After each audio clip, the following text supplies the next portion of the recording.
F-Flex on the beat. F-Flex on the beat.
Rise to the challenge, ascending to claim their place amongst the elite.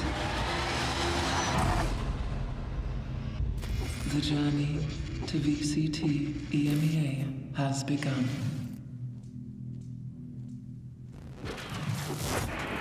Fourth day of VCT Ascension EMEA is on the way, with more teams facing eliminations and reaching the end of their run for VCT. I'm Ginny, your host for today, joined by Nero. Welcome. And we even pulled Mitch all the way from the caster desk because we were tired of Zesh and his very biased analysis towards CGN. I don't blame you. I don't blame you. And look, there's a real possibility CGN could be getting some wins on the board. You don't want him anywhere near this building when that happens, that's for sure. Especially when we get to the chances that they still stand. It's not over yet. Zesh would be over the rainbow.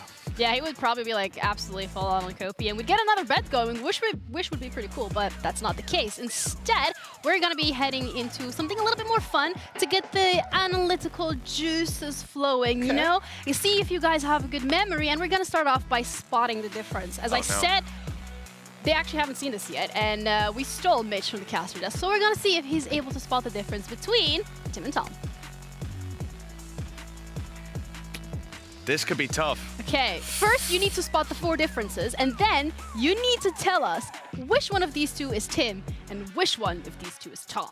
I know it's a little difficult out there, chat. The 4 differences. So are these differences as in between the 2 people, or the edits that have been made to the photo? No, between the 2 people. There have been no edits. This is their real picture. So the first one, I think, is if we, I don't know how close we can get on this one. Like I need an enhance, but there's a little bit of hair, I think, showing through on the top, and this is freshly shaven, right? Yeah. Like there's some texture to the man on the right. I'm not sure if it's Tom or Tim, but the right-hand side has a bit of texture and the left doesn't. That's where I'd go. Okay, so based off of the educational analysis, do you think you can spot who's Tim and who's Tom?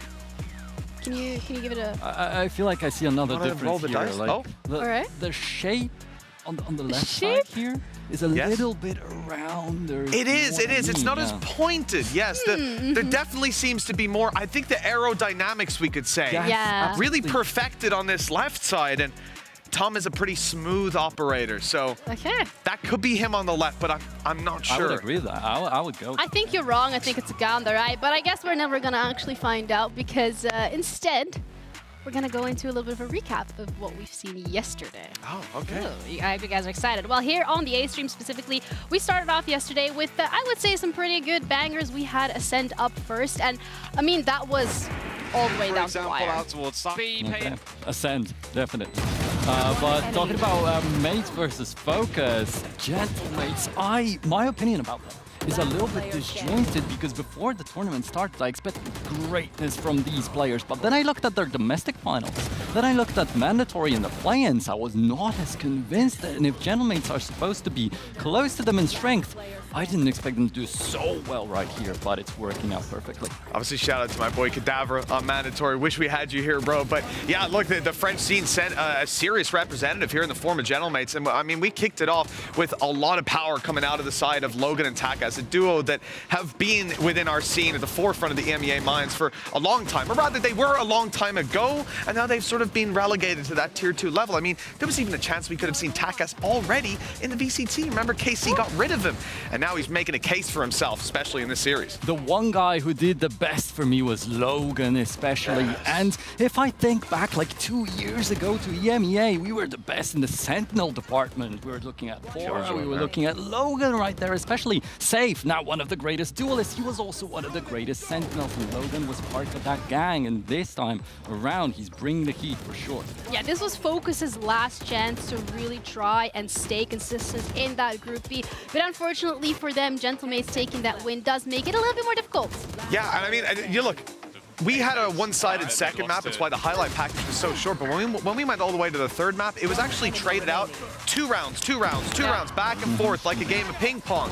It was so close it had to go to OT. And even with the only non-1v1 clutch being your boy Lewis's 1v3, they still were not able to take it across the line. It's a shame for that side, but at the end of the day, Gentlemates look like a whole different The beast. second game was Falcons, and they get their first win on the board in Group B against Kase, who's looking super, super shaky. I'm really happy for Falcons. I was wondering, they had some wacky ideas really in their own region. I was wondering how it's going to translate into the international kind of competition. And they finally get a win. That's great. But on the other hand, they beat Kase. Kase goes 0-3. You would expect a lot more from the Spanish representative from Piles, an ex-world champion that seems to be doing really hot in his region. Where did that go? Yeah, I have to agree with you. You know, Kase came in here and they were a team that I almost expected to hit that playoff run, or at least to compete for it, but they don't win a single map. Every game being 2-0s that they face off against. And look, they didn't go down without a fight, especially when it came down to the final map here, going the distance again into deep into the series. But the reality is, I don't think they had the right pieces to the puzzle. We saw that every team was able to exploit the weaknesses there, and it's a shame to see the Spanish league, a league that once was it was Spain, Italy, Portugal. They were shared, but there were barely any Portuguese and Italian players. In fact, I think there were more German players in that old original Spanish league than there were of the other countries they were meant to represent put together. And now Spain is out, and Portugal and Italy are still competing for a spot in playoffs. Speaks volumes about the scene. It absolutely does. And the B stream yesterday, however, they covered Group A. So let's bring in our casters, Munchables, and Lyric to give us a little bit of a rundown. Thanks very much, Ginny. Yeah, Munch here alongside Lyric. Look at the miracle of technology. You're in Berlin. I'm in Nottingham. He's in America. Like, it's truly magical. But we're here for some recaps, Lyric. And man, we had some good series yesterday. Saw versus CGN. Absolute banger between the two teams. Yeah, I mean, going the distance, right? All 3 maps coming through. And I feel like one thing that defines both series, but even this one, right, is I feel like the underdog team coming out on top saw. Coming out from Portugal, such a small region, their first time being standalone, and really delivering. Davey being someone who was incredibly impressive to me, going on multiple different agents, multiple different roles across the series.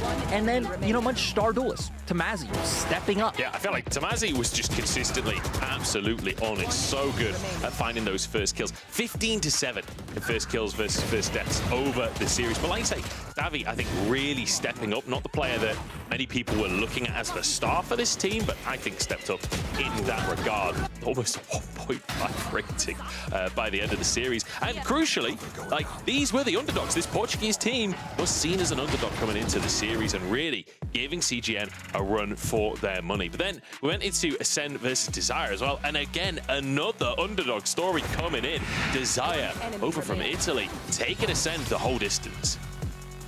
Exactly, and you know, this was one that no one expected. Everyone thought Ascend was just going to run through this group, but it really felt like Desire did such a great job of setting up Wacky, taking aggressive angles, and overall, Desire's a team being very dynamic. I loved how we would see them explore maps like Haven, create a lot of pressure in mid, and despite the fact that for Ascend, Alive really did come online and made it hard for Desire, even taking their map pick. It was moments like this, exploring mid, creating question marks that really allowed Desire to push it over the line. I feel like for a lot of the series, it was very much down to the two Jets, right? Alive versus Wacky in a lot of those moments. But when it came to Ascend specifically, Tag stepped up as well. Tag, I don't know what possessed him during that last one, but really leveling up on the Killjoy and making things happen. And Desire, against all odds, taking the upset. And it means we had essentially back-to-back upsets coming through yesterday from two teams that a lot of people had counted out. Portugal and Italy, both putting themselves on the map. But yeah, that was the B stream yesterday. If you missed it, the VODs are up there. You should go watch some of those games because they were absolute choice. But that's it from us. We'll kick it back over to the studio. Cheers, Ginny. Thank you, Munchables and Lyrics, for the recap. We might not have a chance to see it, but I hope you guys go check those out, as you mentioned. But with that, the upset impacts the standings as well. And as you already mentioned, Mitch, Desire as well as Saw, two of the teams that not a lot of people were, putting on their radar. But with the current position and the fact that CGN lost 2 games as well, the next upcoming game is going to determine potentially who can get the second spot. Yeah, absolutely. I mean, Saw and Desire are now in a position. Saw could really hamper Desire's chances of making it through. But if Desire win the game, there is a seriously, I would say probable chance that both teams make it through.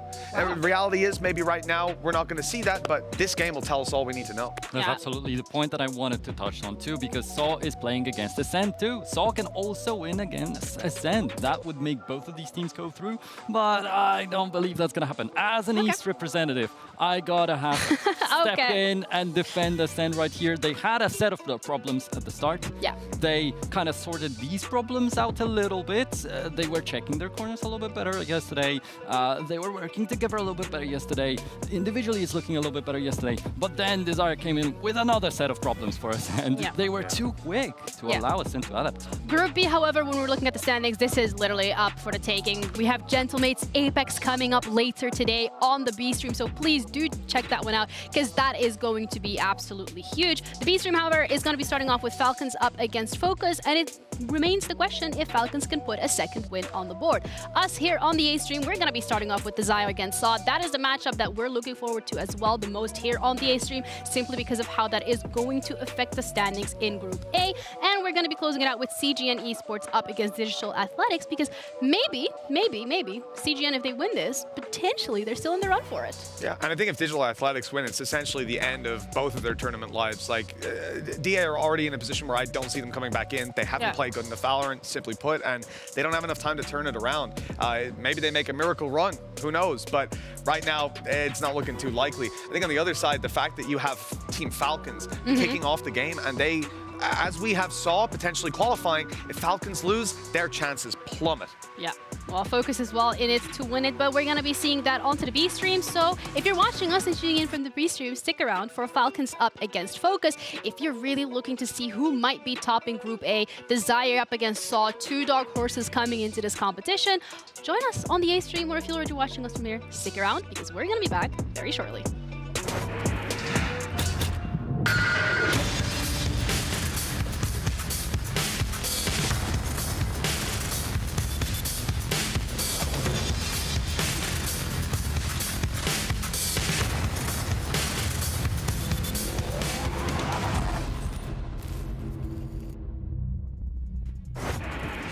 Desire up against Saw. Now, both of these teams coming into this, we said, okay, we need to see how they're going to be performing outside of their regions. And so far in Group A, both of them have, I would say, beaten expectations. Yeah, for sure. I didn't expect them to look this solid coming into things. Saw have a really clean game plan. You know, it's one thing to look at your standings, to look at the wins that you've had, but you can win games because you're just not as bad as your opponent, because they were worse, right? These things can happen, but in a lot of Saw's games, I actually felt like they brought their A game to the table. They were playing clean Valorant, and I came out of it with a smile on my face thinking the better team won that.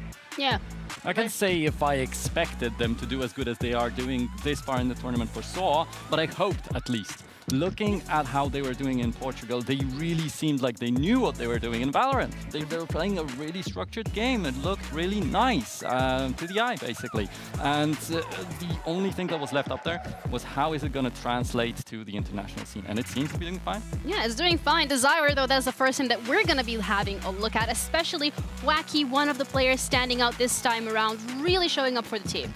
Yeah, I mean, Wacky has been phenomenal, especially when it comes to First Bloods. His success rate in opening up sites is incredible, but he has so much support backing him here. I mean, this is a core almost, if we want to include coaches, which for this I kind of do. The core of Lucky Boys. We had Tag playing on Lucky Boys back in the day. We obviously have their coach CMOS, and then Caden as well. And these guys, they caught me by surprise 2 years ago in open qualifiers. It was the same coaches, CMOS, and the boys that he had on, the Lucky Boys as they were, came in. We were open qualifiers. We were expecting them to be okay, right? Yeah. Probably bad.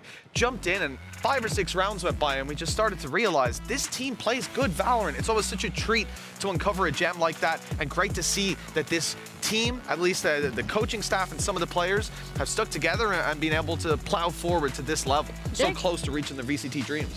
So close, yet so far, Saw is the team that they're going to be going up next, and that is their competition for today. Coming into this, we didn't really know what to expect, but I mean, so far, I think this is going to be a pretty good one. Absolutely, and first of all, you would expect Tomasz to be the main highlight on Saw, but then you have to look at the other players too. It's not like he's all alone right there. It's not like he's making the plays happen himself. It's about the support that he's getting from the team. That's the biggest highlight for me, and sometimes they are switching around the roles a little bit between the maps. So I want to talk about the sync up that they have between the Breach and Omen. These two agents work together really well, but it's not always the same two players. So that just shows you that it's not only two people having a good synergy together. Yeah. It's about the protocols in the team basically working, even if someone else takes over that agent. Yeah, and the duelists here this time around both highlighted because both of them perform as the backbone of the success of these teams. Yeah, I think you can see there, though, Tamazi definitely winning out in the first kills per round. Again, very small sample size, though, what we're working off of here, and the context of the other teams. Sometimes there's been weaker duelists on the other side, and that's something that I think Tamazi is especially good at identifying. When he is just winning those fights, he will keep going out for them again and again. I don't think you're going to have that same ease to those early duels in this series, though. All right, another difference as well when it comes to their duelists and the playstyle there is how they utilize their duelists to gain space. We have a pretty good example as well here, Nero, in terms of getting that space onto mid. Yeah, luckily, very recently, both teams played Ascent, and they approached it very differently. Saw a very structured take right here. They do take pretty much the same position with their Jet, pushing up short, but they use the Cloud Burst. They use an Omen Dark cover to cut off the connector. They are using also Run It Back from Phoenix in A main. They are investing their entire team into this push, while also covering the B side with Killjoy utility. But if we look at a replay from the Zyre, from their Ascent that they played yesterday, it's completely different. Right here, off the back of just Paranoia, that's the only piece of utility that they use basically right here. Wacky pushes into a Killjoy turret, and it gets spotted, and 2 players on Ascent know about it, and they look at him basically, but he still peeks, he gets a kill, and he does not even use a Jet dash. I think an interesting comparison as well, even just looking at the Killjoys there, such a backbone of the team. You have the first clip where Killjoy is playing in mid with the team, utilities off to the side, and it's very much information will play the retake if they go fast. But then on the other side, you're leaving Tag on a site on his own. A good chance that with all the aggression they're putting out, that Tag ends up getting pushed as a response. You lose map control elsewhere, you have to make up for it in another place. Push and pull of the map leads them into Tag more often than not, but they're comfortable in allowing that to happen because Tag will often come out of those situations ahead, whether it's escaping the site or taking down enough players that it's worthwhile on the trade. He's been really impressive to watch, and I haven't seen a series where he's been lacking. Yeah, and as well, another thing from both of these teams is how comfortable they are on certain maps, Fracture being one of them. More so skewed in favor, I would say, of Desire. At least they have one win on it, which, no, they lost it. Whoops. OT, at least. At least they OT. pushed it the distance, and I think that's the thing. You have a direct comparison between the CGN, and if we want to go with the transitive property, Desire, they made it a little closer than Saw did. But I think altogether, Fracture is a map that I wouldn't mind seeing as a decider. I don't know if either team's going to want to pick it coming off the rip, but I would suggest that with close losses like that, 2 13-10s for Saw and Desire, 15-13, that's where you can learn the most out of those sort of really tight games. You have a ton of sample size to go off of. Maybe one of these teams will be confident that they've improved and that their opponents haven't. But the problem is, Desire was in Portugal, banning Fracture all the time. And they're not doing it on this tournament. They are playing Fracture, but they're not able to get a victory just yet. And there is a couple of details like that I want to talk about a little bit more when we get to the pick ban phase. All right, maybe hiding some maps. Now on the international stage, you're like, you know, no, we're comfortable. We're going to be whipping that out, and we're going to be heading into map select as well. So we're going to be able to answer all the questions in regards of, are we going to see a Fracture decider? Is it going to be maybe first ban? I think, again, the fact that we've already seen a lot of tape on both of these teams here in Ascension, specifically up against that international competition, makes it a little bit more interesting. And buying taken out of the pool immediately, not too surprising.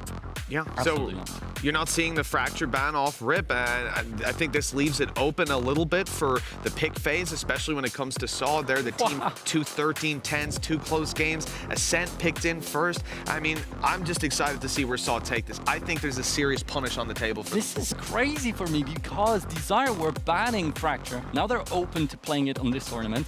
Desire lost 5 Ascents in a row. They just broke their curse yesterday against Ascent, and they're picking it right here in this series. That's crazy for me. Mitch made all the curses go away. He wore like the wizard That is outfit. true. That is so true. Did you make it go away for I a called a wizard a lot. I don't know what that's all about. Yeah, I think I did. I might have had a little Irish spell cast all over this and made it happen. Lotus is a decider. Also not where I thought we were going, with Haven being a decent middle ground between these two teams. I could have seen it being left all the way through, but Desire are banning it. I gotta say, Desire's map veto process baffles me at times, but hey, they got some method to their madness, that's for sure. Absolutely, but the thing that doesn't surprise me, the only thing that doesn't surprise me, at least here, is the Bind and Pearl bans. Everybody seems to be going for these bans.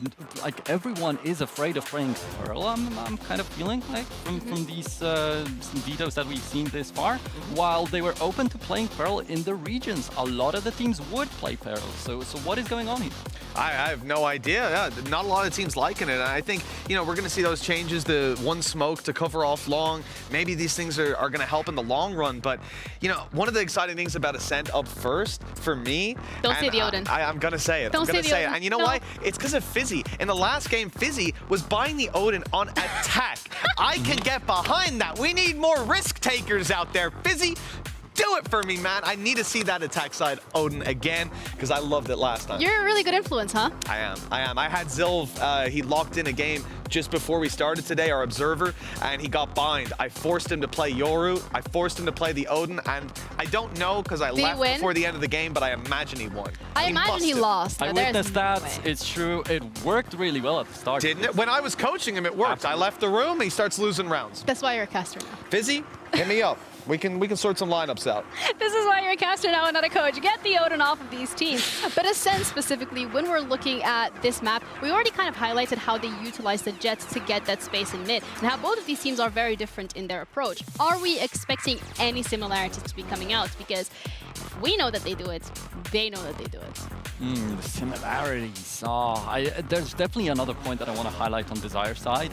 Not on the defense like we showed on the replays right here, but on attack, they would oftentimes push middle against Ascend, which is not a thing that teams decide to do a lot. And they would go for back-to-back pushes into mid with 3 people taking control of the defender spawn. So there's something interesting going on right there.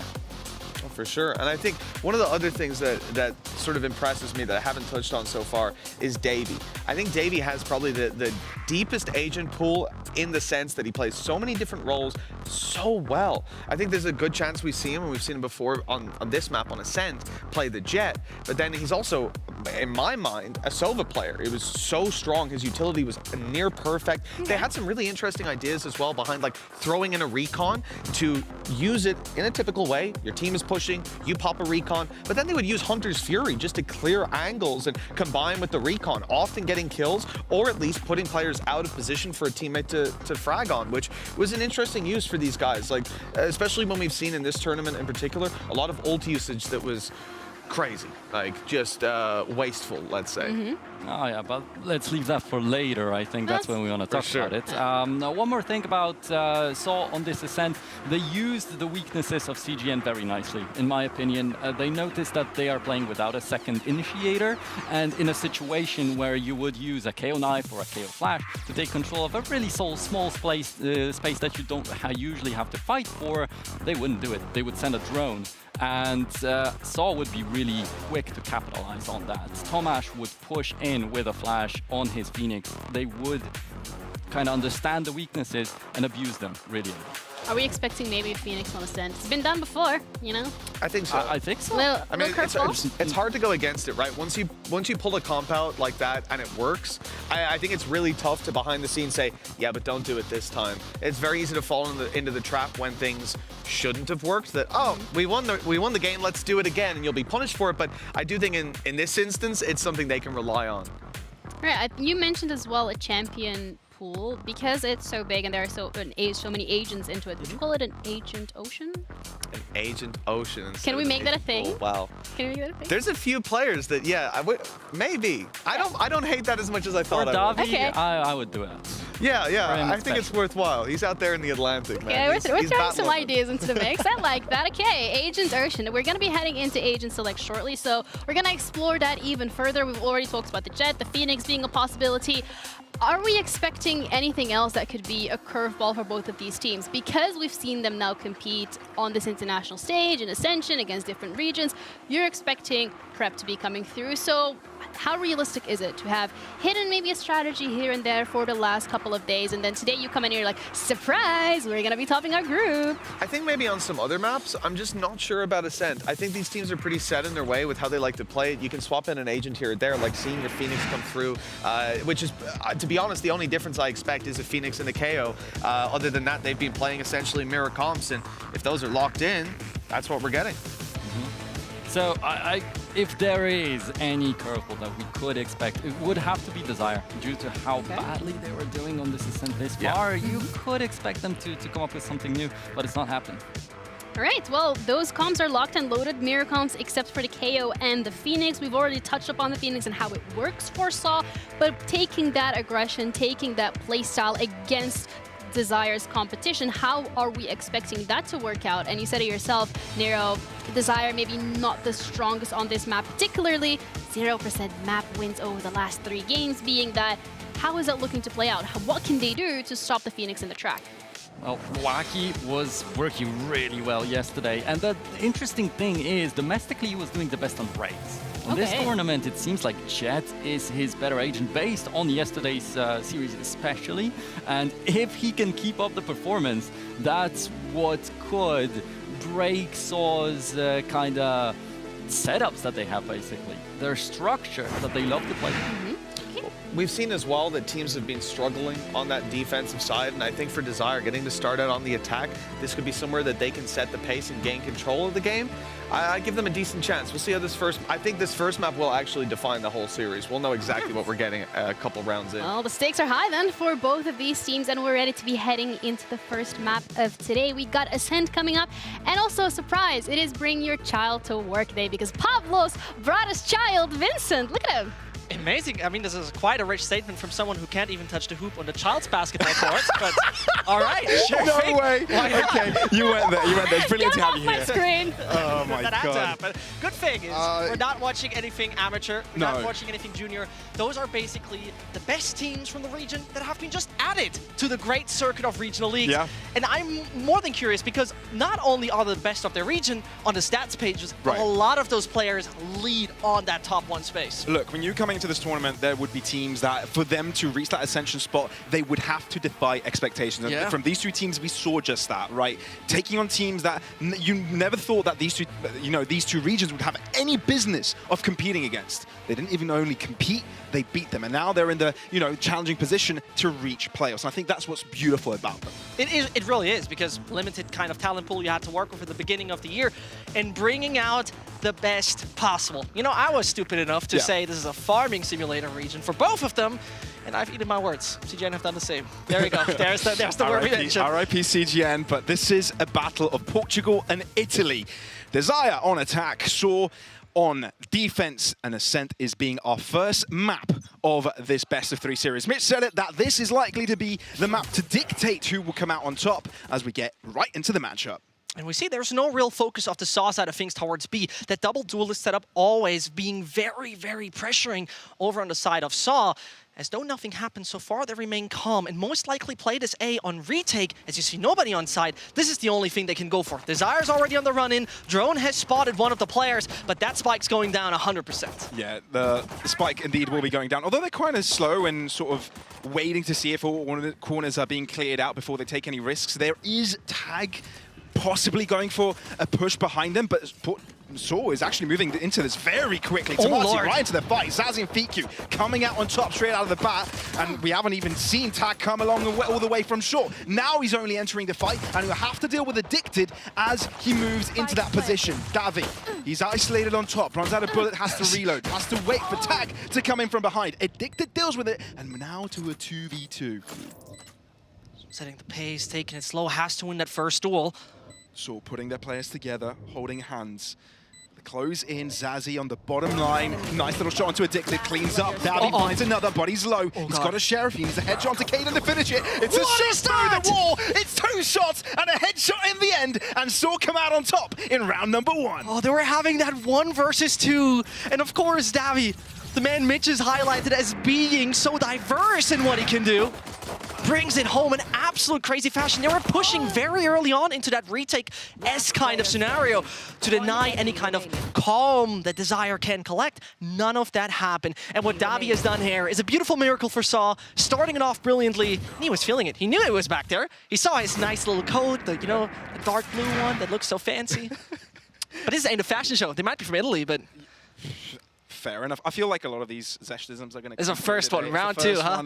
I missed them, not going to lie. That was actually a good one. Give me that one. It was a good one. Thank you very much. Appreciate it. There are car ones in the making, guys. He gave me a spoiler. Just prepare yourselves for F1 references. Right. But already, Saw walking into this one favorites, actually taking an aggressive approach, which is interesting. They don't lose any players in the process, but Kaden is looking to catch someone off guard if possible.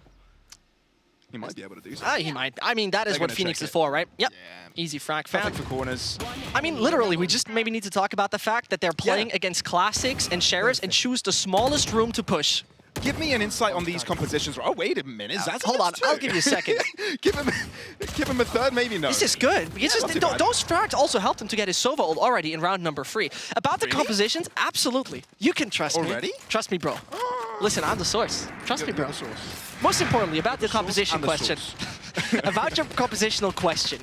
We will see a lot more aggression coming out of the side of Saw simply due to the Phoenix pick, right? Because you don't have double information, you don't have double LA with, for example, a KO that could help you find information, flash, use his nade. That is not happening. So they gotta be a bit more proactive, gotta be a bit more pressuring, because you should find those frags early on. Against their previous opponent, they've been a bit slower sometimes, but still, they've set the pace, and that's what they might do again. And as you were right, Hunter's Fury available for Zazie, and Desire sort of moving into this right-hand side. If you can see the spike progressing on the top left-hand screen, left-hand side of your corner of your screens right now, it is not being that A site that is going to be taken over by Desire. Instead, there's a focus towards this left-hand side, maybe this mid-take. It's more of a point of putting pressure towards the right-hand side, so Saw spend more players in that direction. Taking a lot of time at the moment. A-Man could be particularly dangerous because, you know, that Phoenix having his 90-degree flash. I believe Caden's going to be waiting to throw in a Paranoia to help us out his team. That's too much. And that is Davi overcooking there, being a little bit too far forward. I believe the only player having a rifle in that round for his team. Caden is locked into a really difficult spot, but he's got a superior weapon, so he'll make clean work of this. Addicted playing against the smoke. Oh, could have gone right. But Vandal, the Sheriff, will come out on top. Fizzy does find a pick in mid, so he upgrades his gun. So maybe more potential damage to come from the Saw side. Oh, so unfortunate to not get the one on Caden. That kind of hurts. But here's the thing, right? This was a Davi taking a bit more of a risk at the beginning, and he even was preparing his dash, right? So he could have bailed out if he would find a frag. But this is the kind of thing that we'll see from Saw. You will see them take those risks. Can pay off if you find the kill. And that's the thing, right? Do you want it to be based off only the find and kill? Sure, playing a first-person shooter, kind of killing is a good thing in this game. You could even say it's a win condition. But at the end of the day, a thing that I liked, for example, a lot about the Saw side was when they were playing Phoenix as well as Jet there. Because you could flash around the corner and enable the Jet, and that was so important. So maybe we see that from now on. First round, though, going for the Desire with a quite clean execute, grouping together and realizing the weaknesses that relied on the mid. Pretty clean. That's what you wanted to see from Desire coming into this round, and obviously not using the ultimates that you did have to expose as well help you for this next one. Right, this is where the pressure comes in, where weapons can be upgraded. It's no longer a bonus round from Saw, the basic of VALORANT. And I'm actually interested to see how this one works, because this can actually dictate the pacing, and we already see an operator coming out from Davi. Very dangerous player, you could very much say. Sure. I think that's a fair statement. Though he's not even the strongest on the Saw side, which makes it even more dangerous. But it's a swift one. Desire really found a way to deny Ascend time and time again with their swiftness, but you don't do much against the likes of an Odin. Mitch is happy, man. I can tell you that, but they already made their move through. Oh, Davi, no! That's a big whiff. The open, he gets caught out, and now Fizzy is in the hot seat at the back of sight. Positions, but Fiku is quick to deliver. All of a sudden, Desire out with more players than Saw. Yeah, the good thing about this is Tomasi at least has his ult, right? This is a great capability with Phoenix. Pop that one thing, cleaning all the angles nearby, and potentially finding a kill. And therefore, he's pulling it, sees what he can find, even sneaks, and that timer is running out. That timer is running out. You need to find some valuable information. Forward, but he hasn't really gone too quick. He walked his way through, so they took a long time to actually get enabled here. We're looking at a 2v3. Again, buying their time, but they need a pick and they need it quick. Otherwise, it's too pressuring. Right, Wacky from Spawn. Paranoia. This is a flash that comes through from Tamaji. The Paranoia onto the side. They end up collecting all of their shots. They just need to get to the spike on time, and I believe they've done so. This they have. The DFUs will come through, and Saw will collect their third round. And what Tomasi has done has been brilliant, but I need to shine some light on Addicted. He had to read that there's a player popping out of that smoke in CT any second soon. He had that on his radar, said, you're not doing that, no chance for you. And that is a brilliant 2 versus 3, working in favor of Saw. And at this point, I believe, nah, it's kind of done. That doesn't work. I love that the Vandal and Phantom get nerfed in regards to how many bullets you have, so spraying is not that possible. Which is exactly why you see more Ordens being brought out anymore. You know, it's so good, and especially for this B site, we've seen it by so many players throughout the years in Valorant, and yeah, we're seeing it in this game as well. I mean, Mitch is already in production. Like, can I have an Odin pack? Can you please give me an Odin pack? Can I have an Enzo appreciation moment? He's gonna pop that in 100%. Yeah. Either way, Davi already finding his Sassy, and this is so That's the second brilliant, one. right? He just peeks in, no particular, any kind of piece of utility that assists him. He just does it. And that's one of the strengths that you see on the Saw side. Pure individual skill. Most importantly, for all the viewers out there, Saw, at the beginning of this tournament, was the highest rated ACS team on average. They were better than Apex, they were better than Focus, better than Gentlemates. Crazy. It's absolutely crazy. I mean, look, you might be looking at different levels of competition, but still, being able to do such damage is massive. Looking at this, hot hands, well, curveball actually, but still, unable to do a thing. Addicted, falling back here. No assistance actually.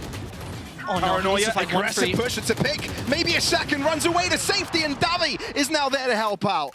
And all of a sudden, Saw really far ahead. Kaden trying to cook something up by going all the way around, but my man, they know that this is a position he's likely going to take. Amazing behavior there from Addicted, right? Directly backing off the second he realized he cannot find anything in that situation. It's all on to Kaden. 30 seconds left. With 30 points of health, limited dreams, I think, is a fair statement. Look, these guys know how to dream because they started this year with the hopes that they'll be the best in Italy, get into Ascension, and do a really standout job. They even brought Fiku in, an experienced VCT player, tier 1 level, to help out the roster as well. And look, the first season might have been a bit rough. They had a slow start, and they themselves admitted, look, we were more like co-workers rather than teammates, and you know they've been able to iron out those their mistakes throughout their season and ironed out their play. And by the second split came around, they were on top of their game, and now coming into Ascension, they're really leveled up. There's a few more levels to it, but we'll get to there. Yeah, of because course. there has been a coach suddenly playing, you know, swapping in a player again for playoffs. It's a bit it's been a rough. It's been a rough patch. But taking a look at things, we see already a change on the side of Saw, putting the operator away from the A short position, directly holding on to Heaven, and this is a big, big ask. Wacky goes in, doesn't check the corner, and you're out of the game. That is a real big problem on the A side execute, because already 4 players of Saw are ready for it. Yeah, hot hands thrown, but already 2 players have crossed with the ward dropping. The spray isn't quite as optimal from Tamaji, but Kaden actually tries to aggress with his frenzy, and I think that's the call to make. Saw read it, because they've got 3 players ready and waiting, and they've got a crossfire in the making. The damage. But they lose more players. How do the Pistols win up against 3 rifles? Buddy coming out with the Odin and tries to show who's boss. But it's now a Davi versus Fiku situation with a Vandal now collected in the Italian's bands. And the problem is that Davi is right now carrying the operator. Checking a lot of those angles is not fun. And that spike's not delivered on a silver platter. Gotta check it, gotta fight for it. But he finds the kill either way. And a brilliant decision by the Sire to say, you know what? We're getting into Garden. We're taking the close range fight. We're getting the fight to you. Yep. Good stuff. Expensive in the end, but I mean, hear me out. Saw has been investing big time. And they have lots and lots of credits to back it up. Losing those weapons, yikes. Doesn't really matter. Nah. Last player stand. It shows that desire needs to be respected, no matter the round, no matter the economy, no matter the weaponry.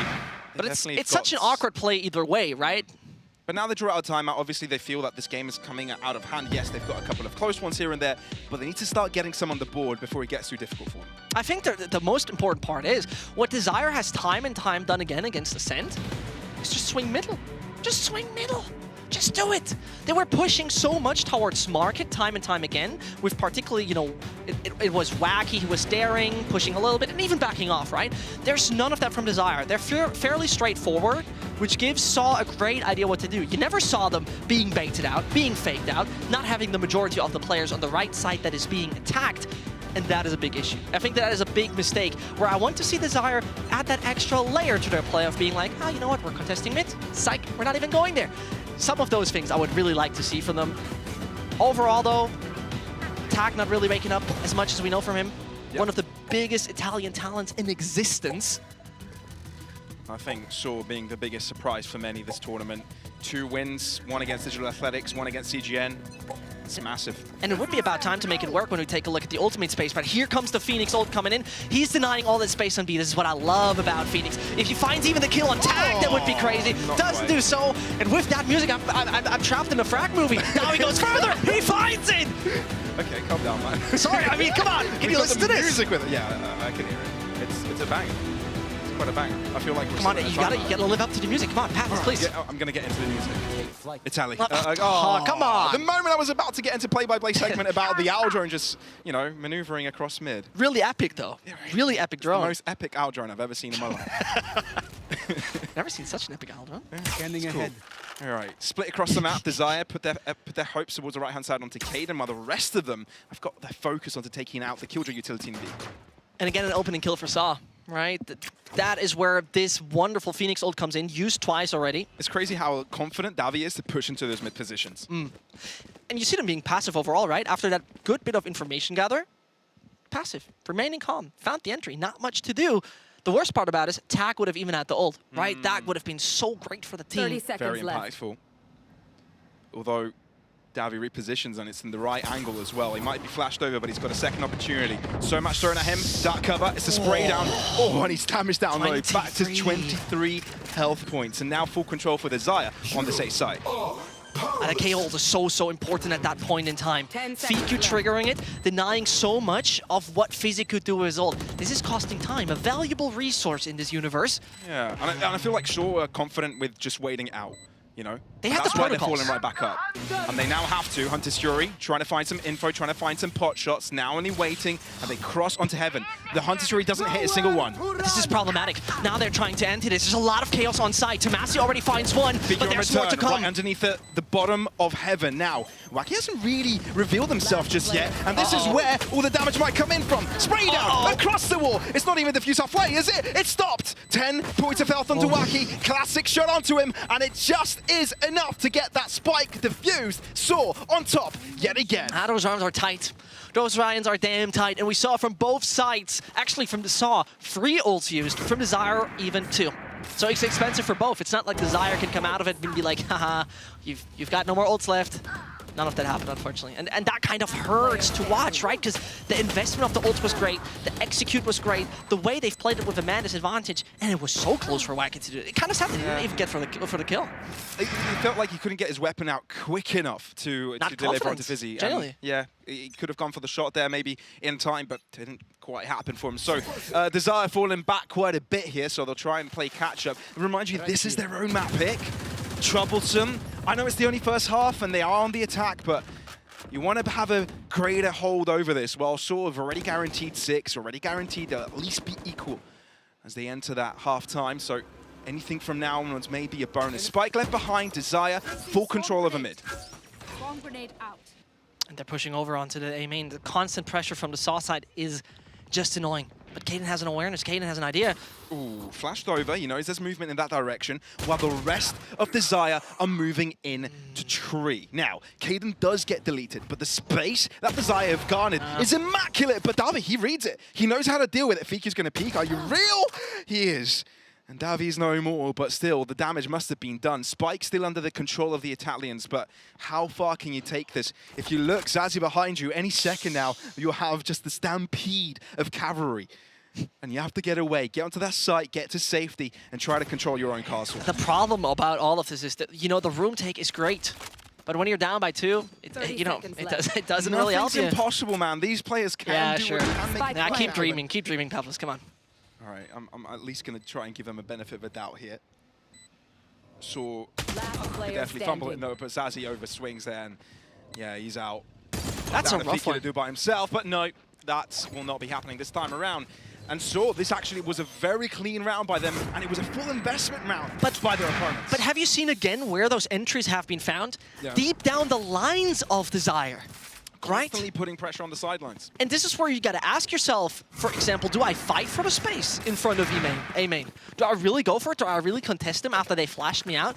It is a debate to have on the side of Desire, because you know Saw will do that. You know Saw will do exactly that. And both teams having a really, you know, detailed coaching staff. It's not like one guy who's overwhelmed. Oh, I don't have the time for the mods. I'm awake 16 hours. That's not a thing with both of them. Absolutely not. They've got the team in front of the scenes, but behind the scenes as well to back them up. And again, swapping the entire default, right? Suddenly we see Jet on middle, we see Phoenix over there in front of B main. Yeah. You can't expect anything from this team. Switched up defensive position, Saw is keeping things spicy.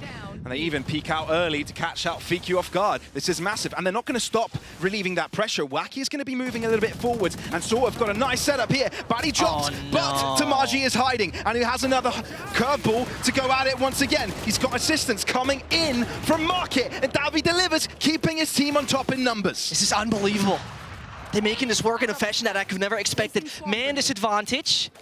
But at least Desire have got themselves the site control. That is great, but at the same time, there's still a paranoia left. And the Aljon didn't even get to spot anybody out. Even the daggers. And now they're going to be playing together, Desire. Zazie and Tag, brothers in arms. Recon towards main. They know no one is coming in that direction. The question is, will they be victorious in arms or die? Paranoia hits Tag, has to drop back. Davi updraft into the air, looking for the shot. Misses, Tag connects. This is an opportunity! Desire finally get around on the board, and it comes off of the clutch. And the brothers in arms succeed. They very much do. And as Desire was looking like this round was again done and dusted, Batty was definitely not communicating with Tomasi there. That should have never happened in any universe, but that 3 versus 2, those players whiffing, it's a rare, rare instance. But the great part, again, I have to be that guy, Pavlos. Tomasi has his ult for the third time this haul. For the third time this haul.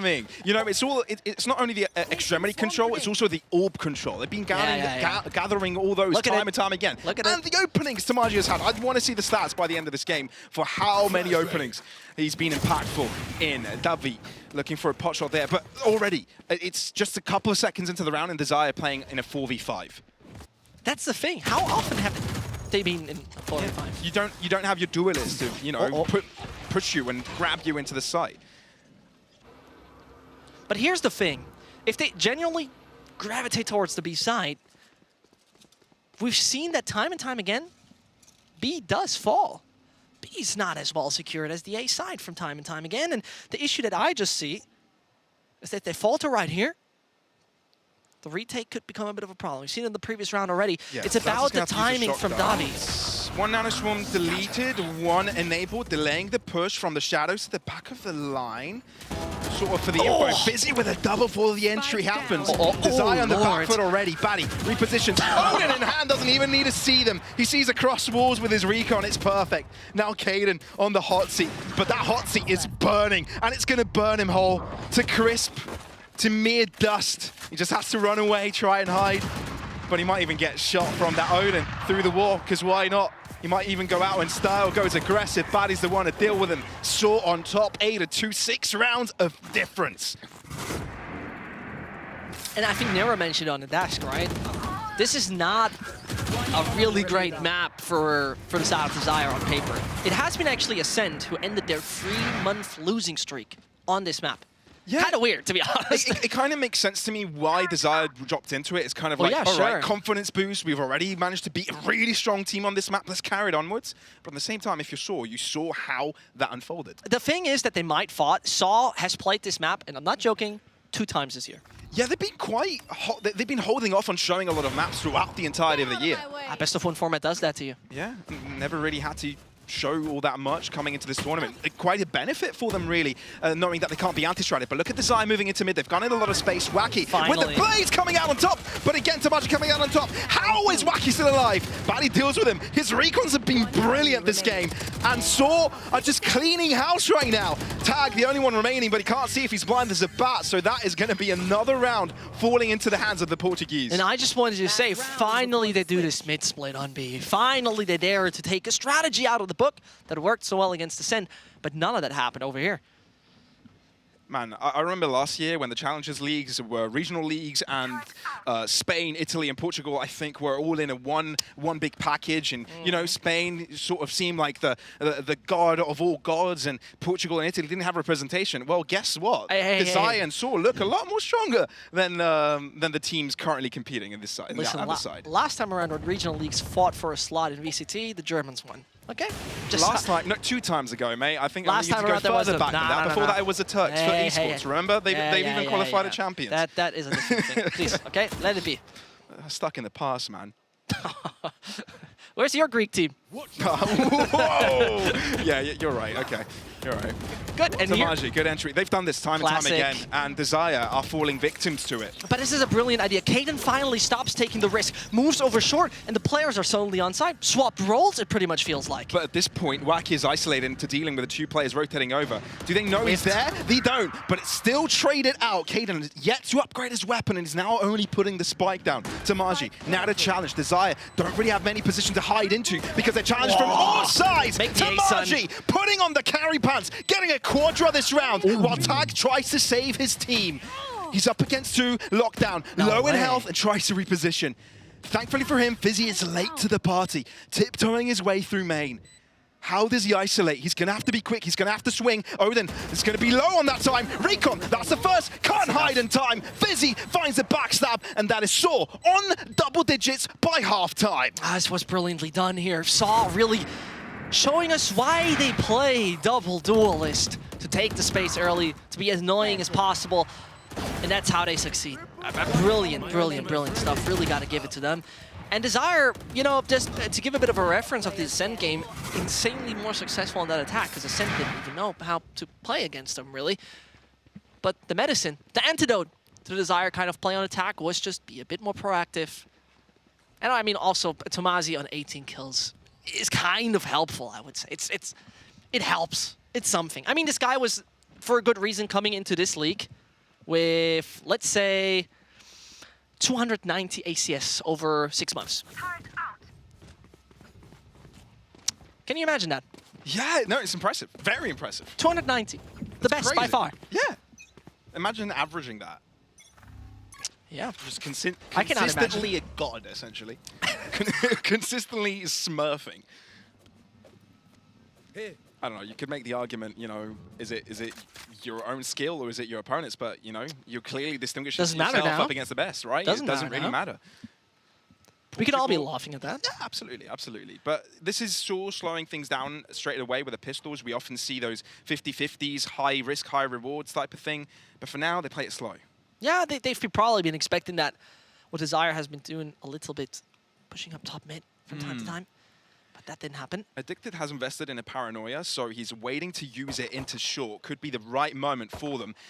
Saw start to move in, but Kaden has got a paranoia of his own, so it's a bit of a timing issue. Both paranoias come through. Devi pre-fires and works out. Kaden tries to right-click his way to success, but is only good for one, and the trades favor the Saw side. Wacky on site, finds one, tries to hide behind the box, repositions. Can he isolate any more kills? Yes, he can. Still alive. One bullet, dashes away, looks for the reload. There's a smoke that helps him out, and Zazie is now there to assist. Desire actually in the fight, as Zazie is insane on his gun today, and that means that Desire get themselves a second pistol of the game. And you know, Wacky was whiffing a few shots here and there, but that is not the point. He was having all the attention, all the eyes on him, all the eyes on him.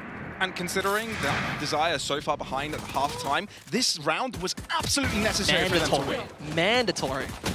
And look at that. I mean, those are great shots, but it's not like he was taking them out on his own, because they were all just paying attention to him, suddenly forgetting there's a heaven kind of thing, you know, that you got to take care of.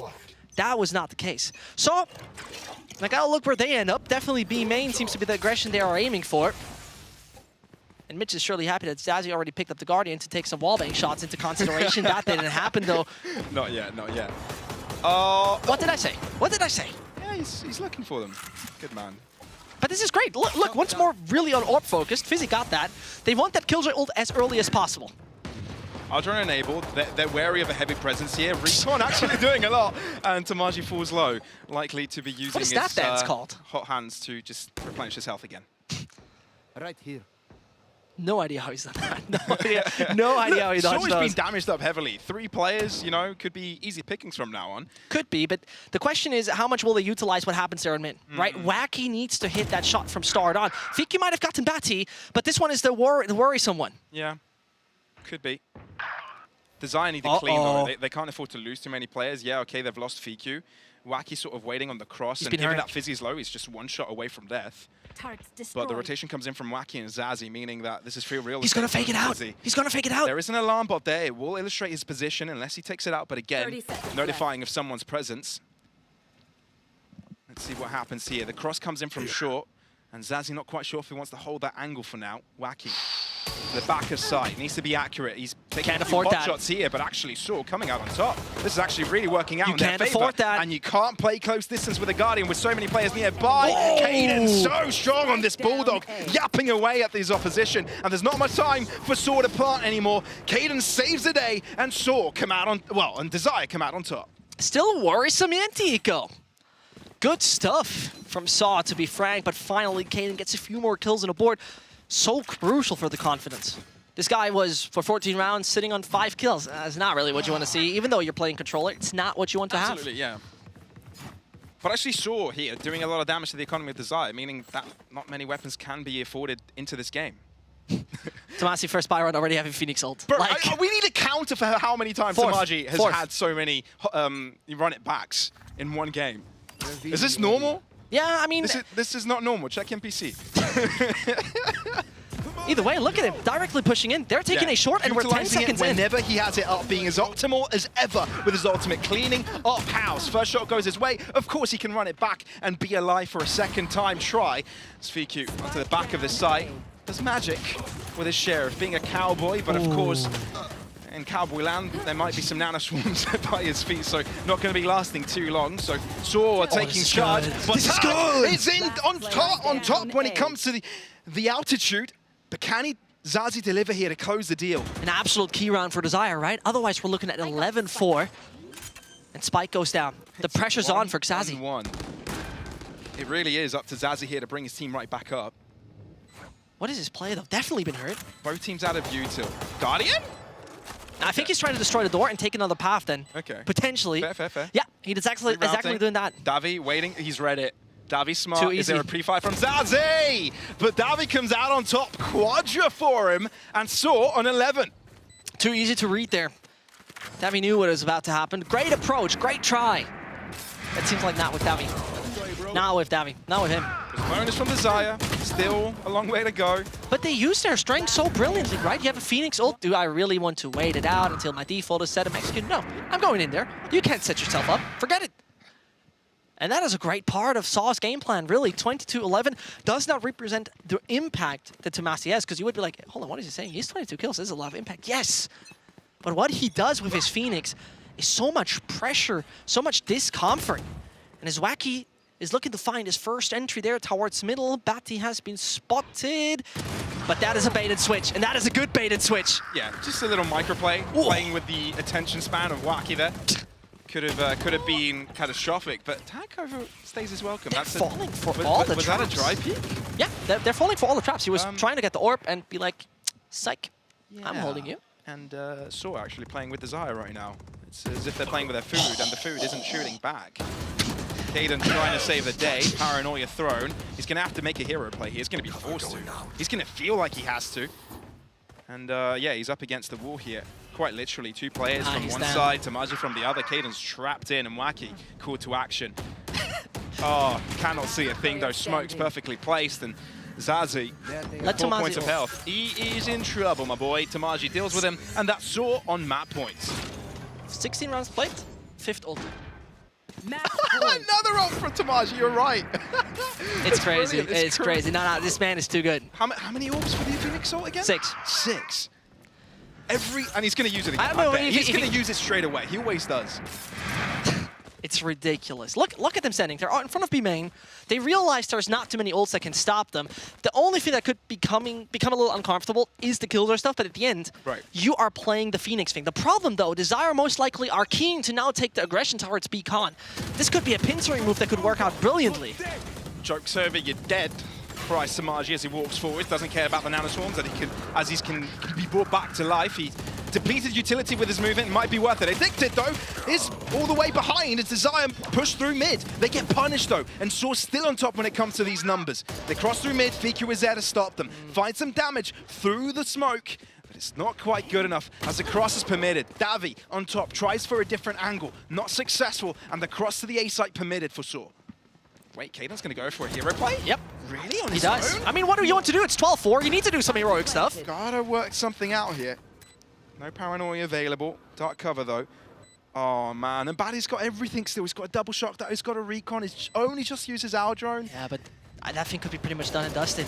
It really could. Desire, this is their own map pick, and this could be quite a daunting way to close this one out. Saw, on the other hand, must be really happy with this one. Yeah, no And they chance. clean this up. Bring out the mops, bring out the dusters. Saw has cleaned their house, and that is it. 13-4, the final score in the first map of this series. Portugal v Italy is looking to be quite favorable for the Portuguese. That more sounds like a shoe angle at this point. Most definitely. It's quite impressive on what they have done at this point in time. It is a great map, and it is unfortunately a map that has been picked by Desire. It has been their choice, and it's been absolutely slaughtered in a fashion that was expected by Saw, using a double duelist, being extremely proactive. I love that comp. I love how to utilize it. And now coming into Split, back to the drawing board. You really got to reset for that one. We really have to reset for that one indeed. We're throwing this through a break before we enter the second map, and the desk has got anything to say about it, so be there in a bit.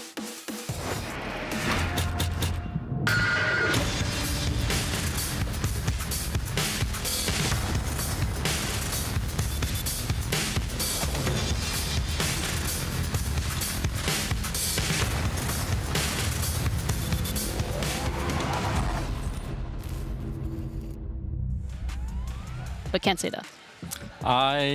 Can I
Welcome back to VCT Ascension EMEA, where SAW have just proven their dominance on Ascent. And a little update from the B stream as well. Falcons win 13-6 against Focus on Fracture, which was Focus's map pick. You know what, Mitch? I'm really wondering how Tux is feeling right now. You know, I was too, and excuse the scuffed setup on this one, but he actually sent us a little video during the game, and... Let's go, baby. 12-5.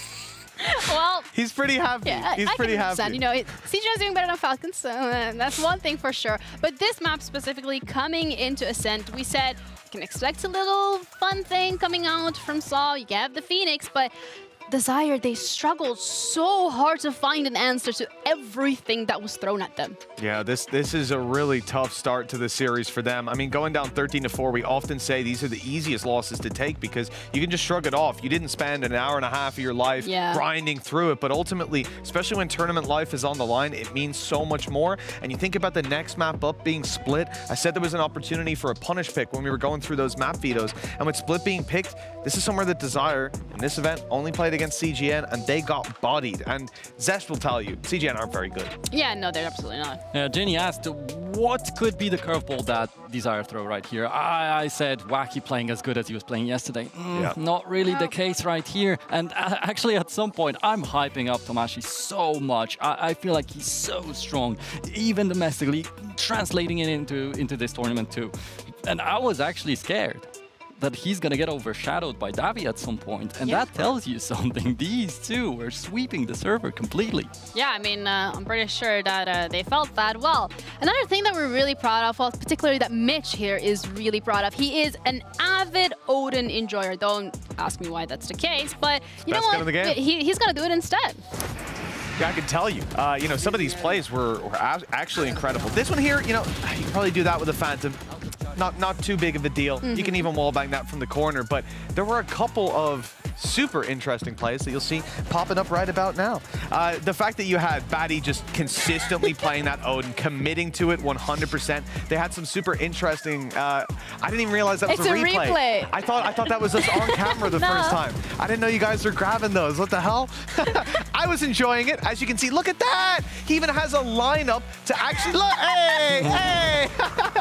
He had a lineup to destroy the turret, which just made me so happy. And I think, like, it's not just the fact that he's playing this weapon, but he's just having so much fun with it. And I was miming it out for us as well. This is a game of Odin play, and that's what I hoped for coming into it. You know, I mentioned Fizzy playing it on the attack sometimes. My guy didn't get a chance to do it, really. So that's being kept in the bag. I was really impressed with some of the ideas we had here, and that felt like a fresh haven. Absolutely. You also were really impressive, really, when you were telling us what it sounds like when you're using the Odin. You want the so like during, they didn't capture the mic, I guess, during it, but like we can do a little that's kind of what the whole game sounded like, and I wish it sounded like that more, man. It's beautiful. Thank you. I'm going to use that tomorrow. Now, round 12 specifically, this one's for you, Nero, considering the fact that when we were looking at SAW and their B main push, it was pretty impressive. Yeah, the A main pushes were amazing with the flashes, and Tomashi was pretty much holding his hand with Addicted throughout the entirety of the match. And not only Tomash, it was also Addicted helping the Jet player, Davi, transport him into better positions, and it is just great. They took control of it over and over and over again, and look how much this gives them. They're able to push him from behind, pinch in onto the site, and this is another one of these situations where Tomash is just gonna get a quad kill for himself. The round, they gave away the site. It looked a little bit dire, but they had everything under control, not only in this round, but throughout the entirety of this map. That is the problem for Desire. They were playing a little bit differently against Ascend yesterday. They were not confident enough to bring it out right here. There were definitely moments where I just felt like they were in some ways so unlucky, but also the look in this game is something you make yourself. You set yourself up for, look, if you leave a gap wide open and someone exploits it, you can sit there and go, unlucky, he pushed up on short and happened to catch us spraying into the open. But the reality is, you left that position open for him to push. And I saw so many moments where short would be the weakness, mid would be the weakness, and somehow Davi saw those moments too. I mean, his defensive side aggression was calculated to a point that I started to think he could see what I was seeing. Unbelievable play from them, and I feel for them in one way over on the Desire side, because like I say, I genuinely think every time they left one small opening to be exploited, it was blown wide open. And this is not something prepared based on what they've seen this far in the tournament. It is a mid-game adjustment. Because, as I said, Desire was playing differently yesterday. Round 9, round 10, against the Sands, they would put 3 people in the middle. Did you see anybody in the middle from Desire this game? Hell no. There was a moment where Davey, I think 30 seconds into the round, shift walked out middle, right down into market and killed a guy deep in B main. How does that even happen? Mid control or lack thereof. You know, some might say that is a win condition. Yeah. Look at this. It really is a win condition, Ginny. Some would say that. And, you know, if you're going to give them the win condition like that and let the Jet player come through and wreck you, hold on. The Jet player? What? This is him, Davey, Omen, Viper, Astra, Sova. There should be one Jet player of recent, the game we saw just the other day.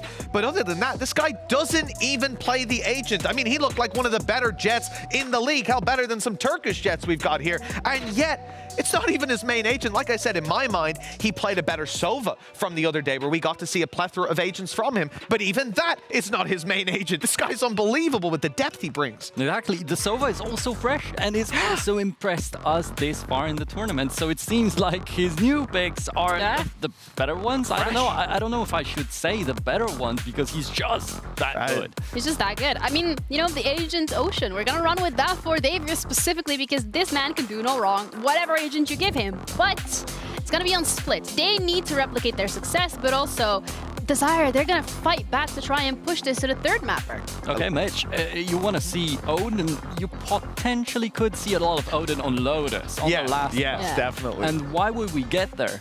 Saw only played one split this entire year. Okay, they smashed the competition. That was on May the 30th. And they won 13-4 against GTZ, so that was huge. Nobody else wanted to play against them from that point on or before, it seems. Okay. Bring in the predictions. It's tough, man, because I think at that point, you know, Split, I look at their opposition, though, recent loss to CGN, 13-6. That's the thing. It's such a hard bounce back. This map, but they grabbed only losses in this tournament on Split. Yeah, it's a tough one. Yeah, it's been looking a little difficult for them, but we're looking at the agent compositions as well. We have Tomatsi on the raise this time around, something that you highlighted earlier on as well, Nero, and how this is just the comfort pick. He's flexible. He's going to play every single duelist, basically, that you give him. It's a Phoenix, it's a Neon, it's a Raze, it's a Jet. If we're talking about the other side, though, it seemed like Wacky was doing better domestically on Raze, and Split could be a chance for that. Still not seeing a race from him. But, I mean, there's so much to look forward to with that Lotus. Are we gonna get there, though? But Lotus is the map for Wacky on Raze. I'm a big fan of Viper on this map. I think it's underutilized at the top level, and combine him with Davey on Astra. I mean, I've seen what this guy can do on a plethora of other agents. I have no doubt he'll be delivering here. This is a serious uphill battle, and like I said, I thought that first map would decide who the winner was, and with Saw in my mind looking favored on map 2, feels like it's already done. A lot of double duelist comps recently popping up all over the place, all over the world. A single duelist comp for both of the teams right here. I feel like that's something interesting. Yeah, we're gonna be heading into the game and exploring the interest and of these agents. Here we got Pavlos as well as his son on the cast this time around. Guys, take it away. She really wants to get burned, huh? Yeah, she really wants to burn you. I don't know why. I guess it is what it is. I didn't know. I'll take it though. I really didn't know that we actually have, you know, some parts of the Minions cast as our host. But crazy, man. I couldn't believe it. Mitch is out there too. Wow. Sorry, come on, back into the game. All right, back into the game. Sorry. Obviously, Desire didn't quite have the result they wanted to on their own map pick, and now they're forced to do it on Split. Now, this is a really difficult one to do. We know that Shaw haven't played this a lot of times, knowing that anti-stratting isn't something that Desire could do easily, given the, you know, the limited information that they have on them. How do you specifically feel for this matchup? Scared. I am scared. Are you scared because CGN could potentially be knocked out due to Soul's victory today? Leave that one aside. I genuinely believe that there's a big problem for Desire on that one. The loss they've recently picked up, that was not just a tight one. 6-13 against CGN with one of the weirdest compositions that exists in this game. Well. It's not getting easier, I'll tell you that. Well, it's Italy versus Portugal, and you'd mostly hear that in a football match, but let's make it a normal thing in Valorant. Saw versus Desire. As we head in onto split, Desire on the defense, Saw on the attack, and it's a widespread start from Saw, similar to what we saw in the first round of Ascent. That's absolutely correct. Furthermore, when trying to clear out a little bit towards A main, we see their composition overall is decent when it comes on the information basis. Finally, we see no Sage on this map, absolutely overrated, at least for part Desire, because Saw has to play it for whatever reason. But leaving that aside, A split is most likely going to be. So, a lot of movement into mid. There is a tripwire there to spot them. Ooh. And Desire might have one player trapped over. And they're waiting this one out. Really great decision. We see already Kaden is moving away, both now into heaven. Crossfire potential for Kaden and Zazie. Not with the wall. Oh, and the wall is perfect, allowing them to isolate Zazie. What? Kaden tries to go aggressive, but doesn't quite connect the shots. Vicky tries to rotate over quickly, but Saw is really taking everybody off their feet today. And that's the A-site take for Saw. Kaden running in thinking like this is Tokyo Drift, but Saw most definitely got themselves the A-side with ease. Extremely good at waiting it out, but it's not Spike over. planted. 2 versus 5 sounds like a miracle, but this is exactly what Desire needs. Early momentum would be something they need to gather, but take a look on the A side. So patiently waiting in their crossfires and hidden spots. Saw really carrying over the momentum from the previous map and Oh want boy. to make this one their home as well. Batty with the final shot on the tag there. Wacky, they know exactly where he is as the guiding light does reveal his position, and there you have it. 4 remain alive for the Saw side as they do get themselves round number 1. Great start, really, what we've just witnessed right here. Really waiting it out for everything being available. And they isolated those duels so well. Kaden right here just runs and guns with a classic. I mean, it can work, but definitely didn't go according to plan. Great start, really it is. And again, only once played this entire year. I know that Desire has a great coaching staff. They definitely do. Also a great analyst. But at the end of the day, it is tough to work with the sample size you have. You got to make it work early on. Exactly, and that's the real difficulty with this. Portugal have their faith into Saw here, actually making their country very proud today.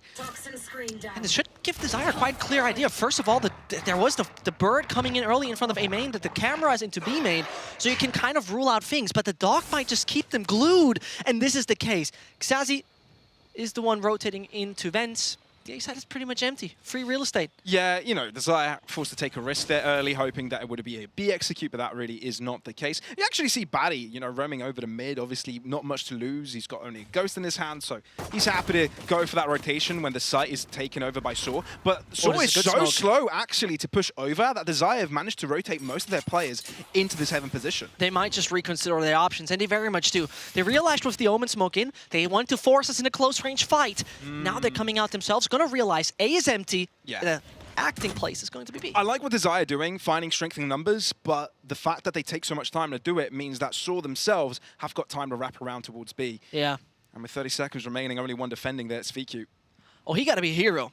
He really needs to come out. He's got a sheriff, right? Exactly. He's got the most upgraded weapon than any of his teammates. So let's see if he can be a cowboy in this one.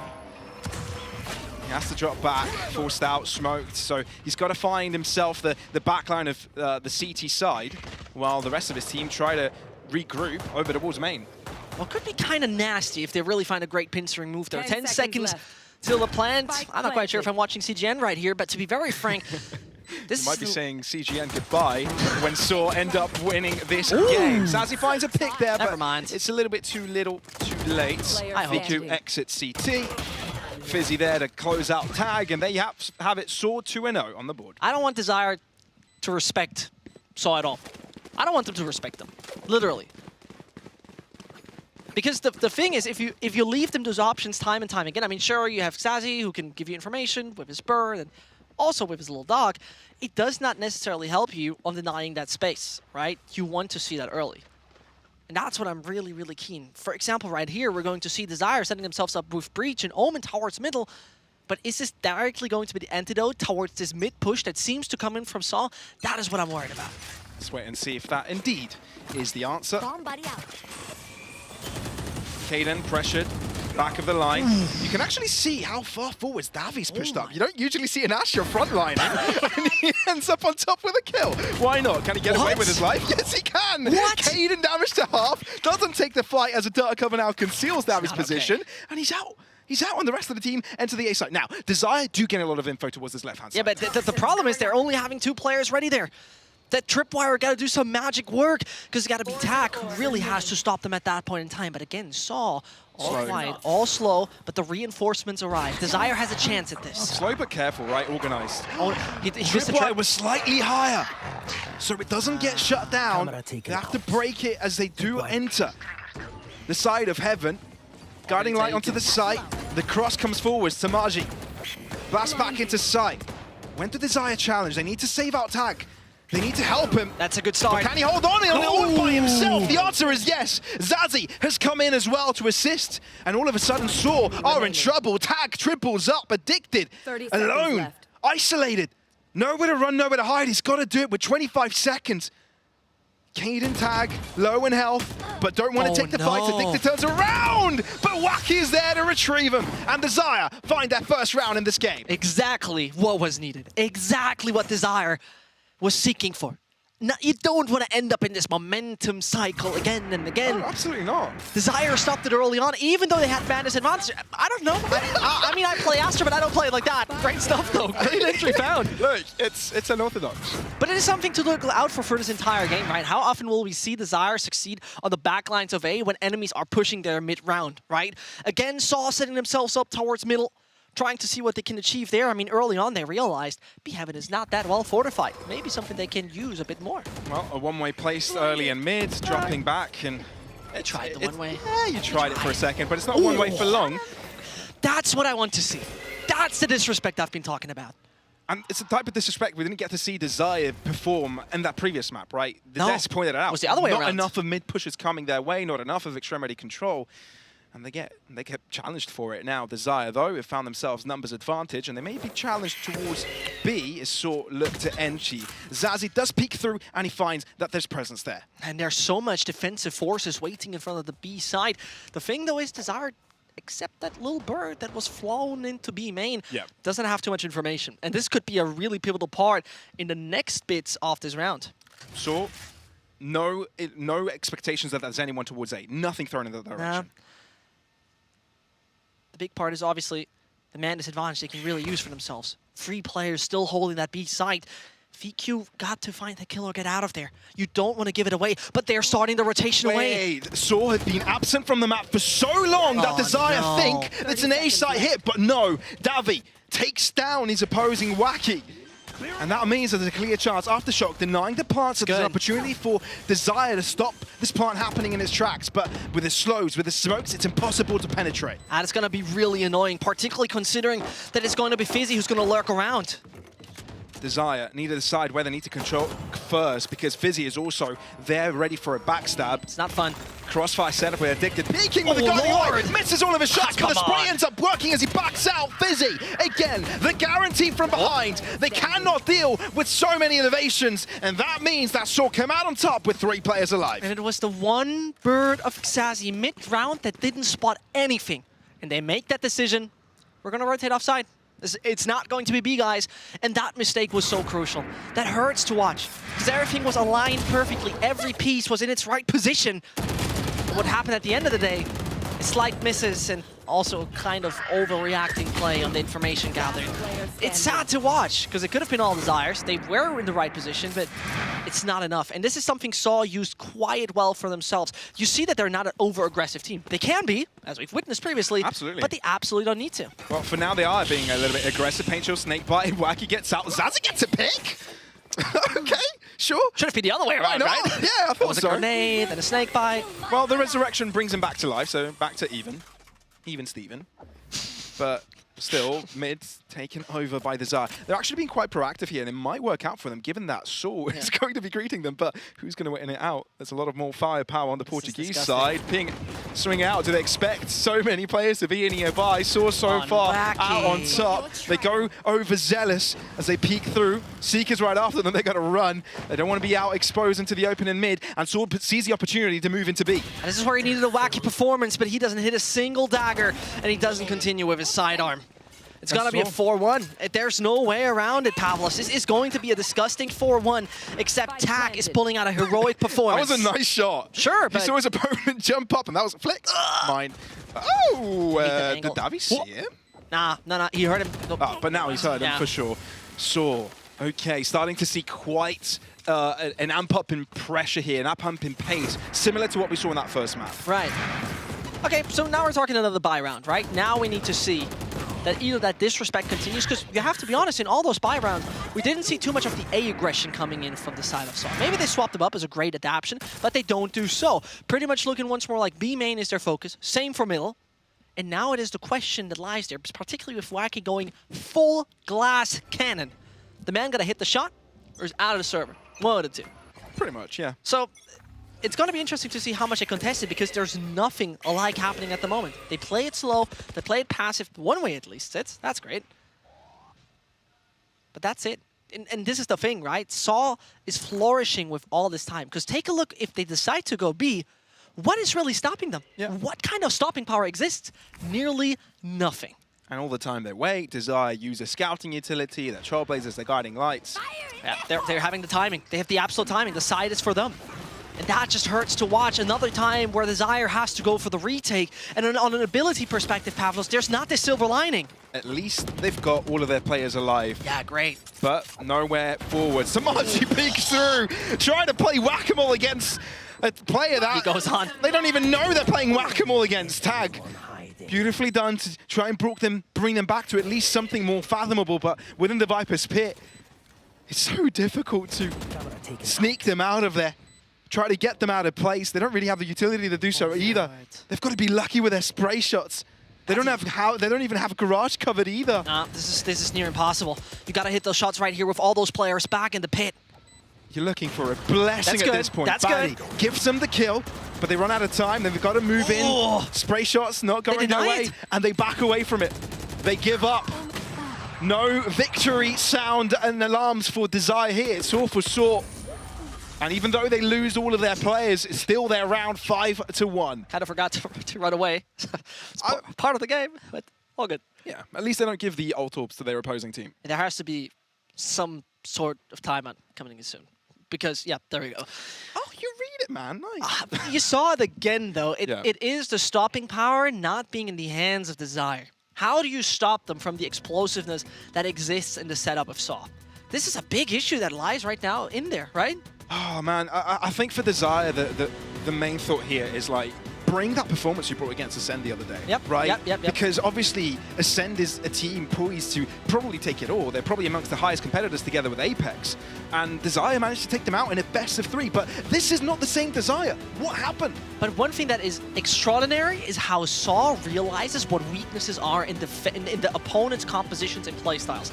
They realize they can afford to swiftly go B. Because there's no Viper, there's no Viper with a snake bite, there's no Raze with a grenade, there's no Astra that's gonna suck you in. None of those things exist. And this is a big compliment to Saw, having a great understanding of what to do. The question lies now, will Desire go back to the proactivity that got them some early successes in the previous round? Because, again, we didn't see that really, right? Where was the push towards A main? Didn't see it. Where was the contest towards B main? Didn't see it. Yeah, only a couple of times, but it was a bit, you know, a bit half-hearted, you know, get that orb, get out type of thing. Yeah. Not really the full engage to gain the information, etc., etc. So here we have Desire falling back into an eco. They're relying on 2 riflery from Wacky. Operator works out. But this is the kind of shot you need to hit. You need that type of thing from Wacky. But on a round that they've got more resources to expose to it, where the chances are heavier in their favor. But for now, you know, they're faced up against a Saw with full weapons, but Tag, the only player with a Vandal in the team, is able to help out. Over-aggressive. Massively. You heard that. You could visibly see the call like, back off, back off. Because if you would have pushed into the room that was not properly cleared, big issue. You know, they can see the Vandals lying right in front of them. Yeah. They wanted to go get them. At least one is saved from Kaden, as it has been dropped from Tag.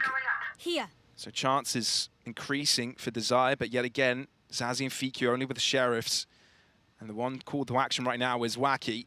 Gotta hit the shot. He's got the right crosshair placement, but a little bit too high, as Samazi has crouched underneath. Barely avoiding the bullet there. Just like the Matrix, running away from Kaden as Fizzy is there to deliver. Keeps it going, rolling into the site. No one to stop him. And that is Saw seizing full control over this game. This is so sad to watch. Really, I gotta say, I feel for Desire. They have the 4 versus 3, and you need to hit once more an easy shot. And what does he do? Crouch a millimeter under your crosshair. Great. Reasons for Zesh to love Desire. Italian. Their food. I love it. Their pasta. Parlo italiano, Hint, hint. eh?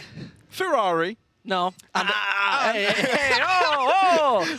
And also, Wrong team. if Desire win, CGN have Can I be honest with you? I don't care. I don't care about that. I generally don't care about that. I want to see Desire perform. They got so much more in them. And there's some macro flaws that in this round unfortunately became micro. Yeah. It's Tell me, what is it? What is rough. it, Pavlos? It's really rough for Desire right now. It is rough for Desire. Look, trying to find the silver lining. But Saw is making everything so dark, so... Yep. And they play brilliantly. Yeah. Pavlos. Every single piece. They're smothering their opponents. Yeah. Look.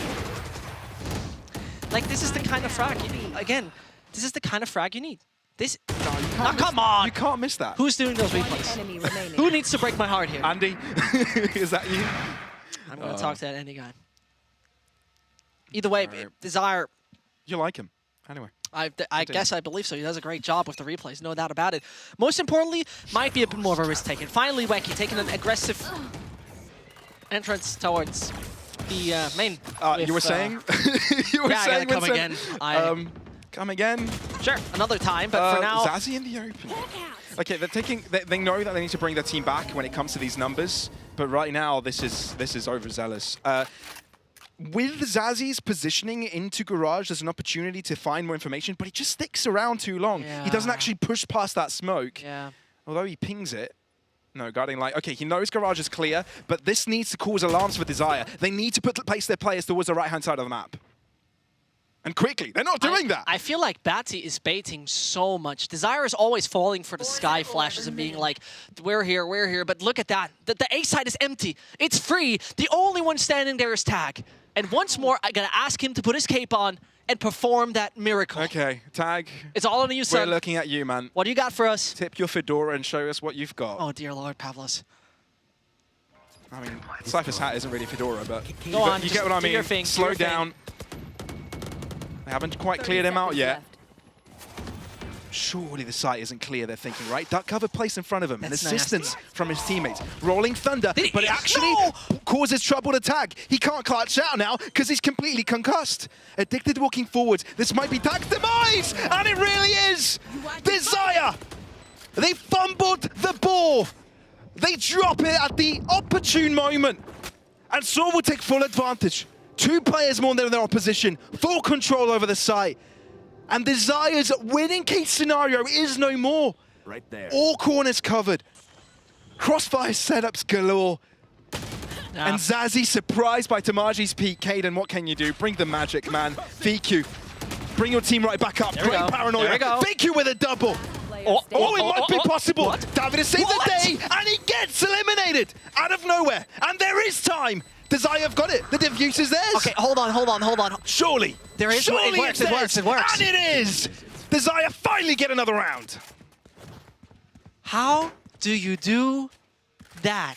For a second, they was completely Can I lost. remind you, there was 2 players on one side, 5 on the other.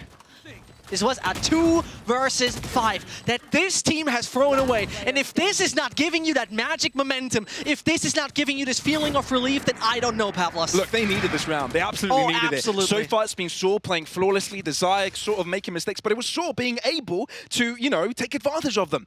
But the instant that Saw make an overstep, an overpush, Desire are able to bring it right back up, and that's what's necessary to see if you're capable in staying in series like these. Wacky, opening the round like he's supposed to do. Can he go in for a second one? Guiding Light and Assistance takes his time to allow the wider peak, but no, doesn't overpush it because they've already gotten the pick. Well, the Resurrection comes through, but you get what I mean. Listen, I'm happy that Wacky finally uses his operator well. That was about time. That confidence shot that you need comes in, and Saw using a Resurrection. Hey, feek you out into the open. There you go. I was like, you're one Guiding Light away from death, mate. Either way. Oh, there wasn't a Guiding Light available for Baddie. Maybe feeking you of it. It's fine. Oh, and it just got But it's good. They're boxing them in at the moment. The one way you don't really want to dodge it, particularly as Batty is right now running out of flashes, they have them in a good spot. And Desire have actually pushed past Garage now. Yep. And it's a two-man setup as well, so it's not. It's got a little bit more girth to it. Mid-push, Kaden delivers. So, actually Saw, this time around, they're the ones being suffocated. Massively, and this is a great move. Find the kill, instantly they're wary smoking of off. this being inhabited. Great stuff. But you check the corner. You can still. He's baiting him. He's baiting him. He's baiting him. They have no idea Zazzy's there. Not at all. Should be simple, and it's easy. Wow. Just like that. 5v2. Saw haven't gotten a single pick this round, and with a desperate movement towards this A site, they hope they can take some more damage out at 12 seconds, by the way. And they know Tag is nearby. They've got to know it. Paddy actually might get the plant here. No, he he actually gets the plant. Through the cage. Tag. Kaden. Well, saves the day as Paddy is concussed, addicted. It's not over. That's a double kill for him. He needs 3 more. The ace and the clutch. Upgrade the skin, because why not? But upgrading skin ain't enough. You got to upgrade your skill for that. Show us what you've got. Got to make an ace. Bring us what you have. Will he? We're all watching, Addicted. That's another. 3 to his name, 2 more to go. Lock it in, baby. Oh, That's God. another. And now it's all down to Wacky, really. A standoff for bullets. Doesn't dare to reload, and Wacky swings out, saves the day for Desire, and a big no to Addicted's efforts. What is this game? What is this game, Pavlos? It's crazy. I mean, honestly, you can probably put that in the highlight pack for the entire tournament. 2 rounds back to back. Bro, if Addicted pulled that off, that would have been the highlight of the tournament. Yeah. And also, like, how does Desire feel at that point? Right? Yeah. It's like such a great round. It would have put, you know, all Desire's hopes and dreams in the dirt. It would have been 2 feet under already, 5 feet under. In the dirt? In the back, and everyone's stepping on it. Dear Lord, that was nasty, but... Oh, no, I mean, I excuse this timeout from Saw. They really need it. They fumbled a couple of moments, overstepping, not quite knowing how to move around. Desire starting to get their number here, and Saw know of this. I think it was a great round, though, at the end, considering that Saw is, after that 2 versus 4, 2 versus 5, they've lost, not like, you know, are we actually that bad? Can we fumble that? Great stuff from them, but that timeout is needed very early. Got to nip it in the butt, the momentum that Desire has. And now entering another realm, another opportunity. Is it the multiverse? Yeah, it could be. Dormammu. Pardon?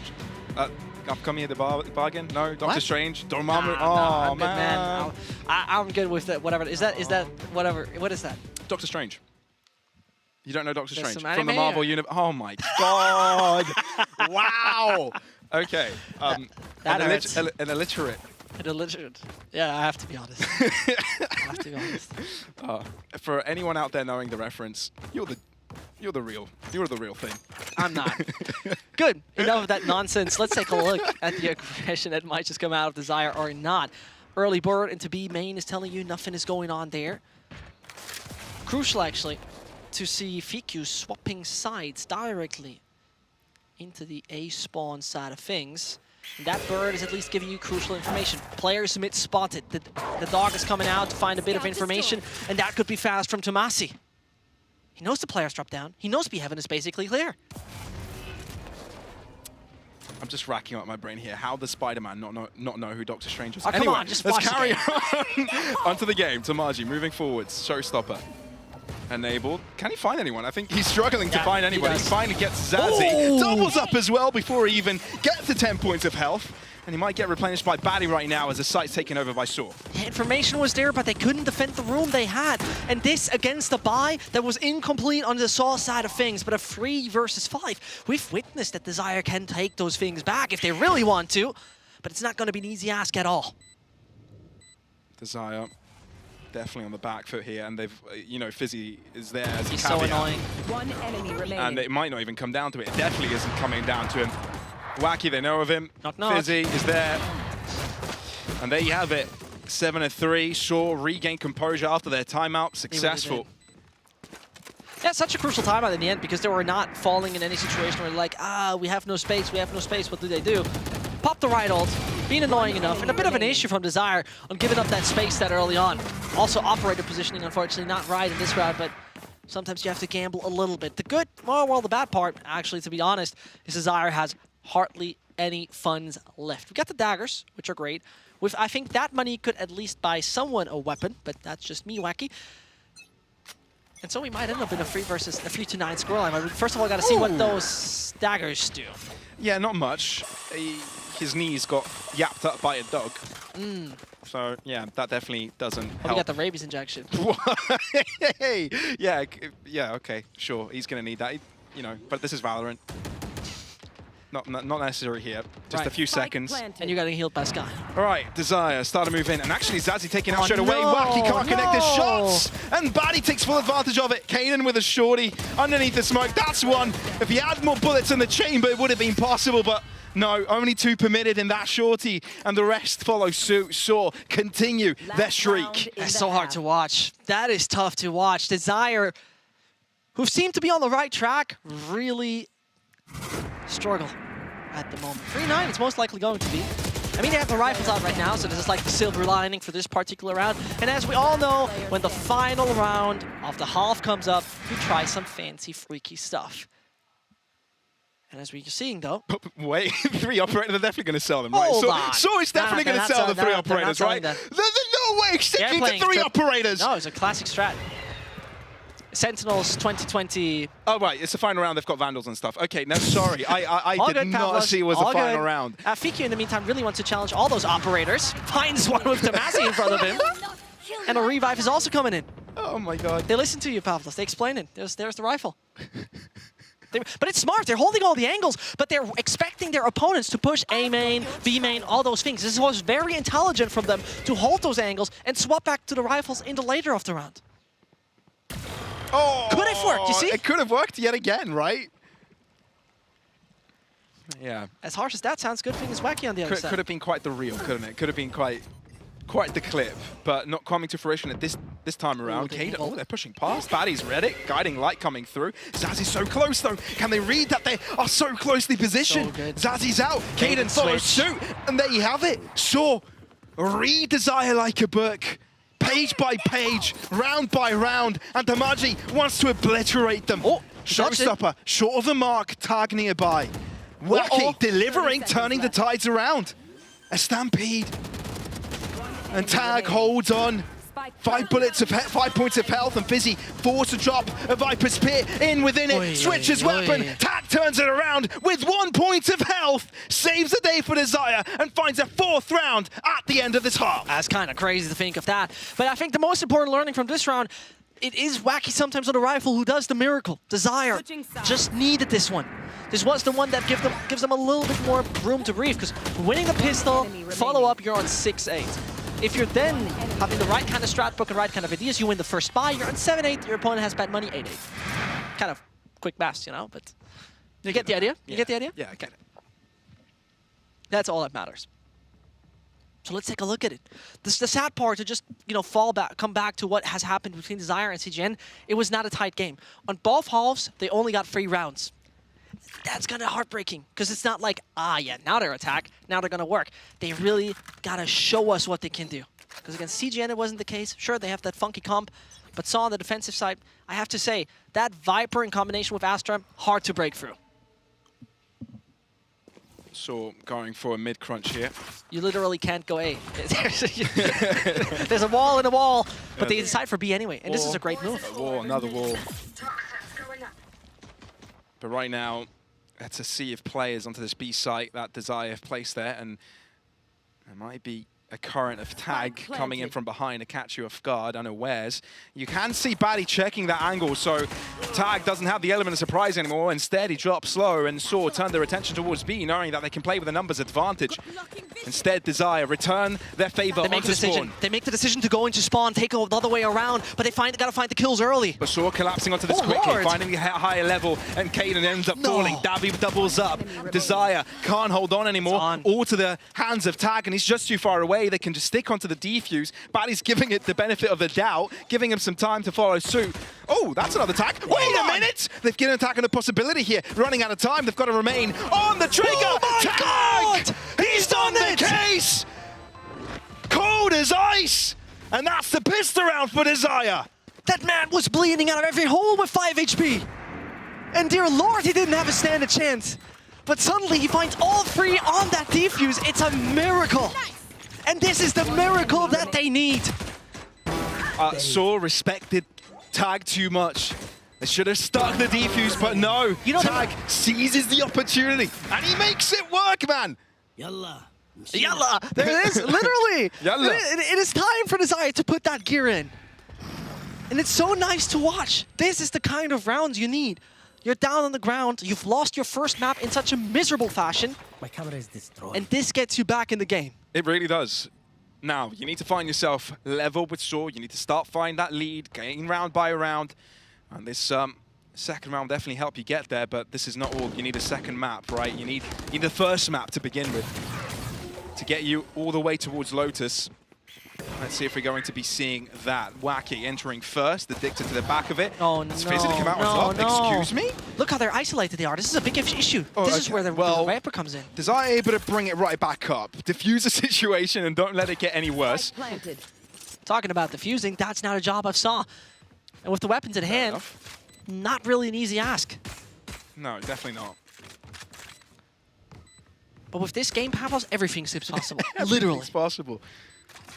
Still has a nade in hand, can so actually rule out some space. The world is your oyster, FQ.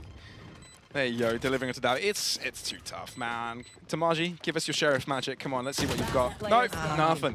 Nothing. The world is your mushroom, Batty. It's your mushroom.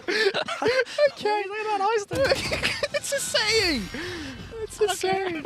What is a mushroom? What are you on about, mate? Okay, well, what? I'm so confused. 6-8, Desire close out the second round, minimal casualties, yada, yada, yada. We enter the next round, the bye round, the important one. Exactly. We're talking about a 6-8, and this is the point in time where you don't want to see Saw running away. On the weapon side of things, everything looks fine. Xazi's the only one who, is a bit iffy on that end. Got to play the Bulldog, but that's fine and dandy. That's all right. Bring that in. Didn't have to invest anything anyway, so that is from the previous round. We got to see what Desire does in this one. And Addicted, for example, playing close range on A. This is not the goal, though. He's the one with the judge. Most importantly, early contesting on mid is going to be hard. Viper Orb plus the Astro Star is basically a very long-term denial on that front. All I'm looking at is Addicted on the judge. You want to see it, huh? I really want to see it. There's Phantoms on the other side for Saw. Plenty of it, expecting to be spraying through smokes. But they don't care so much about the middle situation. They really. I think Desire realized the game plan of Saw here, trying to, stop them in their tracks, so they double up towards the left-hand side. And this is where it can get gnarly. Davi might just suck them in at this point in time, but look, the Viper's too far away. They can dash on side. Only one player awaits them, but here seems to be the retake plan of Saw coming in. Davi forced out. Tamaji awaiting. Oh no, Wacky. Oh, they're chasing right after Davi. Not respected. Tamaji tries the challenge from top, but still unable to do so. Batty. Oh, this is such a difficult position. But he still gets it. How does Batty get it? Fizzy ends up dropping. But Batty's still alive, still able to challenge. It's a 2 versus 1 basically on site. It's a 2v1, exactly. Addicted way too far away from the action. And with the dark cover coming forwards, Batty can't feel comfortable. He's going to wait a spray. Kaden knows of it, so he sticks around the corner. He doesn't want to peek. He can't do much Big per Vic, Batty's in it, Tag arrives. So Addicted now in play. Yeah, and unfortunately the wrong weapon for him as well, right? Gotta find a rifle somewhere along the way. You see the tags coming in, they were telling you, there you can find one, there you can find one. I think Desire already know that Addicted has a judge. So they know that this is the path that likely Addicted is going to take. Well, they definitely know now. With a tripwire, Phantom in hand. But the time is still there. You can make mistakes here. Plausible. And Desire had it to them. What is this good movement from FQ? moving around, just avoiding him at this point. No reason to take the fight. Sticking it, addicted. It's all he has to do right now. Oh, Lord! Turn around. Has to defuse it. No, he hasn't. There's no time. There's no time. There is no time, but expensive Well it is. played by Desire. No survivors by the end of the round, though. Kind of rough. Kind of rough, Pavlos. And also, like, the thing is, obviously, it's all right because they brought a lot of the weapons in from the round previous, so it's decent. Most importantly, what I'm taking a look at is how you enable yourself in this upcoming round. Because, for example, FQ needs to be finding his ult. This is one of the key facts that I see coming up for the next spy round. When you see, though, a timeout taken by the side of Saw, when you're about to head in something that will look Sheriff-esque, to put it that way, a Wild West round, as you could say, it's gonna be difficult. Because Saw has the firepower to deny you that. Yeah, you're right. It was the bonus round after all, and Desire make it work. And the most important part is, Desire, there's a lot on about this game. They're fighting for their participation in Ascension playoffs. There is no slip up allowed. Not one. This is I think Ascension, this tournament has started to become quite the banger, right? Literally. You've got teams like Focus, you've got teams like Falcons taking over Focus. If you're looking at the other stream right now, it's insane. You've got, you know, Desire taking down Goliaths of Ascent. You've got Sword taking both the Turkish representatives and the DATH representatives of Digital Athletics and CGN respectively. Things are not falling into place like people expected, people anticipated. EMEA has a lot more depth to it than people imagined, and that's what we're here for, to see who is truly worthy of that Ascension spot. Attack being such a versatile man in his agent pool, right now leading the charge in such a great fashion. But Saw got it in them. It's not like they're playing a mediocre defense half. I mean, the pistol round was decided by milliseconds, literally. Could have been all the other way right now. But this is where it matters. And so, Desire prodding up mid. We see the dog is ruling out in front of the A side already. And this is where Tack got to be quite aware that he might get pushed. But all of that doesn't matter to him because his mates are coming over. And that A side is free for now. They've broken down the trip. Yeah. And Saw gonna slowly have to make their way up towards ramp. All been hurt. They have all been hurt to find the kills with ease. Yeah. All right, that A side now belongs to them. And Desire don't have too much in the bank to really make that work. There's no any magic weapon now, any magic ult that can get them. Yeah, the only thing they've got going for them is that FQ is probably limping with a shot to the knee, but that's it really. But here's the thing, right? He has his ult now ready. Yeah. And we both know that on a High map impact. like Split, that thing gets the entire side. Strong. Strong. Big boy stuff. And it reaches the big boy agent. That's why I play him. Who's... Oh, no, I don't want to say what I want to say. Never mind. I'm a big boy, I Wow, are you trying to compete with Dez on the worst Phoenix impression? That's not what I'm trying to do. Keep on doing like that, yeah, fam? That's not what I'm trying to do. Better not, better not. He's the original voice actor. What did he say? I don't even want to know. I don't want to remember. This is a thought that I want to erase from my head. Let it be. You're mad, fam. Nah, there leave it is. But you know, to be honest, is Desire mad, fam? Is Desire mad, fam, in making this one work? Mad in the best way possible. Ult's already. And 4 consecutive rounds put Desire right back into equilibrium. If I saw it correctly, Tamaz is now buying up for the operator, and that could obviously be a win condition for this team. He's, by the way, the man who's leading the highest on entries. He's an absolute machine on first kills per round. Insane. He is the difference maker in that regard. And we see him early fighting for B main, where 4 players of Desire stand. This could be an early duel deciding the round. Oh, it really is. Followed up with Rolling Thunder as well. Pressure is on. Both of them concussed. One able to make it out of there, but I'm afraid that Davi is stuck. He's in place, but they do not check him. He doesn't need to even do a thing. Move away, because he can do it all with his gun. 2 for 1 as Tamaji drops. It's back to 2-on-2. They really make it work right here. And as they're trying to enter, Raki is taking a big risk, gets punished for exactly that. Spike is getting on the ground any second soon. Or does it? No, they can't. They've got to wait for Tack to go all the way around, but I believe Fizzy's got his number. Ring, who's there? It's Fizzy! My ultimate is ready. Slams the phone down, and now it's down to Caden. He has to drop back completely. Knows that B site is no longer under his domain. No paranoia, no teleport, a single smoke. Oh, it's not Difficulty much. level, It's not extreme. much. as tough as it can get. At least he's got an open site to go for a plant. At least he's got that going for him, and then he can try and work it out. But that's a good part, right? We've seen clutches, we've seen some situation work for the side of Desire before. Not necessarily for Kaden, but 30 overall, seconds left. it is a crucial round, and they can't get that one working. If the operator is the key change right here on Batty, for example, could also be a problem. Fizzy still has 2 snake bites. There's not many things that necessarily help Saw to get that retake going. So we've got to play it smart, put all your chips together. They really want to save that operator under any circumstance. They really think they're going to win this round. They think they have this round 100%. Which is why they're grouping all their 3 players together. Just play the trade game, right? It's dangerous if The you ask only me. way it works out for Kaden is if they line up, they know he's at the back of the site. That's it. They know exactly where he is, where he's hiding. Can he isolate? Snakebite to his feet. He's sprayed upon, even while seeing him. They'll be getting the shot through. Saw. Tough. Get the lead. Don't allow Desire to get it, actually. I think that's the most important part for them. Don't give them that hope.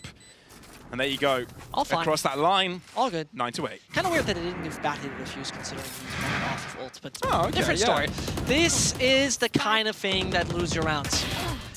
That is the kind of thing that really does. Because what I think they might have fought, but maybe that's too far ahead, they spotted the race on backside. And how should Astra get up there? Right? How technically would it? And, you know, your mate can also use the blast pack for you. True. Those tiny details that really win you those rounds, that give you those big advantages. And Saw keep the operator in the hands of Tomasi, who's not even leading the charge. The best assist per round player is right now leading. That's addicted. Wacky instantly using his blades, dash forwards. He really wants this, doesn't he? They really want to. Viper Spit preempted for the defense on the A side. Wacky? That's a whack death. Oh. It's kind of whack. Because the thing is, he's not pulling any attention towards him. He's dead now. They can rule this out, and you see, Tomasi does already that. And just a small micro play as well. Desire, unfortunately, unleash their guiding light within the smoke, so they don't gain any info on Davi and Batty either. My ult's ready. They don't know that there's 2 players here. Seeker's That's the already sad part. frustrated. Davi can just play guarantee. Guiding light, they suppose still that Batty's still there. Yeah, you're right, Seekers, and now they'll know. Paint Shell's delaying. That's actually big usage of them. Kaden blocked out. Desire, no more. And all of a sudden, Saw have got all their pieces chipped in onto this B site, apart from Vizzy, who's all alone onto A. Great awareness from Tomasi. You really got to give him that for that. Tag alone on another front. That's important. Delivers. Now he needs to open up, put the pressure onto the backside of B, so the rest of the cavalry can just walk in. They're all rotating. There's suddenly not too many players left on site. They might just turn this one around. It's all on Davey. Oh, but Tag, what a shot. He's an absolute hero in this 30 game. seconds He's left. done so much, but it's not all over. Not yet. You got to relax. Tomasi Chill it out.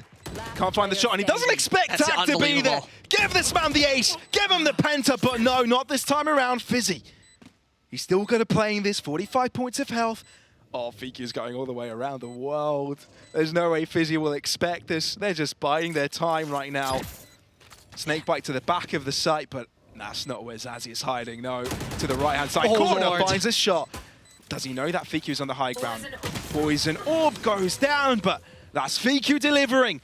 That man is smart, and he gets the better of his opposition. Tag is an absolute MVP in this hunt. He's securing the dream, starting off with a weird play in the initial part of the round, a 3 versus 5 advantage, and boom, they're turning it around in such a fashion. So needed from the side of Desire. And they themselves take the timeout after success. Yeah. Most likely, Tag is shivering, turning it around for his team. Yeah, Gotta if it wasn't for Tag, that round would have been over for them before it even started. And I feel like Desire need to be a little bit connected on their thoughts, on their game plans. Wacky, heading towards mid, towards the right-hand side, could have been an obfuscation, could have been, you know, to draw the attention towards him and the rest of the team can move into B. But then again, it was disconnected, disjointed. And they might need this time to get back on the same boat. They did win the round, but it's coordination that matters. Saw, though, with this timeout, might be gaining on that too, as they also have the ability to speak with their coach. And I just want to tell you that we're coming closer to potential Lotus, a map that both of those teams have never lost this year.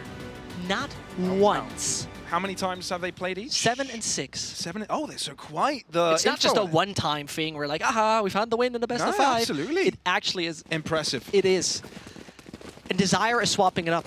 Hardly seen them doing the fast Ago so far. Hardly seeing doing that push at it. They suffered against CGN a lot in this, but looking at the buy of Saw, They might just get into double digits, closer to victory once more. So 2 rifles on the Source side with ultimates that could be impactful. Tamaji, Showstopper. Importantly, yeah. I mean, once they realize they're in front of the gate and group up, could be free frags for him, could be very dangerous, but it depends. Walk through Fizzy. No way. Through the smoke. Traded by Wacky, but Showstopper in play. Saw with the numbers, can they find Riflery? Can they find the firepower to get right back in? I don't believe Wacky saw a Phantom there, but doesn't want to overstep his welcome. Fiku. Of course. I mean, yeah, look at that. There's a rotate from Davi. That could be so crucial. They really got to make a decision soon because they know the opponents are closing in on them. They know how well fortified the A side is. The decision has to be made soon. Do we go Vens? Do we do the change of direction towards the B side? Something has to happen, and they might just run into a horrible trap into A if they don't swap up their plan. Batty garnered information, drops back, respects it. As you said, the caveat in this round is Davi's position. He's got to be patient, mustn't be overzealous here. They check him and find the kill. That is so crucial. 30 seconds to now get onto site. Wacky's low. Any pistol shot could do it. That's the important part. Addicted left on site, So uncleared. so good. Doesn't connect the shot. And now it's down to Davi. Found a rifle. They know where he is. They saw him earlier. They expect there could be a rotation over mid. Therefore, Wacky holding out in vents. Davi delivers, and now they're wary of him. 47 HP overall on the Desire side. And Saw could clean up. But they never know where he is, under no circumstance. Then delivers Davi on the hot seat. Can you do it? With 2 players, different locations, Spike in the open. It's impossible, mate. It's nearly impossible. And he cannot find the shot as Desire simultaneously peak. That's 10 in the books for the first time this game. They are in the lead. Absolutely important how Kaden played that down to the end. He was not taking any risk. He was not trying to find an easy frag. He knew he got to play it when it's made. And it started disastrous once more. But this puts him in a good spot. Now, this is the round, though, Pavlos. You got to survive. This is where the weapons come back into play for Saw. The great part about it is that you see that they don't have too many ults. Addicted can revive, so Tomasi can go for more of a risk, but that's all I'm seeing. A key round for Desire. Interested to see how Saw adapts now. We've seen a variety from Desire. And influential in this half, really. Saw has barely grabbed one. I believe it was the only round that Saw got was the bonus of Desire. They need impact. I think they're struggling more than Desire did on this defense. And I think the decision-making is really helpful. If they end up on the A side, there's much less danger over there. We're only talking about Addicted and Batty. Individually, great players, but not the risk of an operator running into you. Have we seen extremity control attempts from Saw so far this half? A little bit, but not too much. Not too crazy. Even so, Desire fully aware of potential like that with their setups, with Tag holding through. Oh no. And he gets 1 kill. He does. And that's off of the back of the site. Why was Batty in that position to begin with? I have no idea, but they now got all the information how free or not free the A side is. Fizzy is spotted, takes initiative. So smart to drop as he was revealed on the higher ground. But if you look to the other side, VQ going all the way around towards the B side, clearing out the heavens, permitting the rotation from Desire. But look how close so are. He got to make the change right now. He's got to be aware that the players have him on the radar. But they wait. They wait. No way they expect him to be hit. Now they can due to Caden's smoke. He got to do something about it. He's just going to sit still while Wacky There's no time, Pavlos. goes on for a rotation. There's There no is. time. They've got the spike down. Saw. No! Wait for it. Batty turns around in time and saves the day for Saw. And now limited in numbers. Desire drop. VQ in the open gets picked up. Desire need to bring it. 2 versus 5. You got to really live the dream right here. How can you escalate? You've got control. You've got sideline control. But Saw play it to a T. Simultaneous push from multiple directions. The execution is immaculate and allows Saw to get themselves back to even ground, to double digits per side with the old turbo into Tamaji. They had the entry kill. The A side looked so open, and once more, they're so overly disjointed on their game plan. Player standing. Sure, they wanted VQ in mid, lurking around, coming in late, but it feels like if you would have just run that thing down on A, you're good. I've got to hand it to Saw, though. Oh, in these absolutely. situations, they play together, get those moments, get those timings right. It's brilliant. Yeah, the protocol's on point. And Batty, this is not the first time he turned behind him to check for a flank. He's done this Insane a couple awareness. of times this map.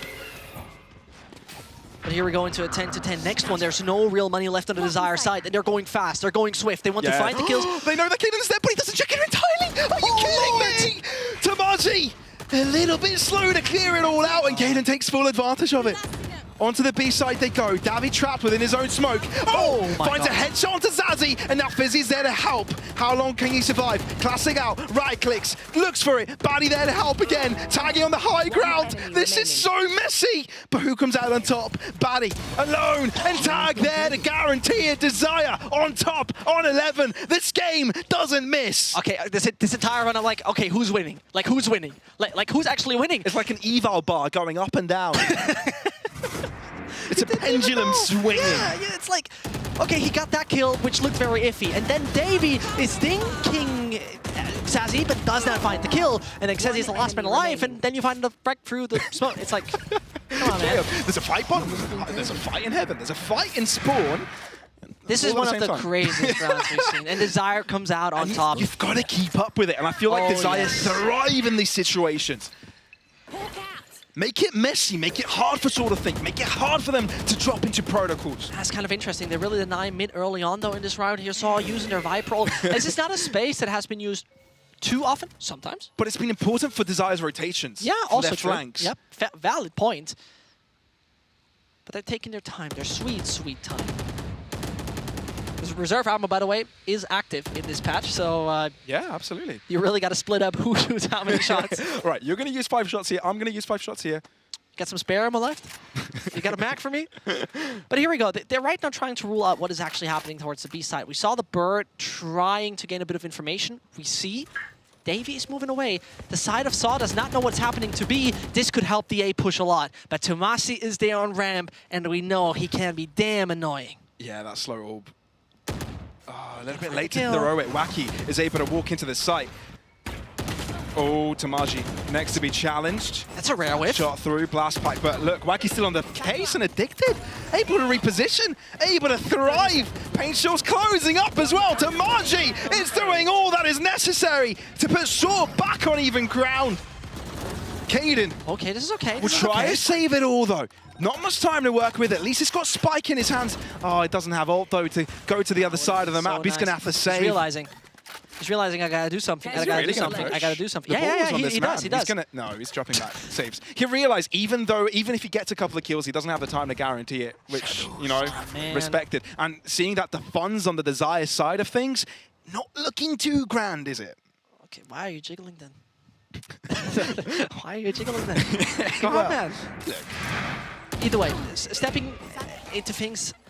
Great read, great defense once more by Saul. Tomasi on the ramp, being the nuisance as expected. I thought he would be dead 5 times there, but he threw the blast pack, he threw the nades, he threw everything to stop Desire, who are now playing with limited weaponry. The silver lining is genuinely taking B main control, getting Fikio on the ult, taking B side. That could be a big play on the side of Desire right now. Wacky was hoping someone would have shot the Trailblazer, but no. Yeah, you're right. This has happened a few times where Wacky, wherever he goes, he gets greeted by a dog yapping at his feet. Can't be too easy. And that's the dash no more, right? That's a big utility piece, but I'm looking at Tag here. Thank you for pointing this out, observers. That's a lot of space that I don't think that Saw are aware of. Yeah. This is massive. Oh, this is more than massive. This is game-changing. Take out the weapon, please. Round-changing, map-changing, and that's 2 kills for free and Tag. That's the A site in control for Desire. If this guy's not the most valuable player of this round, of this entire map, then I don't know. In case it goes in way of Desire, because we have to go so far. Saw has still the capabilities. Never mind. Tag is the real MVP this game. My God, absolutely leveled up, stepping to the plate. And only one left, it's Fizzy. Wacky chasing right after. They may have just walked past him, but oh well. They know where Fizzy is now. Are they really going to land? Oh, for a second there, I thought Tag was going to be given the ace, but no, not risking to lose any more players. The eco is rough. Desire, though, on map points. We're not done, though. We're not done. You've seen how those maps turn out. You've seen how those rounds turn out. Tag, though, an absolute machine. Lurk God, awareness of... Tier 1 is a little far maybe, but definitely on the right path. Man's on the right path. And Sosaw got to work with limited tools. The silver lining here, Tomasi may be getting his ult, but overall, Tomasi in itself is a silver lining, so, you know.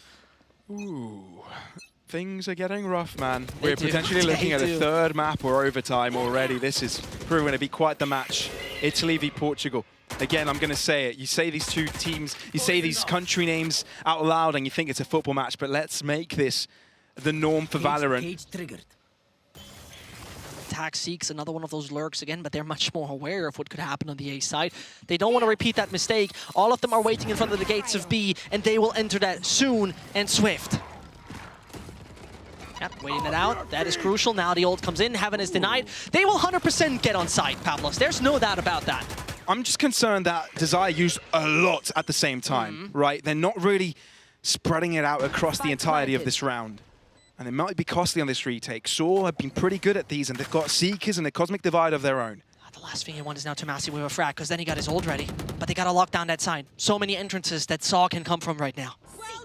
At least they've got Garage covered from Tag. Seekers out, Guiding Light, Wacky, forced to hide within his own smoke. Fiku with the first shot of this round, this is what he needs. Kaden though, on the drop, gets a double, and Desire! Blink and you miss it! Gain the 13th round, the victory in the map, and take us to a third map, Lotus. I would have expected a lot of things, Pavlos. I saw a lot of things happening, but that this turns 13-11 after a miserable first half, insane work by the Italian team. I think everybody needs to be bowing down to Tag right now because he saved the day in so many situations, it's crazy. Absolutely insane. I mean, his work was on a different level. By far, what he has done right there is impressive. His lurks, his awareness, it was a blessing. And I'm happy that we're going on the third map. We are. Lotus up next. See you right there.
Welcome back to VCT Ascension EMEA, where Desire just equalized the playing field as they take Saw's map pick. I mean, you said it early on, Nero. You were like, yeah, Lotus, that's going to be a definite. How does it feel to be right? I don't think I said that. I was not that convinced, but I was definitely excited to see Lotus. It is an upcoming map, and we've got a lot of stuff to see there. We were so surprised this far that Desire did not decide to play Lotus even once. Now they finally get to play it. Will it backfire, though? Because some of the maps that didn't work, worked for them. Some of the maps that did, not really. So what's going to be here? Yeah, I mean, realistically, when you come into a map like Lotus, there's so much space there. That's where your Sentinels are going to have a lot of opportunities. And all I can think of is if Tag is getting more opportunities, their chances are looking pretty good. Yeah, I mean, Tag on the Cypher, the MVP for a reason, coming down to a lot of clutch moments. The utility usage from this guy, I mean, he was everywhere. 297 ACS. That's impressive. Yeah, and it started mostly towards the second half. The control of the map that he had right there was huge, because I'm not only talking about the lurks and backstabs that he was getting going for his team, but also he was not allowing Saw to really take control of these spaces, which is also very important. Absolutely, I think as well, you know, you look at Tag in those late round positions, he was able to win out a number of clutches. He was up there were 3 4Ks in that match, in that map, excuse me. 2 of them were his. 3 3Ks as well. Just the amount of rounds that he was bringing that damage to was unbelievable. And, you know, considering how we started things off, at the very beginning of this map, I'm not sure that I was terribly confident in Desire. They were down by quite a bit.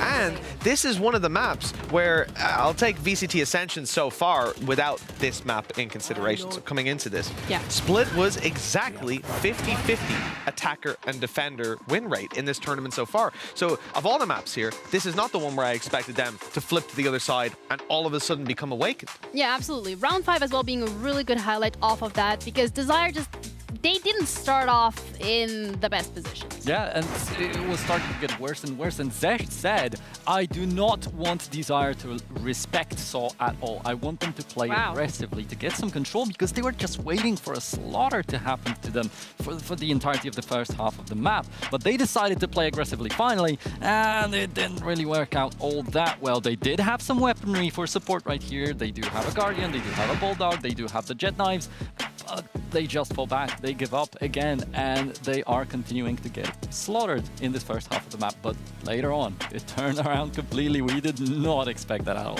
Yeah, it was ridiculous, to be honest. Like, the fact that we see this team basically just be beaten down, and they're already behind in the series. It looks like they're on the verge of just losing it out, letting it go, and pushing us onto a second series, excuse me, not a third map.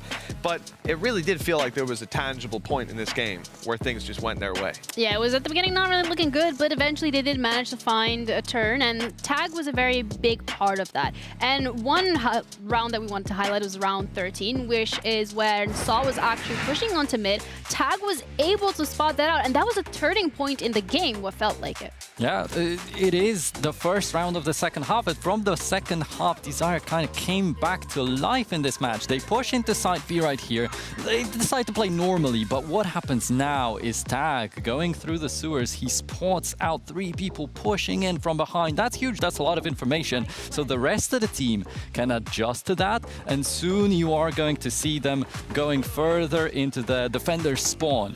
But they make that decision a little bit too late. What happens later?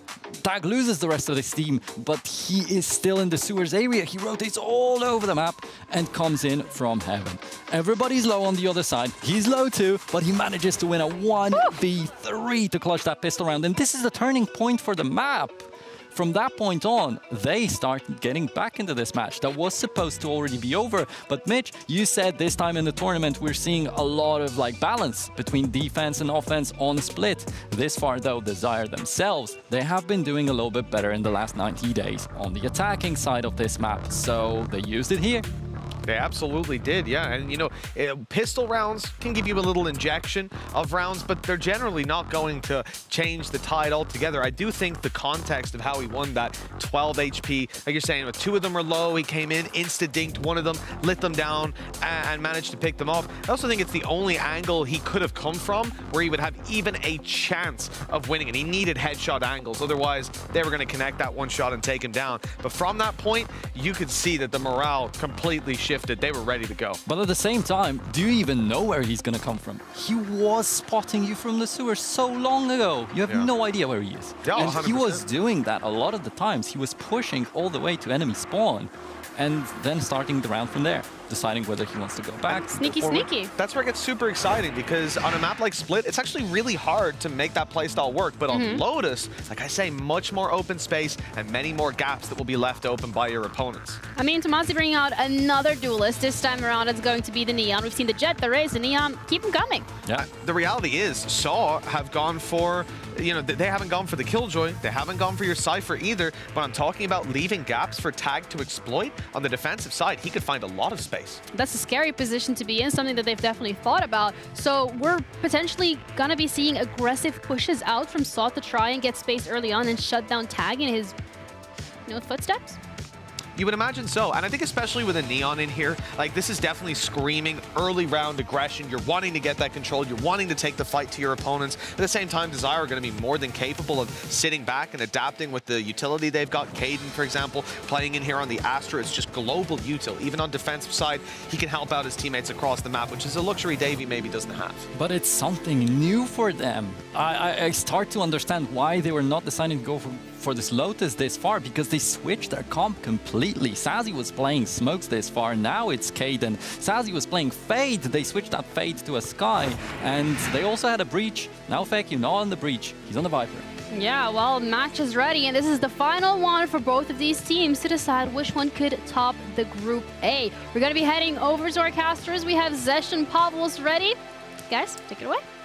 Thank you, Jenny. Yeah, it's going to be a banger. So far, close game, right? One map to one team, one map to the other.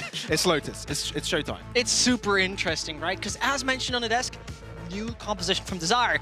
The one part could be, discomfort, new comp, we haven't played this so far in officials. I think this is great for Desire because simply there's no way you can prepare for that. There's no way you can adapt to that. Last time around, they played this in April, a few months back.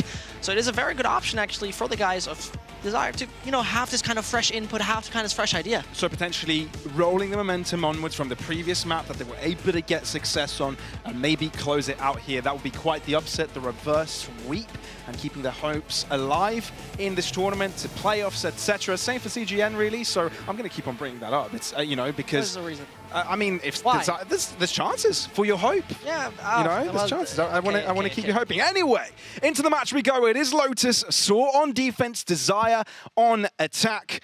A bit of different play styles due to the agent selection here. Perhaps some early proactivity from Saw is what we can expect. While on Desire, maybe a bit more laid back, a little bit more controlling. We saw the success already earlier from Saw on this map against Digital Athletics. Played a great bit of VALORANT, Tomasi especially. A nuisance on the attacking side, but this is not where we are at the moment. So, Desire's taking it slow. Got a bit of information towards the A side, have the wall to deny any further information for Saw, but Fizzy knows, stops it for a moment. But there's so much time. This is the thing, right? There's so much on the clock. There's no big rule out from the side of Saw. So what is the decision? There's so many options. Yeah, Saw do aggress though, and Desire will be picking that one up quickly as Feku gets first blood. Now, Spike, of course, is the middle of the map, so its trajectory towards this A site will take some time. Addicted, squaring the field as he gets the kill himself. This would be so important. Does drop low. Damage towards him. Wacky is willing to move into his direction, but Batty has dropped back, no longer covering that crosshair. Now, with a paint shot towards him, Trailblazer stopping him in his tracks. Zazie is able to follow up, and this is going to be side control for Desire unless Batty is able to do anything about it. Close back, but Wacky point blank, able to deliver. This was such an amazing combination. The nade forced Addicted into the dog, and therefore you couldn't move a slight bit. Davey has a quite tough task ahead of him, but a perfect swing together brings Desire the first on this beautiful map. Yeah, great start. 4 players alive.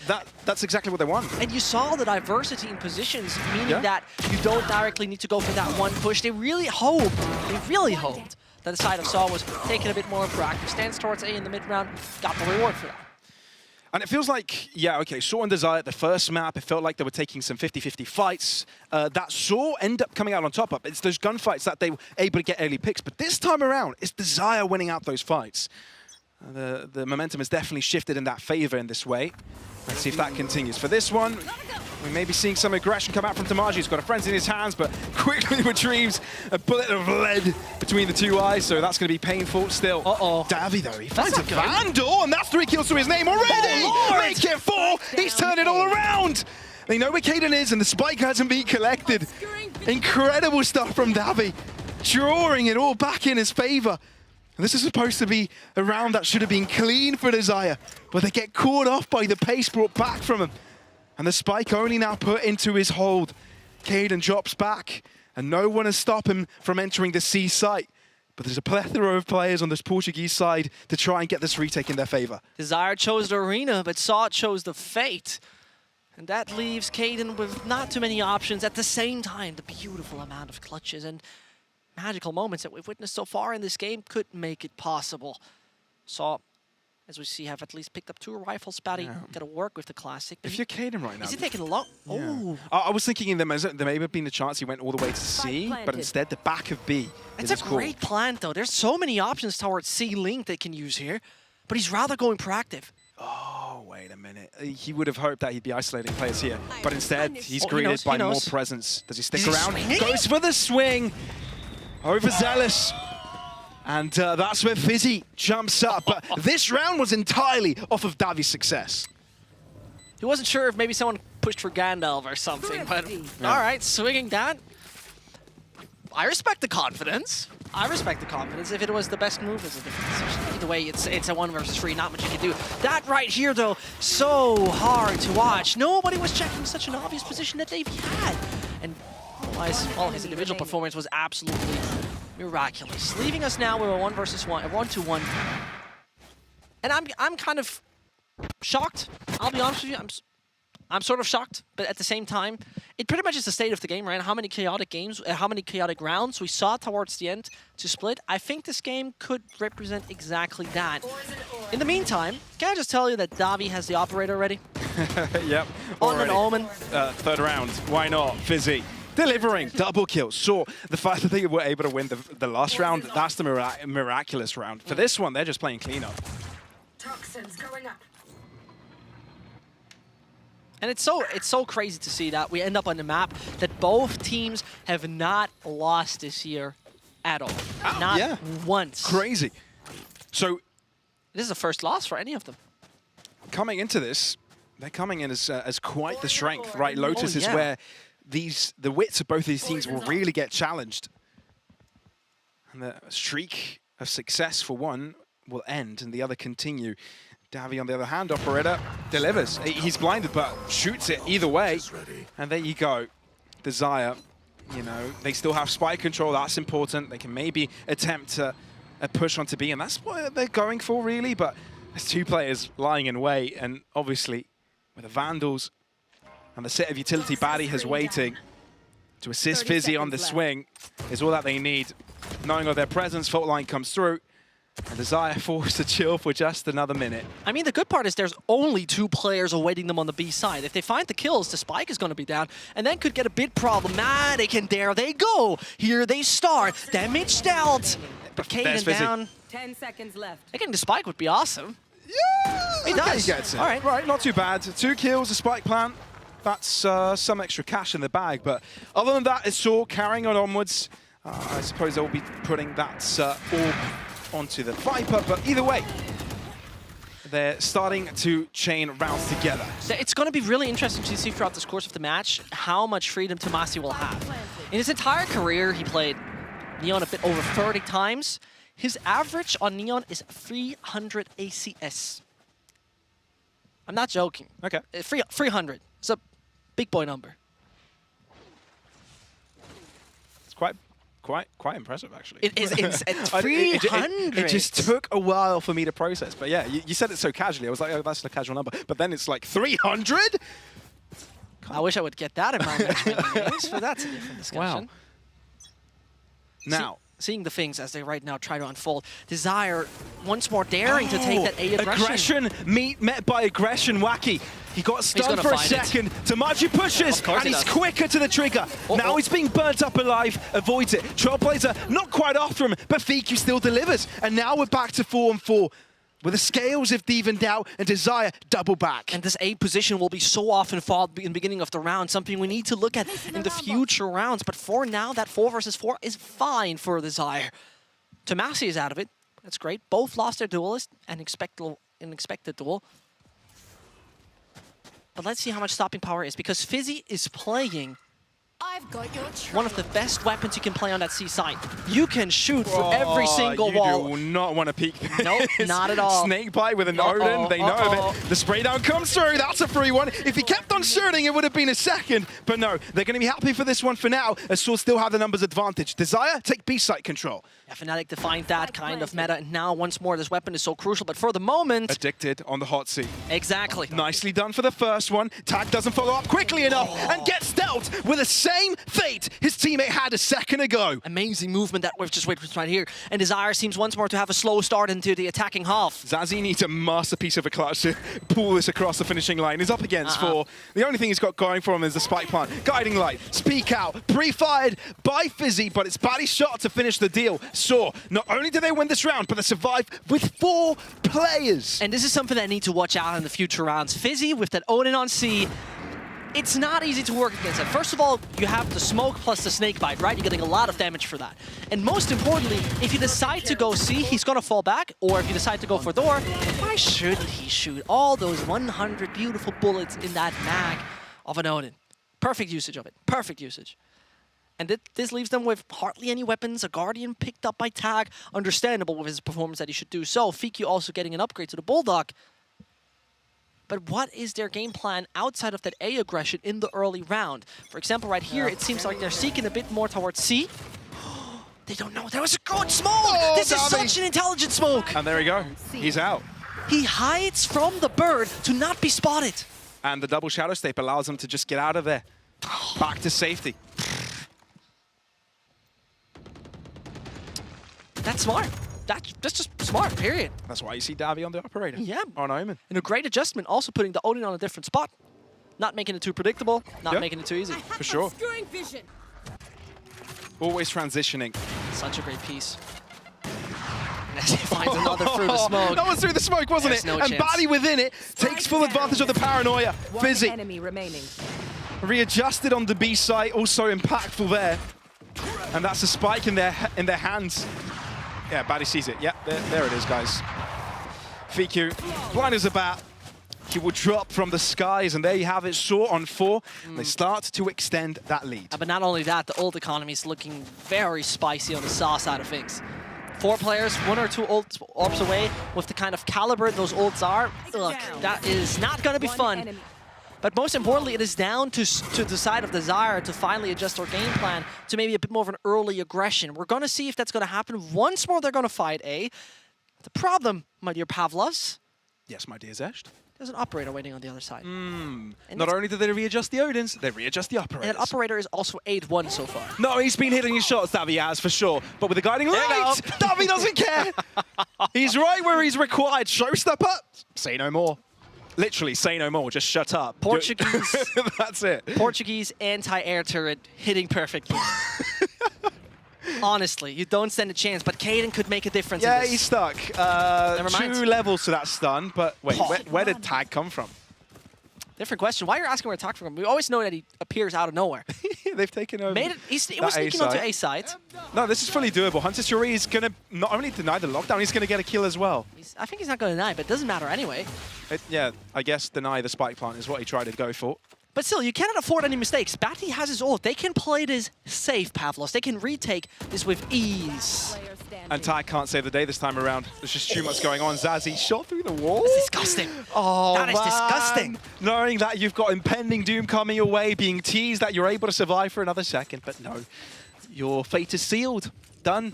Dealt with. Okay. There you have it. So, opening up the playbook, adjustment. Okay. How do I not die? The guiding light actually wasn't impactful in that moment. Yeah. It did not. It instead was impactful for his own teammate. Okay, so how do I avoid Davi operator?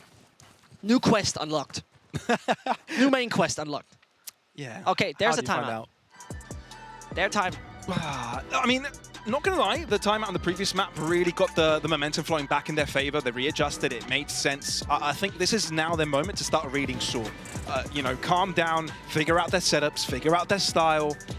But I'm not going to lie, Saw brought out a plethora of things so far. So getting a read on what comes next from this Portuguese side is quite the target.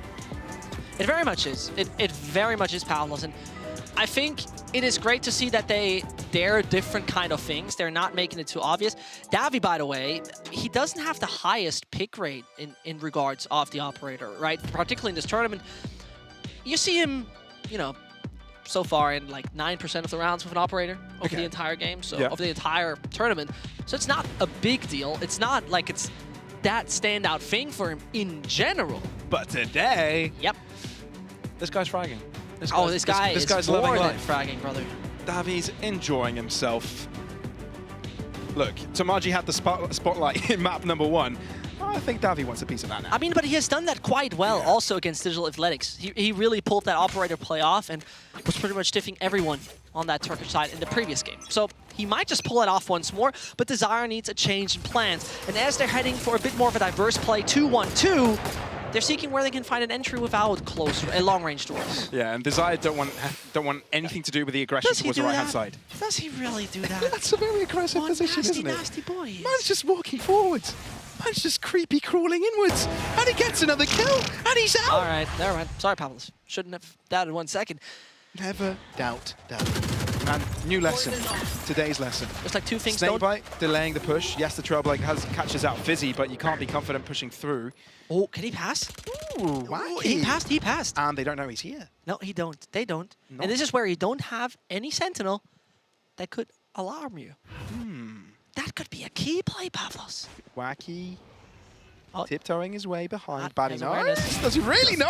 Batty! They do. Well aware. Great awareness from Saw overall. Not only in this map, but in every map so far, Batty has been extremely aware of everything. You want to come from the back? Batty is denying. he's like the insurance in that. And he's the definition of impact kills. He is, yeah. He's not one for the frag reels, you know, for the 30 stats. seconds left. But the few that he gets are game changing. Ouch. I think that is a fair way to say. Yeah, as you say. Yeah, ouchie. That's a big booby right there. 5 rounds of difference. Man, you need a Need to grow up. You're big right. band-aid for that, I can tell you. Oof. That ouchie is one of a kind. That ouchie is ouching. All right, away from that, please. Yeah, I beg Go you, ahead. Pavlos. Yeah. Desire, once more, find themselves in a similar situation as Split. They don't find any answers. They need that miracle round. They need to find themselves in a situation. And they want to go B. And again, the operator waits in front of B. This cannot happen. This does not happen. But this time around, exactly as you said, Davi doesn't connect. Ends up dropping. That's the operator down. Not to be collected. They don't want it. But look at this push coming in from the right-hand side. Tamaji reads it. Fiku ends up dropping, and all of a sudden, Desire are with not a Viper. Oh, the idea was so good from FQ, but it seems like Tomasi made it into the smoke and saw a bit of him. Saw are under the idea that the B site has been taken due to the fact that they've cleared it out completely. But Desire have been able to just rotate around them in time before Saw are collapsing onto B. So, brilliant. Quickly traded again.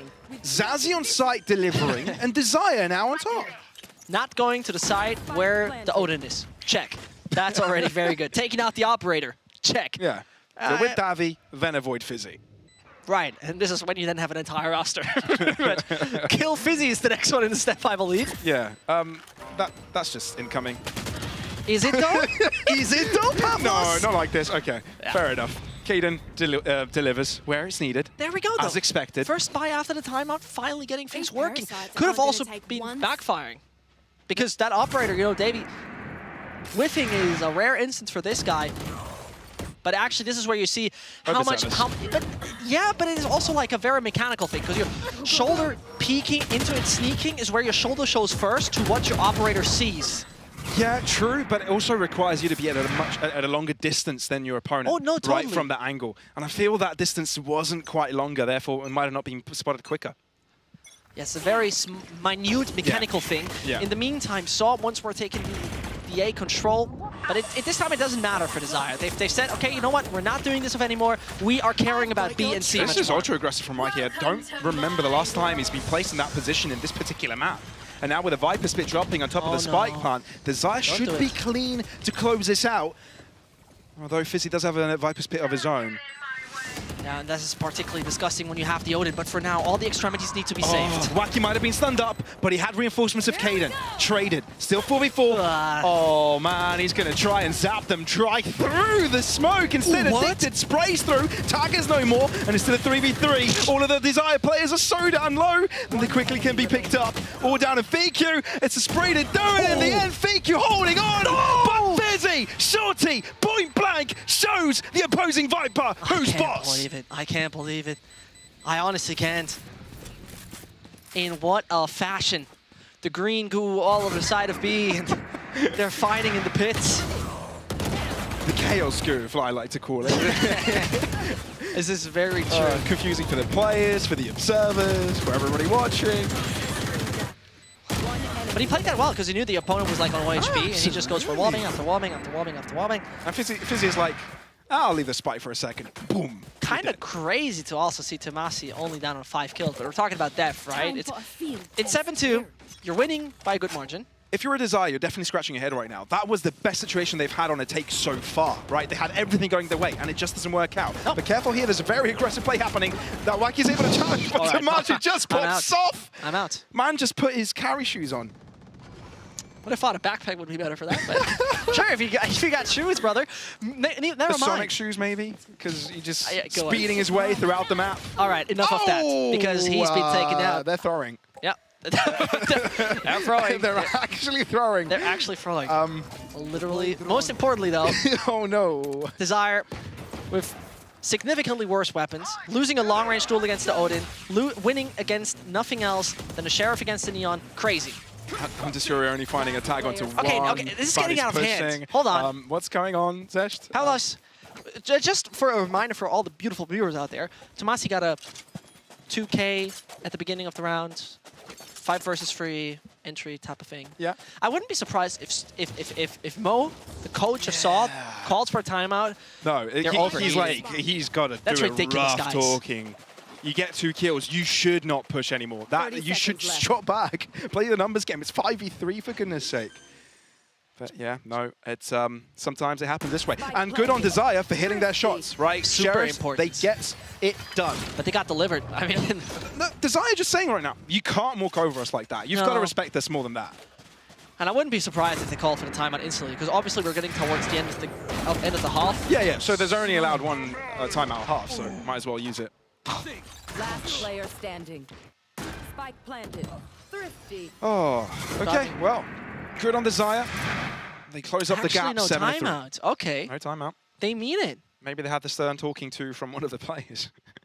We'll see. We'll learn about this later on, perhaps. But for this one, back into action. Saw, though, don't want to hold off of this pressure aggressively onto the right-hand side.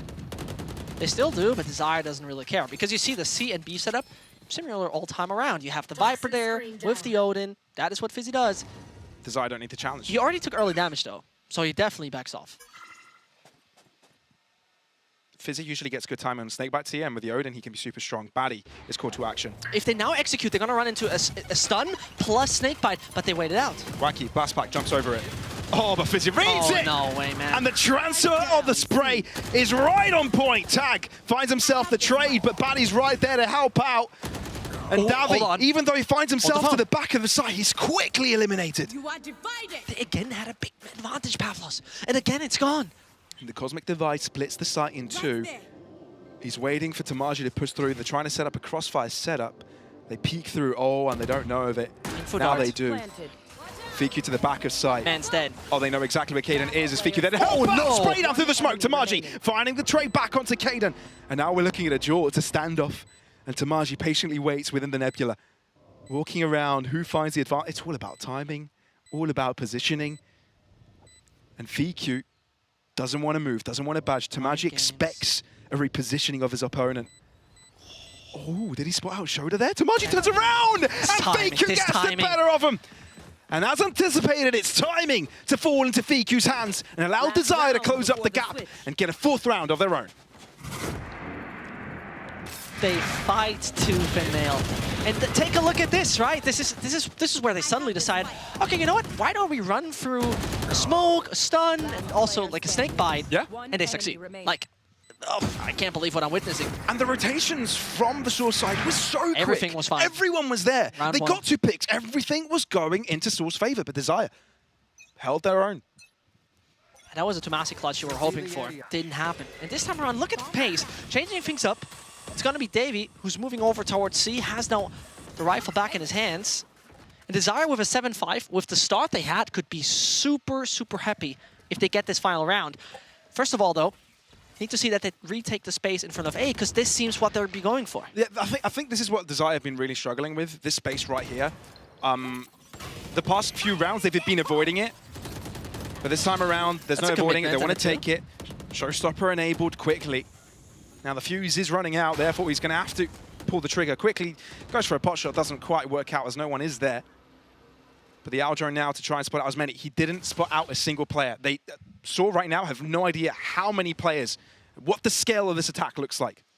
And the question is if they actually dedicate to A or go for Gandalf, because most importantly, Fizzy does not have any snake bites. Doesn't matter. Gandalf it is. They're faking it. Exactly. They're faking it towards A with the door, or double faking. Double faker. They do. They're faking us at this point. Kaden with the first blood. Tamaji holding back into tree, looking back into safety as Batty is focused to this defense of the site. Fiku tries to hold back rotations, but Fizzy's got an Odin in his hands. He drops so quickly. Davi's called to action. How does he unravel this? How on earth does he deal with it? Because Fiku's found an awkward position that Davi cannot deal with. Desire find a streak of rounds to close the gap completely. Put a leash on Saw and pull it. This is a 7-5 score, as close as Desire could have liked. I don't believe how they continuously, again and again and again, make it work. Down A. It is an absolute miracle to me, but in the greatest fashion. Desire really found a way to not be too afraid towards the end of the game. You know, we really saw how problematic it was. A good chunk of the rounds, you see it right here, saw it, they got a really good job on the retake as there weren't too many players available, so on and so on. Especially Davies' early impact with the operator there for a while was really annoying. But here we go, and that's 7-5. Again, a pistol one, and basically that thing is tied. Desire with momentum. Yep. And now we'll get to see Saw's attack on action, right? We saw their composition, how needy it was of taking space early. Now, this is what they're made for, right? Attack. This is what they can do quickly. It's the matter of fact of not being able to do it too much. Not using up your utility unnecessarily.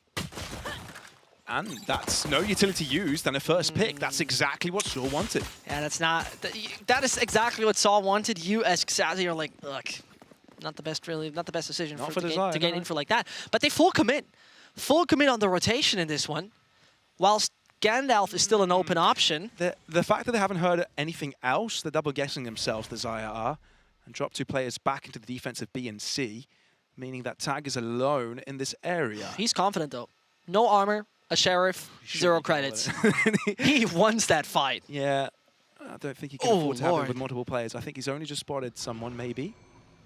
Door open, heading into tree, duck cover. Ooh. Now concealing Tag's position.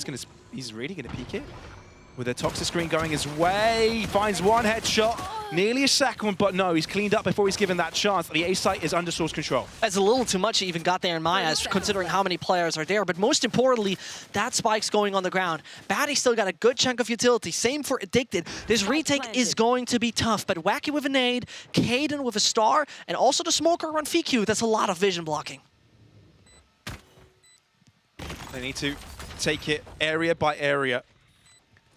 Flood the site. And that's the final flash utilized by Batty. No more. The aftershock is there to delay. Desire have to slowly walk in as the spike starts to tick quicker and quicker. Where are the kills though? Kaden with the first. That's what they'd like to see, but Davi holding strong in the middle of the site. Fiku finding himself the back line and now Addicted to the side of it. Wacky, once again, taps the spike, shocked up towards him, down to 25, and a shot was required to close it all out. Addicted, surviving with 8 points of health, seals the deal and gives Saw the pistol round. And that would have been the one to bring it back instantly. But now this is turning into a marathon for the side of Desire. After losing so early, one of the crucial players, Tag being a bit let's say, overcommitting. I think is a very fair term for what he has just done right there. And that could have been every way around. He even dings him through the wall, but does not find it in the end. And so Desire, for 3 Sheriffs, want to stir some up. Yeah, there's definitely some stirring to be done. Let's see if it's permitted though. Tomasz is just floating past all you do. He avoids everything. He's literally, you know, acting like Neo in the Matrix right now. Nothing has hit him. And he's taking full control over the site. Oh no, the timing just doesn't quite work out as soon as the Nebula depletes. And they're right in front of him and the spray comes through. And Tomasz got it all covered. My Bulldog doesn't do that, but great job from him, really. My Bulldog doesn't do that, no. Tak and Fiku still both having a Sheriff, but never mind. My Bulldog goes woof and once walks every so often. He didn't actually. I don't actually have a Bulldog, actually, but I just want to make that joke. Anyway, 9-5. Is that Bulldog's name Roscoe? Roscoe? Roscoe, yeah. Why? The chosen ones will understand. Either way. I don't know what's going on here. 9-5 is the score. 2 rounds in a row for Saw. And now is the buy round from Desire, the bonus. Let's see how much damage Saw can do here. That's what they're really looking for Desire. They need to steamroll through this round. And it seems like for the moment, Tomasz definitely has one goal, and that's running into B as fast as possible. Ult ready, finding an entry. He's being sucked in and absolutely denied. This is a good start for Desire in this one. Eager, but exactly what you want to do with an Neon ult. But that was all an obfuscation, an allurement that the plan was going to be this B site. C is what they end up hitting. And even though they're a player down, they've got control over this fortress that is the C site. And that fortress is now locked down, guard up, wall up.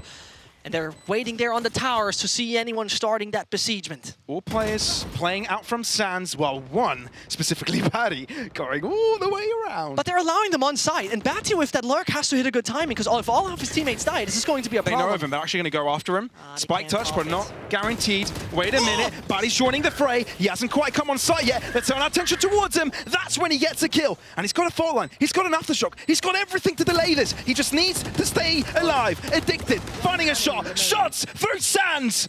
Brilliantly done by Saw. It's a bonus round that comes to fruition. Double digits, double the rounds of Desire. And there you have it. The Italian team shut down. A simple bait. A simple Neon trying to break the 100-meter record onto the B sites. One enemy remaining. And that was as cheap as it can get, but it worked. I think that is crucial. They saw the Neon ult be like, yep, we fortify B rather, and that's what they've just done. So now Saw in the perfect position. Desire made the impossible possible. Oh, man. Oh, no. The levels of Saw's play is really impressive today. I mean, this team is on the attacking side so well coordinated. I honestly was absolutely underestimating what kind of coordination this team has. Yeah, only 2 teams really separating above the rest in the Portuguese region. And Saw really stepping up as the representatives. Undefeated so far in this tournament, taking down teams that many would have thought to be amongst the best in EMEA. But now you need to calm it down, Saw a bit. You know, you're close to victory. You have 2 players on low HP, fine, happens, all good. But you don't want to now run into any Desire setups. You don't want to find yourself in winnable rounds, as they've done before, on the defender side. All is left is to stick the landing. Yep. And with a 3-0 score in their group, they're guaranteeing themselves a spot into playoffs. The question is the runway clear. That is what's more important. So now it might be a bit of a scrappy entry. The C side, though, absolutely open. Well, you do say that. Desire are starting to walk their way there. And, actually, 3 players by now. Yeah, and from NT, it becomes quite occupied. 30 seconds left. Sad part for Xazi, he doesn't have any dog anymore. He has no information gathered, but my god, what a shot! Batty destroyed. Entering, no more. Is that the round? Desire really turning it around? Are we seeing a Saw round pulled off by Desire? Addicted, finding a shot eventually. Every single one of the Saw players are low. 14 and the seconds, pistols can do so much. They need to get the spike down. Xazi Lord taken down. Fizzy doing what is required. The rest of them are just pulling up the pace while Tag is left with a Guardian and 2 to deal with. I can't believe this. Both of the Saw players have just gotten away. A lockdown is necessary, but Fizzy Spray is all that is needed. 11 in the bag. Desire's hopes crumbling. I'm 100% certain Xazi is smashing his keyboard, smashing his desk, smashing everything. He had it. He had it. I hope we're going to see that again. 10 seconds left on the clock, and he pulls the flash in the wrong moment. Too late. This is such a heartbreak. Too late. And now it's about calming yourself down. 11-5 is a miserable scoreline. Absolutely, Pavlos. It's a game of milliseconds. Oh, yeah. It's a game of very fine margins. And even though the score indicates quite an extensive lead for Saw, it's minute details that have gotten them to this point. And it's Desire who figured out even over the second split that they need to make adjustments. A team that was looking like they might not even beat their counterpart. Yeah. And at the end of the day, they were capable by once more finding last-minute adjustments, swapping player roles, swapping agents, swapping compositions. And that has been so crucial for them. So once we now have this adjustment, this calmness, this awareness that it's not over until there's a 13 there on the top. And which team that's going to be could be decided in this round. A quick look though. Yeah, I mean, the toxic screen towards the left-hand side, but the rest of Saw, they've got their attention towards A. Yeah, and Addicted also has his ult. This is kind of disgusting, to be honest. What a fate. And I think they've already It's sold great for them, really. For Saw, this is amazing. But I think Desire will not benefit from it. Unless Zazie just pops off here. It's a very crucial position. Tamaji attempting to sneak out. Hunter's Shuri utilized straight away into the air. That's dirty. Tamaji just dashes away, and Zazie doesn't know where to go, doesn't know where to hide, and he just gets shot down out into the open. Desire, Spike planted. player by player, they get knocked down. But Tag needs to get this team back on his feet. Needs to carry them towards success. He's done it in the previous map, needs to do it again. Frontlining this attack, but pre-fired by Tamaji. And Davi is there as a guarantee on the back line. As Tamaji triples out, Davi holds his own, and it's a flawless round to get Saw onto map and series points. And I want to remind you what this means for Saw. They will be in the groups 3-0. Over Ascent. And mind you, they haven't played against Ascent yet. And mind you, Ascent lost to Desire. Yep. I know. What are these about that, Pavlos. power mechanics going on in this tournament? It's basically them winning. There's a very insanely high likelihood of Saw locked in for playoffs. Oh yeah, winning this, they've locked it in. No other team can succeed. I'm sure there's like a NASA supercomputer kind of thing. No, absolutely not, because they've got the win differential against all of the other teams. But it's not over. Ascent possibly getting the other seed, but still. It's not over, Pavlos. Not over till it's over. You say it. 7 rounds required. Oh my, those 7 rounds. Those are mighty 7 rounds. Those are mighty ones. Big steps required to start climbing that mountain. Strong ones. But step by step, they shall move. Saw, take out B-site control. Desire, need to stay composed more than ever in this moment. All their time of preparation is calling for this right here. Fiku Snakebite, well placed. Addicted holding the line. They read his position, but it's a lazy peek. And Addicted fully takes advantage of it. Tag, aggressing, called to action. And Fiku, with a Bulldog, attempts the final shots. Oh man, Caden, I can feel for him, but what he's got going for him is Saw's low HP. They know where he's coming from, shock darts towards him, crossfire galore. Caden peeks through and retrieves a bullet to the eye. And there you have it, Saw have done it. They've closed out this map, they've closed out the series, and they're the first to go 3-0 in Ascension. My biggest respect to Saw. This is a team that came from a region that was freshly introduced in the 2023 circuit, and they have proven to anyone that you got to put Portugal on the map, and they have done that. You absolutely do. Before this, everybody was sleeping on Portugal. I'm not going to lie, everybody was sleeping on Italy, they were sleeping on Portugal, they were thinking, right, this is going to be a fight of East, Turkey, North, right, the Nordics. But I think Desire and of course Saw have come here and shown us why we need to give attention to. And with what kind of dominance they've started that first map. There was not a single minute where Desire could breathe. And even that split for a moment looked like it would be a clean sweep 2-0. But I have to admit, it is a unique force that we have just seen out of Foz. It is a unique cohesion. It is a unique coordination. It is a unique game plan. that this team offers, and it's sometimes one of a kind. Sure, there are scrappy rounds. Sure, they're kind of weird, chaotic rounds. But at the end of the day, Saw has shown us that they worked as a team time and time and time again to really perfection the game, and they're getting close to that. Yeah, the power dynamics have totally shifted now. They've definitely shifted. Oh, massively. And I think the Portuguese fans, players, everyone needs to be looking at this team right now and saying, these guys are our hope. These guys are a ticket to VCT EMEA. Remember, this tournament is all about getting one team out of the 86 that started this season. One team can only qualify and be amongst the best that EMEA can offer. And Desire is in, not Desire, excuse me, Saw is in that fight. And it's so sad, as you mentioned, for Desire, they've played some amazing game. That They really split have. showed what kind of mental strength this team has and how good, and particularly highlighting him, tags. But that's a different story. That's a story for another time. Because Saw picked up amazing victory, and they deserve that. All right, any final words here, Zesh, before we throw things to a break? That for me, this You was know what? amazing. I'm going to apologize. I didn't mean to underestimate you, Portugal, but I did. Congratulations. And with that, I believe CGN, I think Come on, close to zero hopes. come on. And they have it. Sorry, Zesh. No need to. Everybody at home, No need hope to. you guys are enjoying the matches. There's much more to come, so hope you stay tuned for that.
Welcome back to VCT Ascension EMEA, where SAW have just locked themselves into playoffs, going 3-0 in Group A. Now, on the B stream, we had Focus going up against Falcons, and Focus take the win 2-1, which means that unfortunately for Falcons, their chances to make it into playoffs is not there. And if Apex wins later today against Gentlemates, that is a 100% guaranteed lock-in for them for playoffs as well. I mean, it's getting, shaping up pretty nicely so far, but what's SAW locking in, I guess, also is kind of okay for CGN. Yeah, I mean, it gives them a chance for sure, opens the doors maybe. There's certainly a lot to be said about that group and a lot still to be decided, but not in SAW's case. They're already through, they're locked in, and I think this is a team that even just the eye test on the first day would tell you that this is a team that deserves to be in playoffs. They play really good Valorant, but I gotta be honest, I had some problems during COVID, all the lockdowns. I was big into Coca-Cola. I was drinking way too much fizzy drinks all day long. Now, I think I might be addicted to a different kind of fizzy. This guy is unbelievable, and his Odin usage blows me away. I was like, where are you going with that? But no, that's a pretty good setup. I'll give you that. This guy on the Viper, absolutely incredible. But all in all, Nero, when we're looking at the performance of SAW this time around, they just had so many great fights. I mean, 13-5, that's obviously the case. Round 2 especially further highlighting how well they have been playing as a team. Yeah, and before we get to the highlights, keep in mind, both the teams had a 100% win rate on this Lotus. Not anymore. I mean, to me, SAW looked a lot more like 100% right here. There was a bit of a class difference, I dare to say. And they lost the pistol round, but in the second, they push up, get a kill for Davi. He picks up a weapon. He has some support from the Breach in the form of Batty. He gets some more, he gets some more. The teammates are baiting for him. He's just completely smashing the opposition. And this is after losing the pistol round. That was round 2. That was wild. I couldn't believe it. Witnessing that level of play right off the rip. And, it's unfortunate when you look at the other side because Desire, they showed a good level at times. They had that massive comeback on map 2 where you saw once the ball gets rolling and they've got control, they have what it takes to compete up against a team like this. The reality is, in the round to round, they weren't able to show up consistently enough to get it done. And then consistency is what they needed, and the consistency is also what SAW had, particularly in David. We said it already, the Agent Ocean that this guy has, but throw the Operator in the mix, and it's chef's kiss. That was disgusting. The amount of opening duels this guy was getting away with. I mean, we heard it from our production at one point, even just recounting the number of rounds in a row he had an opening duel, or not even that, but 2 to follow up on it, and he just didn't seem to slow down. It was like watching Eccles back in the good old days on the Omen op. Yeah, but that's the thing. You're talking about slowing down. I want to touch on the tempo right here. He wasn't able to get going with that op. It showed up really quickly in their Lotus against GTZ domestically, but he got run down. Was Desire once again very aggressive, able to control the enemy, shut them down? Not so much. Yeah, another thing as well that we've really seen from Saw is how you talk about the pace, you slower, faster, and that's really been the core of what we've seen them play here on Lotus, especially when you're throwing into Mossy, just go for a fake, but the rest of the team's already got his back. Yeah, he's going in with the ult, and that's just it. The rest of the team pushing into side C. Yes, they did get caught a little bit by the utility of the opposing Killjoy, but later on they managed to get the plant in a very wacky spot. And look at that. A drone to check their own spawn. When you're playing without a sentinel, that's something that sometimes you will have to do. And it's not the first time that I'm seeing it from them. And now Davi is covering that position again. Super surprising. But there's Batty from the other spawn pinching in on towards that. And the plant position isn't really the standard one. Just look how deep into the site it is. And it's a theme for Saw. When they're on side C, they're not going for these standard plants a lot of times. And it was just kind of that weird mid-range kind of decision, because you can play inside of the site on a short range for sure. You can play it a little bit more long range when you plan for the mound, but they decided to kind of flip the coin and keep the enemies guessing. What are they gonna do? Where are they gonna play from? And they played from everywhere. Yeah, I mean, they were kind of everywhere, but the fact that they won this, as we already kind of touched upon, is they are now locked for playoffs, 100% guaranteed. CGN, however, they still have a chance with the upcoming match against Digital Athletics to try and lock it in.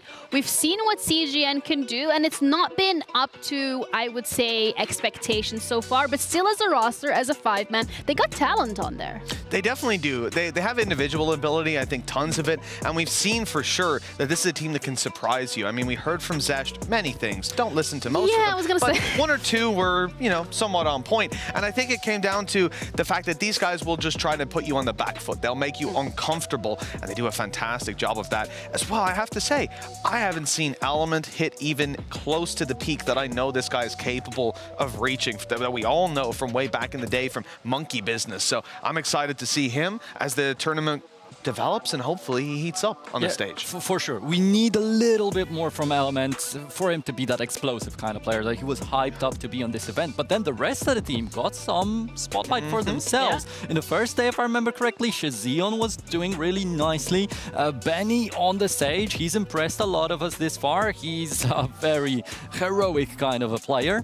And then Azuri yesterday, to me, he was the highlight of the match. He was keeping the match alive for his team, basically. For CGN, a very unfortunate thing is, this is the last match of the group stage, basically. Tomorrow, they have a day off. So we have to keep that in mind. And here's one of the Azuri's pop-off plays. They are playing an eco round. He's got a Sheriff in his hands, and the enemies are flanking and flanking and flanking from different positions, and he always turns around. When it seems like they've given up, they're already focused on the site, he turns around once again and gets another headshot. And watching this round, I'm holding my head in my hands and wondering, like, what kind of sixth sense play is that? Like, why is he checking that over and over? Yeah, and I have to agree, because I remember watching this live and thinking the exact same thing, Nero. Like, in this moment, Addicted had some of the best repositioning we've seen. He sneaks his way into the window. It seems so obvious. There's pistols in the spawn. He'd aggressed up long. He should have ran back down long.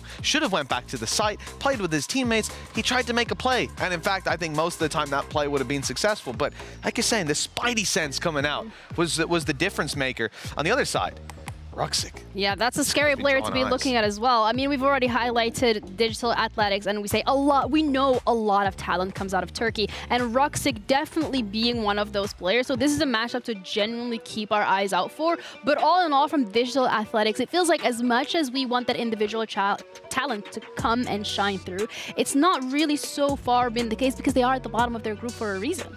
Yeah, and that reason is sloppy play, to be honest. The amount of times I've seen, even like individual decision-making, you're in a 3 versus 2 defensive side, one player's close to the site that's being pushed, there's a smoke up. Win or lose, I don't care. It's more about the principle of it. The amount of times you see that one player decide to come swinging out of a smoke. Maybe they win the fight. Often they did. But the reality is those are the decisions that cost you in the long run, that take your advantages and make them disadvantages. And that's something I think Digital Athletics are the best that we've seen in Ascension at, is taking their own advantages and throwing them away. But sometimes creating advantages from nothing too. So I feel like there needs to be a little bit more structure to what is happening on the server, basically, in the future. Yeah, digital athletics, as you said it yourself, sometimes they create opportunities out of nothing. And that can be throughout the use of ultimates, it can be throughout individual play, it can be throughout the util in general, but all in all, we need to see more of that here today, because at the end of the day, it would be a shame for them to go out without a win. There's a lot on the line, and you know what? They can deny CGN an opportunity to head into playoffs, but specifically the ultimates here. Nero, I know you want to go over the usage here and what it did for their round. Yeah, it's a 3v5. They don't really have the weaponry on their side. The Raze just shoots off a showstopper, goes 1 for 1. It's not the greatest situation, and we're all asking ourselves why. But just a little bit later, they push Addicted into the crosshair of Skyland. Skyland gets an ult for himself. Ruxic decides to push his ult into the side too, and somehow it's a 2v2 all of a sudden. They start to push and they pick up the weapons. They manage to win this round. That is a great example of where they make something from nothing. But then we're going to the other side of the spectrum. They have... Yeah. Once again, not the greatest situation here, but they decide to use such valuable ults. Fizzy gets a kill on Deepmans, and that is your signal to let's go with the breach? I don't believe that. I think, you know, probably the timing of that kill, the timing of the call for the ult, the actual usage of it, I can give them a small excuse and say they didn't know they'd be in a 2vx. Still a 3vx with pistols. Even then, it's not that good. Like, they're throwing away these advantages on a whim. And I think that very much comes back to, you see it with the ultimates, you see it with individuals who play through smokes and say, I'm going to make the play, when it's not really needed. And that's just what we're lacking here, is that little bit of extra discipline. And as you said, a little bit of extra structure. Yeah, it needs to show up here and there, but we're going to be starting by looking at what maps both of these teams are taking away. The first one will be Pearl. Do we have any expectations in regards to, yeah, there we go, Bind, but what do we really not want to see? Neither of these teams are playing Icebox and Breeze. Neither of them are banning it, but they're going to float it all the way Icebox through. And basically, no one's playing Icebox. Icebox, what am I talking about? Sorry, I glanced at the thing. Neither are playing Breeze. So you're going to let it through all the way, use that as a final ban, and then essentially leave that decider you know, in theory, if CGN win this correctly, if they don't take out the Breeze here, they should know the decider map, because Digital Athletics shouldn't let it through. I can see like the smoke coming out of your scalp, like cooking up the predictions. Look, Split's gone. So You're basically cornering Digital Athletics now into banning that Breeze. Instead, they go out Fracture. Any real surprises here? I mean, Haven being the first map. Yeah, and Ascent. I'm literally insane. We're going back to the past. We watched a little bit too much insanity on the replay. I'll tell you what, I got an excuse for that. This is where Enzo is playing up against Logan. I'm thinking it's like 2021 all over again. That's a B stream. Apex against Gentlemates. You really need to tune in for that one, because no Icebox or Breeze there either. No, but Haven though, and A wouldn't agree with you about the Icebox. No, to be honest, I hate Breeze, so yeah, I'm fine with everything that's happened. All right, you're fine with Haven though, and both of these teams actually are also fine with Haven. That's to be expected, a map that's been in the pool for a very long time. But again, when it comes down to Digital Athletics, we're expecting the discipline, because otherwise CGN is just gonna maybe walk all over them. Yeah, so Bind is banned. That's one big thing for this series, because this far, both these teams won. One of them 2 maps, one of them 1 map. But both of them won Fracture against Saw 13-10. The very same scoreline, and for Digital Athletics, this is the only victory they have this entire tournament. For CGN, besides that, they also have the 13-2 on Bind against Ascend, which is huge, but you're not gonna get that. A lot of the teams deciding to ban Bind here. There's no more chances really to surprise with that. I think it's fair to say, though, the main thing here, regardless of what map we end up on, is what we've seen in the round-to-round. CGN, ability to upset, strong individuals, and decent structure at time. A lot more times than what I've seen from Digital Athletics. Yeah. I think we could end up on 3 maps that Digital Athletics have specifically picked, and I'd still favor CGN. Zet's just going to be too happy to hear He's actually like your biggest fan right now. He's probably going to be waving at some points. But looking at the compositions, nothing to stand out here.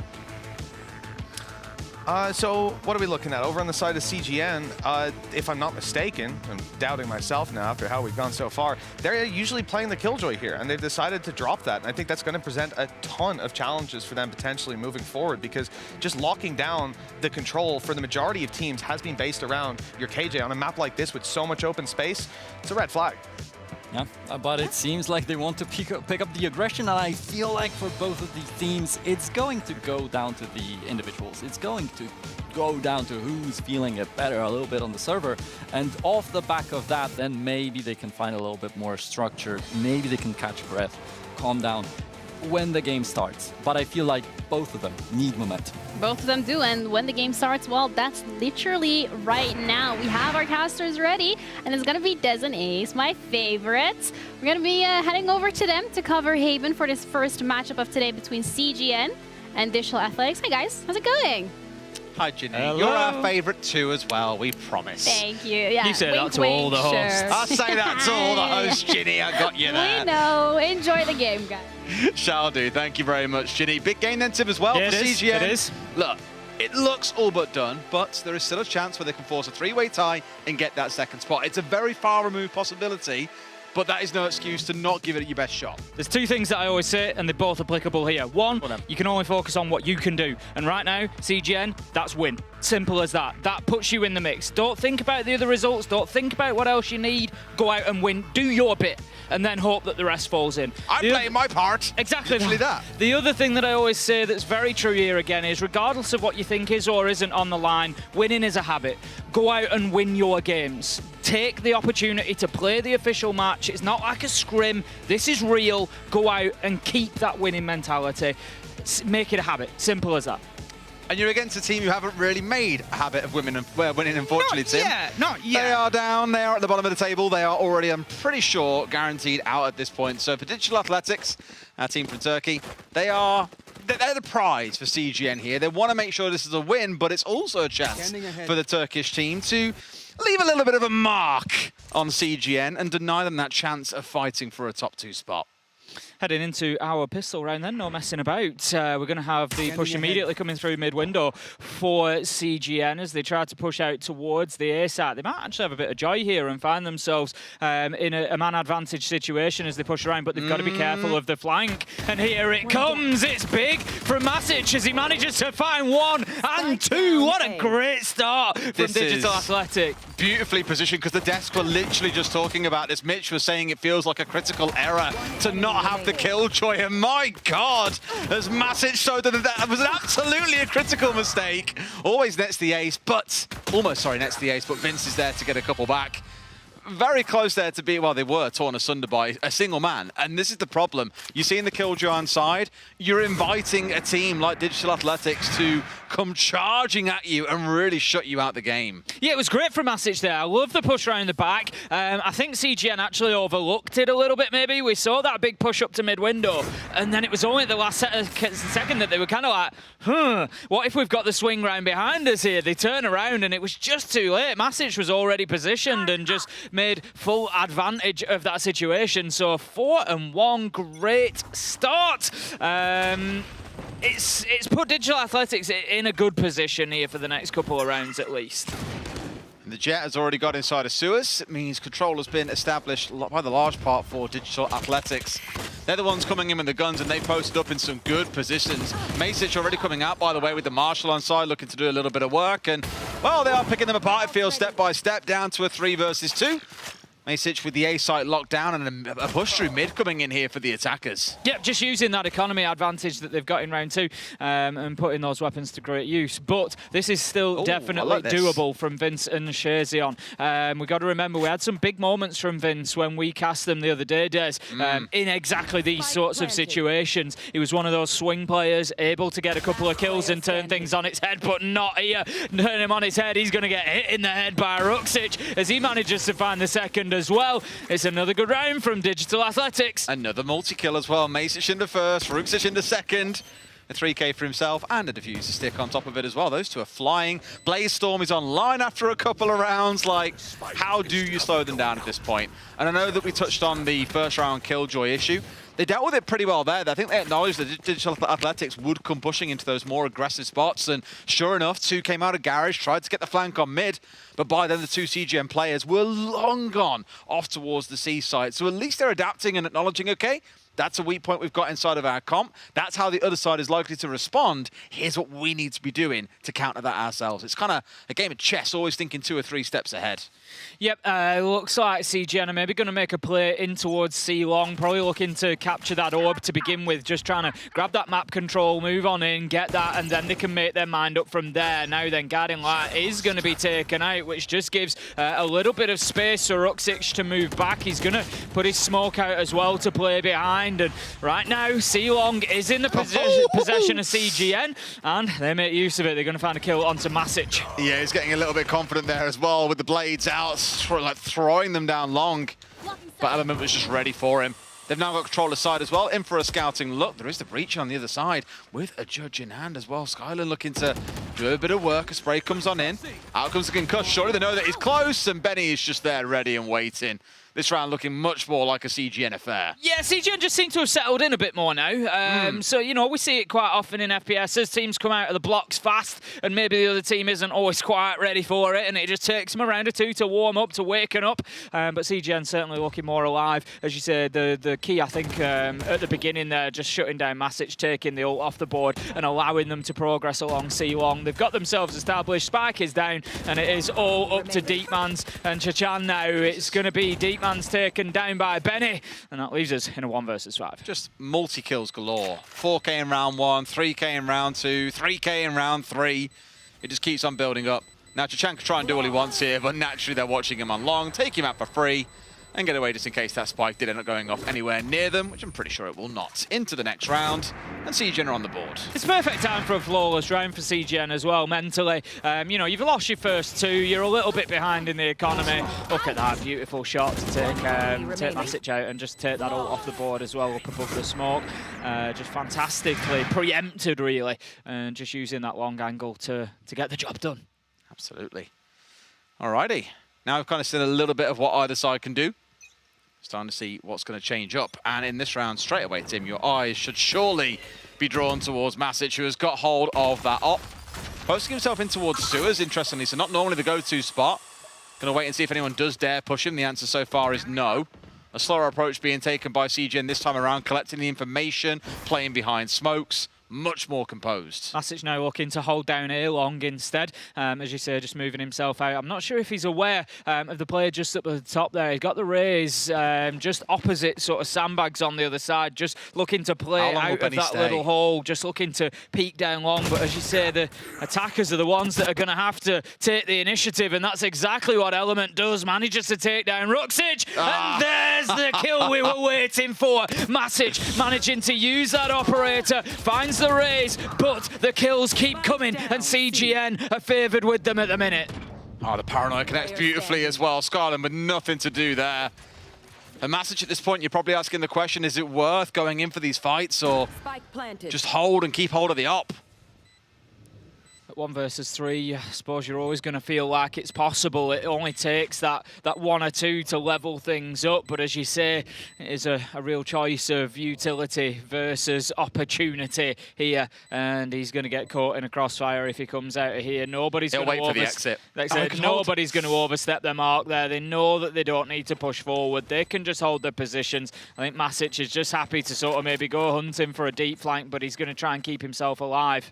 Well, see, I thought that's what he was going to wait for inside a garage. Might find himself coming head-to-head here anyway. A flash around, they know that he's there. The sound of the bird giving him away.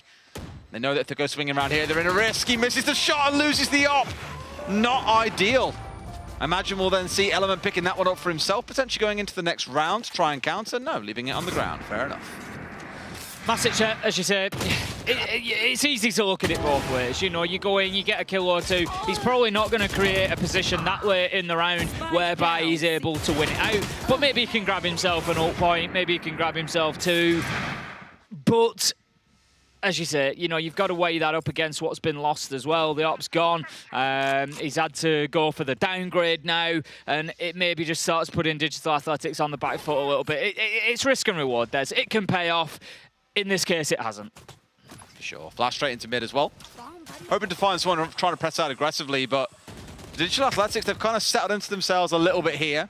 Not feeling maybe as cheeky as they did in the first 2 rounds, and seeing a bit of a slowdown. Paranoia there would have been beautiful. We'll catch out all 3 players. We'll have to hold off for a couple of seconds. Sees the dog go charging past. they don't know that Ruxic is here. Ruxic is just going to They hold. might suspect, I but they think don't they've know. got a good idea, potentially just strafing over towards Pit to see if they can get the angle up from the side there. And Benny, he's just holding his line now. I was going to say, I think at this point, surely they're locked in and they know, but no. Ruxic has got a real opportunity. He's going to take the peak, but no, misses his shots as Jury able to close him out. I really thought Chacha would hang on that angle for support there as well with the two-man swing coming out, but no, doesn't work in their favor. They are playing on the eco round, let's not forget, but CGN get the site control they need. And now it's a retake from Digital Athletics. 2 or 3 stacked up inside a garage. A couple more coming via spawn, but this one, Tim, I think is going to go the way of CGN. Yeah, more than likely. They've got that spike down, got full site control. They've got kills as Shazio manages to find Chachan. We're going to have the trade back out. Benny gets involved, though, taking down Masic, and that leaves us now in a 3 versus 2 as Deepmans manages to pick up 1, but that beeping, it's getting closer and closer. The paranoia comes out as well and just makes it even more difficult to push into long. Vince finally gets the last one, and that's going to be round CGN. They take themselves into the lead for the first time here on Haven. Well, first couple of rounds, as we saw, went against them. Since then, it has been non-stop domination. Very much with you, Tim. I think they were just kind of caught off guard in those first couple of rounds without Sentinel on side, but yeah, I think they've adapted wonderfully now. They know what the game plan is. And this is the point where really DA have got to take a moment to pause and, not quite literally pause, but pause and ask themselves, what can we change? They've tried the aggressive in-your-face route. They've been punished. They've played the more sat-back route like we've seen for the last couple of rounds. They've been punished. Here we've got an op coming in for Element as well, so it's going to be the war of the Jets, essentially, if they stack up against each other. But again, CGN start things off slow, expecting some aggression, not seeing any, can now make their move. Yep, looking for that push in towards A long. They're going to have the line of sight at least. It's Benny that's just got himself positioned in there, able to move forward, support backing him up as well. And just going to maybe send one through sewers, but just been forced to dip away by the owl drone coming through there from the Sova. So that's been a good opportunity just to absorb a little bit of that pressure, just buy a couple of seconds to stop that push down long. But as soon as the owl drone is gone, it continues forward. Bit of a bait all out as well from Ruxic there. I think they may even back away through spawn, which is going to concede this over entirely. Yep. They're expecting a C hit. In fact, no, he's going towards heaven. Okay, not terrible. Has that paranoia on side still as well, but here come the smokes, and that's normally all the sign that you need that action is coming. They all flood inside a site. The only 2 defenders for DA currently sat inside of smokes as well, so no real lives to be taken on either side just yet. But this is going to be an explosive retake, Tim. It's going to have to be, Des. It's not going to necessarily be through choice. Going to be potentially pushing up heaven to support from top there or moving through tunnel just to try and get any angle that you can onto A as a defender here. But the fights are starting to go down, and right now it's going to be Ruxic managing to pick one up, but CGN, they're holding tight, Des. They managed to find 3 in the midst. It's 3 versus 1 as Vince picks up a double to finish things off. All the gunfights go down on site, almost all go in the direction of CGN, and they take themselves another round. That's 4 in a row. Even with both Hunter's Furies coming out, the only one we saw raining across the site by the looks of it was the one coming out of the defenders, and even then, don't think it tagged anyone. Maybe caught the raise once, but not enough to get a finish off for sure. Another cozy round for CGN, and DA, dare I say one more round like this, and I think it's time for a timeout, Tim. Yeah, I'm loving Vince on the Omen at the minute. The smoke play on that site with the paranoia set, it really got them established into A site. We've had a couple of rounds where Vince has gone big either with kills or with utility. It's been looking good so far, and there you go. There comes the element on the op, and it is looking pretty dangerous for Digital Athletics. We've seen quite a bit of CGN over the last few days, and if you guys at home haven't caught them all that much, There's a few players I'm Benny, really enjoying watching on this CGN side. I mean, the other day we were bigging up Element, Benny, and Azuri. You know, Azuri on the flank watch playing on the Sentinel was unbelievable on Fracture, and these two on the front line, Element and Benny, simply unstoppable. Benny went 25 and 10. He was an absolute force to be reckoned with, and truthfully, Shazam's the only player you look at and say it's been quiet, not bad, just quiet, because Vince has been the clutch master for them. That's why I was pretty excited to. I know we've mentioned the Killjoy not being here, but that's why I was pretty excited to see Benny on the Duelist, because that's when we saw him go huge the other day. He was quiet on the Sage, but that's kind of expected, unless you're Lewis. Exactly that, and I tell you what, he's doubling down and he's going big again. He is going to get traded out, but 3 versus 2, man advantage for CGN just gets worse for Digital Athletics as Azuri and Vince finish things off. 5-2 now. CGN have found their feet. I can't figure if this is just pure, raw, like, opium possessed at this point. We were looking at the tables earlier on, and even he was sat there like, they can't make it now. I'm like, well, actually they can. Technically they can. There's a world where there's going to be 3 teams sat on 2-2. And then the problem is if they've all beaten each other in the head-to-head in kind of like a triangle, then that sort of stage of process of elimination is taken out and we go down a tier where it could come down to simple map differentials. So the better their performance, the quicker they can win. If they can win it 2-0, there is a very good chance they could still do the dip over Ascend, but it does require a Desire beating Ascend tomorrow.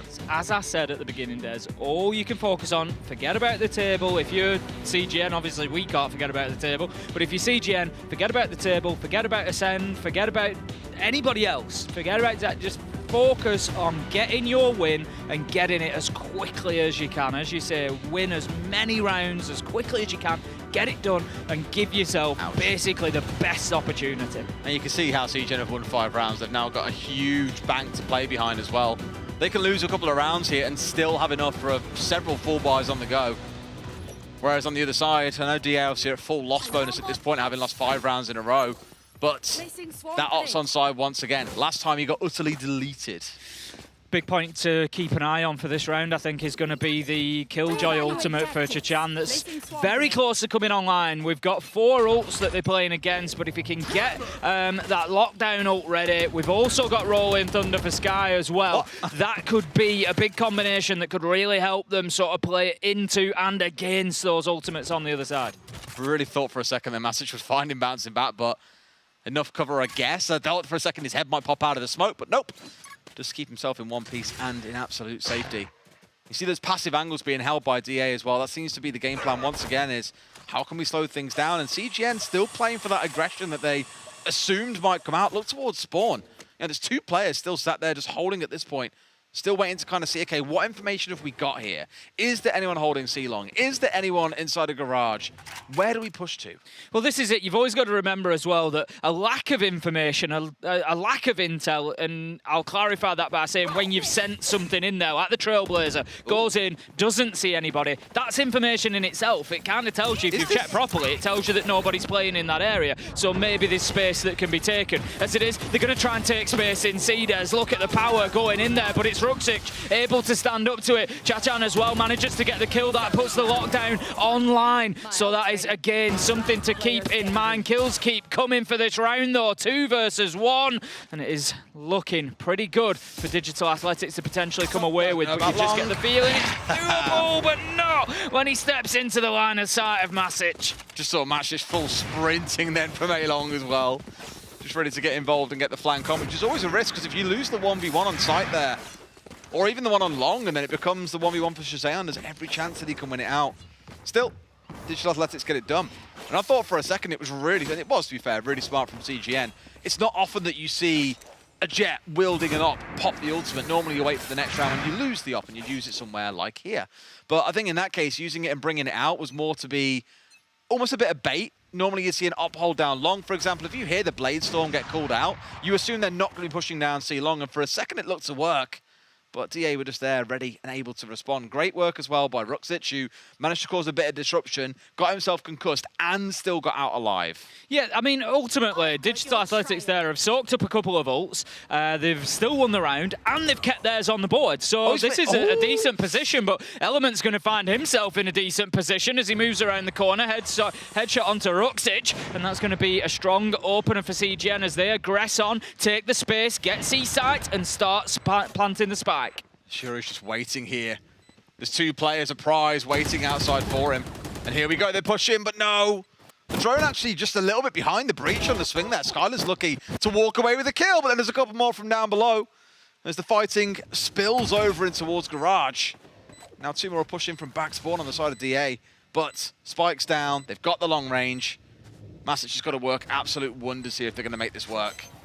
Yeah, that's it. He's going to be trying to put that up to use, I think. Cloudburst goes out just to provide Deepmans with a little bit of cover. Manages to step up, finds the man in Cubby. That's Jersey taken down, but Benny and Element, those two names that I think we're going to be saying plenty of today. They come in, get a kill apiece, close it out, and that's going to be 6-3. Really there, Masic had to be in a spot to help get kills down long, but with two players looking to flank them. One inside a garage, one out towards spawn. Just asking a bit too much of two players there to cover off 3, potentially 4 angles. I thought they were both Bennies there. That'd have been absolutely beautiful, wouldn't it? But Vince was just in front of him and picked up the first one. But just the mechanics of that, the first headshot and then just bounced across to the second would have been beautiful. Cusco all the way through, potentially. Straight in towards mid, expected to see Masic come burning out, and maybe that was a quick transition on the read of the ultimate coming out. And speaking of ults, just look at how many there are here for DA. They've got so much to play with. Beautiful use there of Guiding Light, just sends it out, gets the flash, gets the kill. Vince manages to find Chachan as well. The plant is going down, and this is another aggressive round from CGN. But Masic, he's mentioned the ults, goes in with the Bladestorm, finds one, may yet be able to find more. So we've got it over the top as well, just extra little bit of spice on that one as well.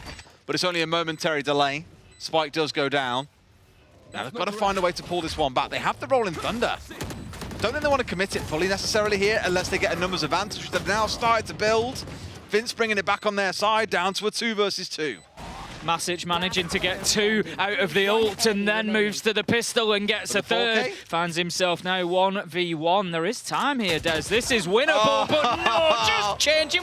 We've all been there. We've all been there. Just changing weapon at the wrong moment as Azuri steps forward and gets that final kill. That's unfortunate for Masic. Big round there. 2 kills on the Bladestorm, 1 on the pistol, and very nearly locked it down. I love that opening kill, though. The use of the flash just absolutely perfect and gets the job done and allows CGN to get that space. So what, Masic just working some magic. You also had Azuri sat down inside Suez doing exactly the same onto the other side. A real headache for the side of DA so far. Is this their second timeout coming in as well? We'll see who it is in a second. Okay, no, it's CGN calling in their timeout here, who feel with 4 ults on side, they need a game plan to at least break this DA stack that they've got at this point. CGN, looking pretty. The thing is, Vince is 13-4. Yeah, exactly. What a game he's having. Well, I said coming in, you know, he's a player that impressed me the other day with those sort of swing moments, those big 2-3Ks at the right time. As it is, consistency has been fantastic so far today, and I'm sure CGN are going to be hoping that that continues. But, you know, for me, CGN, this is the second time we're seeing them now, and both times that I've seen them, they feel like a team that make me believe they can do something. You know, they go into rounds, and I feel like, yeah, you know, there's a capability here. They've got the names, they've got the players who are going to find the kills, and they never really feel out of a round. That's it. Still in for a scrap at least. That's all you can ask for, realistically. Yeah. I mean, the ult's back on side, and anything's possible when that's in your back pocket. As he posted stuff, this time towards C long, so we've mainly seen him float around A long, to be fair. It's where Masic has spent most of the game. He has moved things away. Will the Aldrone expire? Yes, it will. They spoke it out here to bait that someone might be coming inside a cubby, but there's no guarantee. Really need this information that they have got the op on long. They still don't know that he's there. Just going to be teleporting in. That's going to get cancelled right out. That was Ruxich for the information. Yeah, with his ult. just trying to teleport. At least that way top, they know that someone's there. Yep. So that's all the info they need. That's it, gives some intel. It's going to force CGN away as well, because it just means now that they know Masic is going to hold this down. They wouldn't have TP'd to collect that information if they didn't have a way to defend it, and that's exactly what they just looked for. Masic's there with the op. Now they'll rotate away and try towards A. Out comes the smoke. That's just going to slow things down a little bit, but there we go. The smoke comes in from Vince. That's going to take off the viewpoint from Hell. We've already seen this before, but Deepmans was ready for the push coming through. Shuts down Shazion and Benny as they both try to move in at the same time. Vince backs it up with a kill for himself, but this is not looking great for CGN until Element picks that one up, and that gives them an opportunity, but they're on a scramble as the spike is down. They're going to have to get themselves back into A and collect that if they want any chance, but there we go. It's grabbed. It's done. Got hold of it, and that's all they need. Now they're in on B. Spike's down because they had Element in the right position. He brings down the killjoy of Chachan on the other side. And Masic is on one side all by himself here. This is a big risk.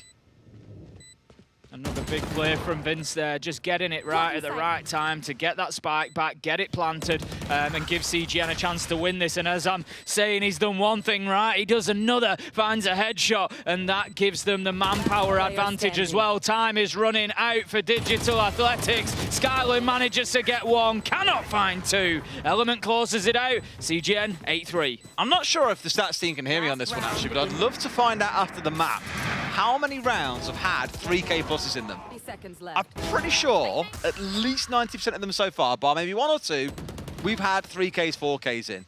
Every single time it's someone popping off. This time it's Element. Just kind of goes to show it's a team game, but individual skill can account for an awful lot. Certainly can. Individual skill of Vince at the minute, 15-5, just continues rolling. Bladestorm is online for Element after that big round as well. So straight away, that's going to be used. Concuss does come in and hit him to begin with, but he's still got that ult. Doesn't catch anybody with it, but good well. It's the updraft being burnt there. That's the main thing that they'll be happy about on the side of DA is now offline. No more cheeky overwall pops. No. The dog comes in towards C Long. They only see one player up there, I think, as well. I'm pretty sure they saw the Omen at the back of it when they jumped round. Not quite sure if they spun it off or not. But with that empty C site they've seen, they're saying, okay, let's go for it. This is our site to take. Yep, that's it, heading straight up long. We can see the utility coming out, the smoke from Ruxic just trying to slow things down, but it's not really successful as they continue pushing onto site here. However, the guns will be as 2 kills come in. Wow. Spike is dropped inside a site, and all of a sudden, it's CGN on the back foot in a big way. Masic with the double to finish things off, and what an absolute brawl that was on the C site. It was really, really smart use of the Hunter's Fury as well. Ruxic was on site by himself, holding that down with the Guardian of all things, but the Hunter's Fury that came in onto C Long just split the team in half. No support could come to the players that were trying to challenge Ruxic. Look here, look. A couple get through. In fact, it's after it's already come through. So the Sky and the Omen, they were kind of late to the party here, which is why they managed to isolate these awkward 1v1s that make things so hard to shut down Ruxic. He was in a great place. He played the boxes really, really well, but a special shout out to the Sova of Deepmans there, who gave a lot of support and slowed down 2 players from playing catch-up. I was just going to say, Ruxic's movement around the box there was fantastic, just keeping himself out of problems and into the kills along with his teammates. So that's going to be 8-4 at the split then, Des. CGN certainly taking themselves an advantage. Are they going to do any better on the defense? Every single round would have seen these Concusses rolling down mid. I think in the previous round it may have actually caught out onto a friendly, but at least in that spot, it just forces them back from mid and stops any crazy aggression coming out. And what you've noticed is we've had that coming out of CGN almost every single round as a way of just trying to prevent DA pushing out mid. Whereas now that we've got the swap on, you might see a little bit different here, more trying to use it to encourage them up mid. Going to have the first smoke going in there. Second one is going to cover off tunnel, and that gives an opportunity now for Digital Athletics to get on into sight. But as you said, great arrow coming in from the Sova of Shazion there. And that's just going to give us now a 4 versus 5 that quickly becomes a 3 versus 4 as kills rain in. Benny manages to find Ruxic, and all of a sudden, it's going to be a tough one for Digital Athletics to get done. Almost managed to collect it there as well, but not quite enough to force out the final one against Raid boss Benny. Good start for them winning that pistol. It starts to feel like Haven is very quickly running their way. Yeah, it's starting to slip in their direction now, isn't it? And this is beautiful, by the way, because he got tagged by the shock arrow inside of the Omen smoke and then gets hit by the paint shell straight after. Chachan there, deleted by utility. Yeah, it was just really calm from CGN. I think, you know, the smokes came out, they reacted well to them and just got in and did what they needed to do inside of sight. So that's going to push us into round 14. And for me, Digital Athletics, they need to be finding an attack or two sooner rather than later. If you saw the head, CGN can start chaining defenses, this one could be over real quick. Was in a spot maybe to get a freebie or two there, but I think just hesitated a little bit on the trigger. That's opened it up for DA to explode in towards Garage. 3 of them here, but now being blocked up by all the utility raining on through from the side of CGN. And DA are backing out, actually. Said, you know what? We've seen 2-3 smokes invested here. We've seen you guys throw utility like Sky Flash at us. We went out of dodge. Just get us out. And a hard rotate over towards A is incoming. Yeah, I think CGN have read into that. You can see them just repositioning. We've got the Jet of Element just setting himself up at the mouth of Tunnel there. They've also got Azuri up in heaven. Element and Jersey on Azuri from heaven manages to pick up Deepmans, and Vince will find Skyland as the last, and that rotate really did nothing for Digital Athletics. They just look unbothered, Tim. Yeah. Flourishing. They just read it. They knew what was coming. They knew where it was coming, and they got themselves into position quickly and dealt with it. It was well played from CGN. A good reaction, I think, when they identified that this big rotate was coming through too. I imagine this is going to be a timeout coming in from DA. Not really getting anything on the attacking side. No, they've only really been here a couple of rounds, and this is their gun round coming out. This is arguably the round they'll have the largest advantage over CGN. You lose this one, you're at 11-4, a 7-round deficit. That's why they've got to get it back online here and now. Yeah, exactly that. Vince is 19-6, just keeping tabs on that one, because that is ludicrous. It's not like Element's too far behind at 14-8 either. No. Those two particularly are causing an absolute headache for the side of Digital Athletics. It's also worth stressing as well, for those who maybe haven't seen too much of CGN before, coming in from Duck. Duck, how would you even say that? The Duck region. You have to ask Setch. That is true. You have to ask who, Tim? Setch. That's better. Don't know what I said? Yeah, it was Zest. Like, almost like you're still like, I get it, it's a German thing. Okay. I was talking to him earlier. How old do you think Zest is? About 42, I think. I reckon. Yeah, somewhere around there. That's pushing more to 44. Oh. You can't grow a beard, so it's elusive. Yeah, that's it. How old do you actually think he is? How old do I actually think he is? I'd probably say around 25. 26. Very nice. I asked him in Pavlos earlier how old they were, and I just realised how old I suddenly felt. Oh. I can't imagine how you feel. I'm the one to try and get sympathy from Des. Give it a rest. How old we feel, Tim. Give it a rest, will you? Right. Digital Athletics are pushing towards A again here, but Shezion really trying to step up and get aggressive, and it did not pay off. I don't think he was expecting to walk around the corner into 4 guns pointed at him there, but that's what he got, and it did not last long. High risk, high reward there. If they're not paying attention, he gets himself a couple of kills easy, or maybe takes out the smoke or something like that. In this spot, it's become an absolute brawl on the site though. 5v4 for the side of DA. They're starting out strong as well. They've absolutely mowed through them. And Azuri's getting out of dodge. Yeah, much better from DA this time, coming in, getting that spike down. Just better use of the utility on site, going in, winning the gunfight. Azuri's going to be taken down by Masic, and that is going to be a round win for DA. As you said, coming into it, Des, you know, that was their bonus round, yeah. That was their bonus round. That was the one to try and get done. For sure. So for DA, that was their full buy, as you mentioned. And now we get to see a matching full buy on the other side. This would be the interesting one, because if you break them here, then, well, really, CGN stay broke for a couple more rounds, and DA can really start to mount a comeback. You lose this one, and things go from bad to worse. Only the one ult online as well in the form of the Rolling Thunder. Element's not too far away, but it's hardly a power ult that's really going to transform how a site plays out. Shadows traveling. Just going to have the smoke popped out. There it is, and that's going to allow that movement. And like you say, straight in behind the Rolling Thunder. Vince manages to get one, is traded immediately, and this is actually going in CGN's favour until those kills back and forward. They trade them off, and it is ultimately DA that get the advantage after that violence on the site. I'd love to know what the hell happened there. I think it was all the flashes that threw in from Skyland really set things up for them. Speak of the devil, a 3K for himself to close things out, and a spike down for a little bit of extra pocket money. It's a pretty good round for DA, and like I mentioned, this kind of breaks the bank a little bit on the side of CGN. This could be a good couple of rounds coming up for the Turkish side. Yeah, where's the flash? Look at the flood, the flood just coming into sight there, and it just erupted into what can only be described as hell in sight, essentially. We're going to have the Conquest sent out down mid again by the looks of it. Yep. As you say, it's been very, very popular. As soon as this pops, the fault line will go out, and that's just going to help control mid window a little bit. Might actually miss Element here as the dash comes through, but he can't find his kill. Shut down with the ult online as Yuri manages to get Chanchan in the mix, but that is going to leave us now 4 versus 3.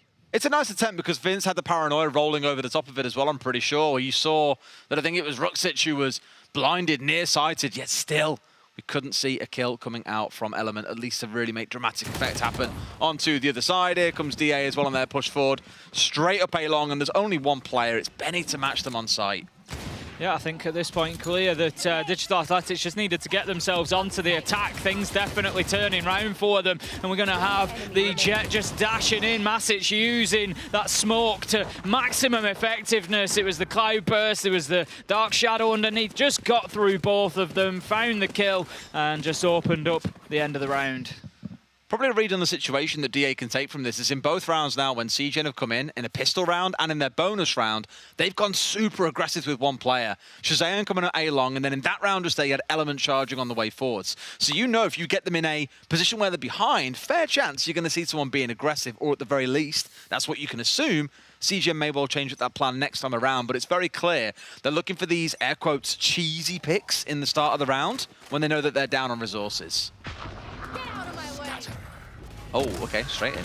More for the information, trying to find out what's going on. Sees one in there. It's a fast rate out over from CGN, though, ready to contest. Masic just in and found one as well. So one apiece so far, and held back ever so slightly by the utility coming out. But now DA start to march on in. It's 1-for-1 back and forth until DA break the deadlock and get 2 for themselves. Yeah, CGN are going to be on the retake here, just forced out of sight. There's going to be the opportunity for the plant to go down. But with a shot dart. There we go. Shazion managing to get a good kill. Sends in the Owl drone, and that now gives 2v2 and some utility. Out comes Hunter's Fury, misses. That one will get him. Misses on the first 2, finds him on the 3rd, and all of a sudden, some good Sova play there has turned this round over. Hasn't it just? Oh, finds the 1, it's forced the 1v1, it's worst case scenario. Azuri coming up against Chachan, and it's Azuri to win it out. Beautifully played post plan outside of the 1v1s, being isolated there a little bit, but 2 kills from Shazam.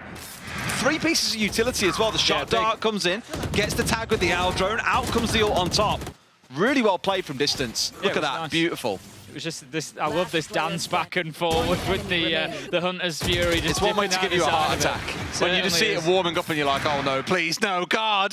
I think he actually caught Chachan as well on the back of sight with the 2nd shot. Obviously, he was looking for the kill, which he eventually got with the 3rd shot. But yeah, good use of the ult, good use of the gadgetry in general to get that job done. CGN also doubling down on that with a timeout after they've managed to stop that streak of 3 rounds that DA have found themselves on. CGN go to 11. 2 rounds will get this done for them. As we said, they need to be thinking a little bit towards that potential, you know, of what could be a deciding factor in this league table should all things end up level at the end of tomorrow. So for me, CGN, they need to focus on getting these next 2 rounds. They don't want these games to be too tight. Maybe forgetful in my old age, Tim, but have we seen Chachan use his ult yet this game? Did we see it in the first half? I don't recall seeing it. I know he had it, but I kind of feel like I would remember. Online, but I don't recall seeing it. I feel like I remember a big timer in the middle of the screen. I don't think we've seen it yet. And a massive 18 rounds in. over the. Yeah, that's kind of the giveaway too. Yeah, the observers love showing us because it's so beautiful. Right, it is. But no, like, I don't think he's used it yet. 18 rounds in. He's got it online here, and surely this is a good time to start bringing it out. I mean, it's their only ultimate to play with while you've got 3 on the other side. And you know that Shazam hasn't got the Hunter's Fury, so there's no easy denial of it either. No, exactly that. So the push is going to come along through A-Long for the time being, just playing up towards those smokes. Going to look to potentially push through or just allow them to dissipate just as they get to that point. Owl drone will go through. Going to see a little bit of presence on site, I think. So that's going to, yep, straight away the rotation comes in. They know that there's a few defenders on A site, so that's not the one for us to push. We're going to head away. Will it be B? Will it be C? And we'll see as this rotate moves and develops. I don't think the Dogs saw these players rotating back through spawn either. It's going to be a C. So they're going to stick on A, expecting someone to come through sewers or maybe through that smoke on A-Long. But now Jan's already taking ground as well. Now that they've got smokes to deep side, though, this will tell them everything, and you should see everyone start rotating over. Keep an eye on Benny, though, because he's coming through spawn. You should run. I was just going to say, I think you might see that ult coming out that you were asking about, Des, and just as I think it happens, if he gets on the long. lockdown is going to go down. Will it survive? It looks like it probably will. There we go. Nobody's in a position to push into sight. It's been defended. That's going to keep them out of there for a good portion of time. They couldn't commit to going in and trying to clear it. So an alarm bot as well. That's it. The time is now ticking. Yeah. This is a big one. Oh, you lose that out, and that really is your backstab factor taken out. Great work by Chachan to hold down the flanks here. Got one in garage for safety, which means everyone has to flood in via spawn. It's like a shooting gallery coming in here for Masic as well. Finds a second. and converts it to a third. It's Scarlet to close out. Really good stuff from DA.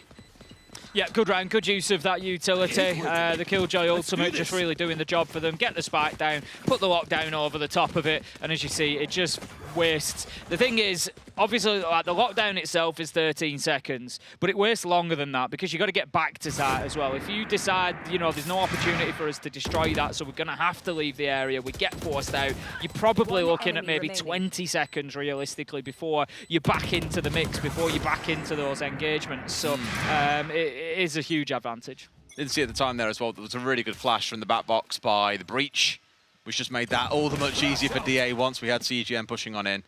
Really good stuff. All still online, one been burnt in that previous round for CGN. But my concern is we're seeing really good rotations coming out from DA, both in terms of their commitment to rotating away from sites and all pushing towards C or vice versa, but also in how they're balancing these ults out. They've nearly got the Rolling Thunder online. The Hunter's Fury is available. Tons to play with. Deepman knows that A long is clear as well. The Owl drone has just cleared that out. So at the minute, just staging themselves up around sort of mid-window, but the push is going to come over towards C. There's a little bit some more support this time, and interestingly, Azuri's pushed right up into Cubby Des. I'm not sure if they're aware of that, but it could be dangerous. It could. He's got a flash that he can also bring out here as well. Just drop it on them at short range. They're going to push in, they know. Straight 1, 2. Almost a third. Make it a third. Azuri's a beast. He's already done the damage though, Tim. 3 are offline. And now the rest can gather up. They're playing around a smoke as well. This is just not good for the side of DA. All off the back of one man not being checked. Yeah, Azuri's done a great job there. They came around checking the angle. As you say, you know, maybe not sure that he was there. They came in for the challenge, but it just wasn't enough, and Azuri really gets a big job done there. Out goes the showstopper, not going to find a kill, and that's going to leave us still spike in hand. DA still pushing back towards site, but 2v4, it's not looking likely with 10 seconds left on the clock. There come the kills. That's going to get the job done for CGN. They go onto map point, largely thanks to Azuri. I mean, let's not forget, that was on a pistol round as well. That was why they brought even though they were in a 4 versus 2, that's exactly why they brought out the showstopper. That is crushing for DA though. Yeah. I mentioned earlier on, they played these last few rounds, so in fact most of the last like 6-7 rounds, they've played out so well. Just enough that they've let CGN just creep ahead here. Although there's no big ults online for them to play with, you can see them winning it out given the fact they're now coming in with the full buy of their own. That's it. You feel like they just act like it's definitely they felt better on attack than they did defense. They felt more like they're going to go and win rounds, and they have won more rounds. But you know, ultimately, CGN, like you said, they're just able to claw those few away from them, and that's been the big problem. How about that though? They go looking for a turret, they find an op. Masic is going to absolutely rip their head off, Benny. That was a read, I think, more than anything else as well, because a couple of times someone's poked their head out and just shot that turret off the top of the hay bales. So now, by getting that op posted there nice and early, it's a free kill to pick up in reverse. Beautiful, really well played. Good read. Yeah, just that little bit of trickery that you love to see. So the push is coming through A long. They're going to be coming face to face with Element pretty soon. He's playing this pretty aggressively, as you'd expect from the duelist, right up there, confident of winning fights, but dash online. In comes the shot. It gives him the opportunity to step around. He can find one onto Skyland, but the immediate trade is there, and that gives the opportunity for DA to get themselves into A and to start planting. Yeah, Sides is there. We had to bounce one in, I think, and get a little bit of damage down. Not even missing out onto Deepman's here, unfortunately. And just getting domed out by Masic as well, who's having a field day with the op. So many Jets that we've seen in this competition so far. Absolutely fly once they've got that weapon in hand. Yeah, Azuri and Vince, I think they've had enough of this one. They're going to head themselves back over to C-side. Doesn't look like much of a challenge is going to be made. Maybe just hold an off angle or two and just see, you know, if anybody pushes. Nobody from DA is going to push. There's absolutely no need to. But they're just going to be looking to keep hold of those weapons. Absolutely, and why wouldn't you? Another good round for DA, though.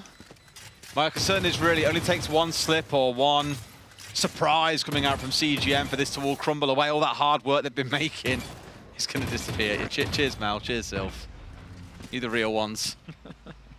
There we go. That's going to be Digital Athletics taking round 21. It's going to go then to 12-9. CGN still seeking, searching, hunting for that final round that is going to give them haven on the board and give them the opportunity to win out this best of 3 and keep themselves fighting in Ascension. What more can be done? It's 3 rounds on the bounce to force it to overtime or done and dusted. Let's see those ults get used in this round as well. We've got another one about to come online in the next round, most likely, with Masic. Probably be too late by the time they're inside and he's collecting kills to pop it out unless they can secure the ult orb. You'd imagine CGN might have a read on this and might just try and spray down, but there's no one really hard holding C. You can even see the small change here, how Vince is now playing off sites itself behind the smoke. Because previously they've thrown in dogs, they've thrown in basically the kitchen sink to try and figure out exactly what's going on. Not the dogs, sorry, different team. But throwing in utility to try and figure out who's actually on the site, and he's kept away from it. They've seen it's clear, and yet they've completely ignored that and gone towards the other side of the map. Well, this is it. Vince was playing top C. As soon as he saw that utility in C long, out went the smoke to just choke off any push forward. Element's going to choke off Deepmans with an operator kill that's going to open things up for CGN. Could this be their round as Bennett manages to find Ruxic? But here come DA. They manage to find 2 in response. They're planting the spike. It's 3v3, Des. If they can get away with it, retake on them for CGN. Op still in hand. No big fancy ults online for this one. Element really wanted to go a big brain. He could try and make use of the ult, but I think he'd rather hold on to the op. It's looking a little bit ropey because they've got to push in through all this utility stack coming out. They've got a concuss ready for the door, I imagine, soon. They've got enough ready to hold them back here, Tim, and that's the frustration, unless Element can pop off.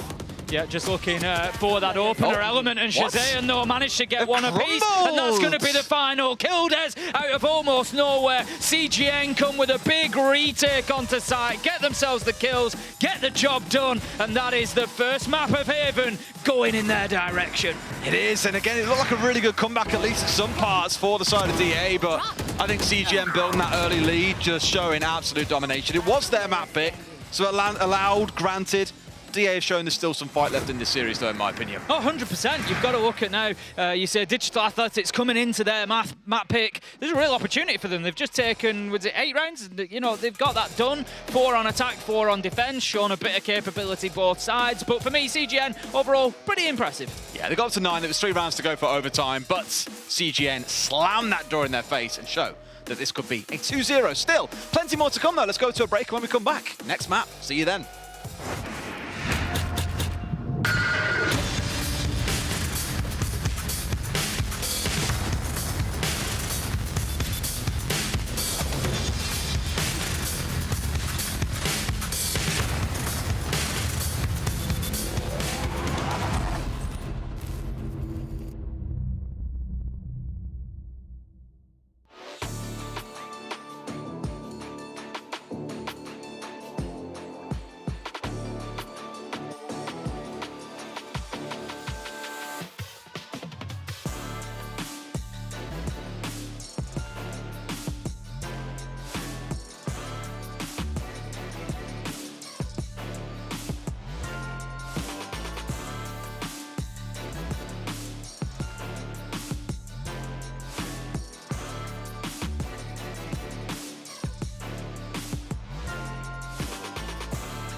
Welcome back to VCT Ascension EMEA. CGN securing the first map pick and putting themselves in the lead. This was a little expected considering when we were comparing not just the compositions but also the playstyle from both of these teams. So all in all, Digital Athletics did try to go for it, but 13-9 is the final score. Yeah, I think realistically, this is what we expected coming in for CGN to win the map. The start went as I expected. I think we saw Masic just not in his stride beginning the map, and I was starting to think all the pieces were adding up and this wasn't going to be a very interesting game, but boy, was I wrong, because towards the latter half, I'd say more so, Masic was getting online. But to be honest, we could have or maybe even should have expected both the teams to do better on the attacking side. Yeah. And why am I not surprised right here? CGN, when they played against Desire, first map, Fracture, 9-3 on the attacking side. And then we get a 9-3 from Desire, so only 3 rounds got on defense. It leads us to the overtimes. That was a little bit rough. Now, yes, I would have also expected CGN to win this map normally, but they decide to switch the composition. They go for a double duelist comp. And Vince is the top fragger. I love it. Surprise. I mean, the top fragger as well, most damage dealt from the side of Mastic, 302 ACS. But when you're looking at that ACS and you're looking at how the operator played out in that game specifically, what happened?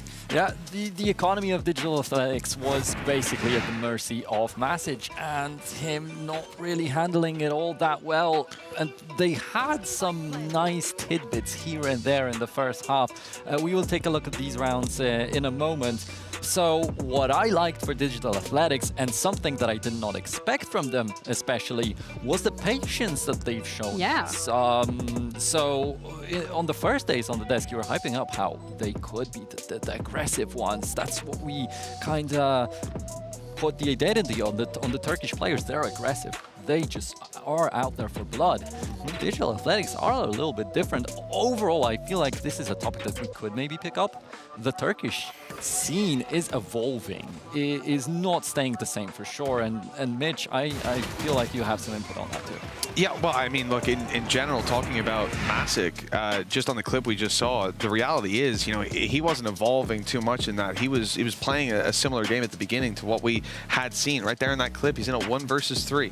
Yeah. And, you know, the round is lost, guaranteed. It's I think it was round 4, round 3. Yeah. Very early on to have the operator out. They need the money for the next round. They're left down to marshals, some sheriffs, if they don't get it. And he stays aggressive, not only trying to peek them in garage, goes out to long, and we were calling it in the production room, like, I bet, I've seen this a million times, the guy's gonna overface and lose the op, and he does. Worst part was, even if he got 2, 3, all 3 kills on the exit, keeps the op, they still buy up next round. And if he loses the op, they lose the most valuable weapon they have. It was those kind of decisions that we were highlighting coming into the map, and we saw them in the beginning. Mitch, I hope you're ready for this one. Oh, please. Can we have a close-up on Mitch? All right, so when we're looking at the V stream, Apex did end up winning their map. They did? Yeah, they won the first map. Oh, thank God. It was 10-2. Do you understand that? It was 10-2. And we came back on this. It was 12-11, I think, 12-10. I can't even remember. All I know is Logan wouldn't die every time. Oh, it's a 1 versus 3. Oh, is it Logan that's alive? Of course it is. I can't deal with this. This game's insane. Breathe. All right. They won. They won. They did win. CGN won as well. But DA, when it comes through holding site, specifically C site on round 8, Nero, walk us through it because it looked fine, I would say. Yeah, and they had some good support right here for Message on one of these replays. Oh yeah, Benny jumping in with the showstopper, getting stunned, getting blinded. Rusage is even stunned, and he's still able to get that frag. Nobody's following up, and that brings the rotation over from Digital Athletics. And this is on a round, mind you, where for like 40, 50 seconds, CGN was waiting in their spawn, waiting for Digital Athletics to make a move, and that's what I'm talking about. Being composed in these situations, not pushing out, being very disciplined. That's not what I'm expecting from the Turkish teams. Yeah, for sure. You know, I can certainly, at the same time, turn around and forgive people when they lose their composure. It's a tough thing I've learned to keep. And over the years, I learned just how tough it can be. But the reality is, yeah, I saw a much better face from them, but CGN on the other side, Element. Right, we had questions about him, about, you know, maybe we haven't seen him hit that peak, and, you know, despite the fact there was a player tied up in kills for it, he was still doing the damage on that Jet, not suffering so much from going for those entries, and we saw the confidence build massively. That looked a lot more like the Element that I expected to see when I first saw this roster. Yeah, absolutely. But then on the other hand, the adaptation from Benny going onto the Raze, he went 0 and 8 in the entry. It happens. That's not looking so good. And compare that to the composition that they decided to play last time on Haven. They had a Sage, they had a Harbor, and they had some really good takes on like defusing the spike with the wall up, with the cove up.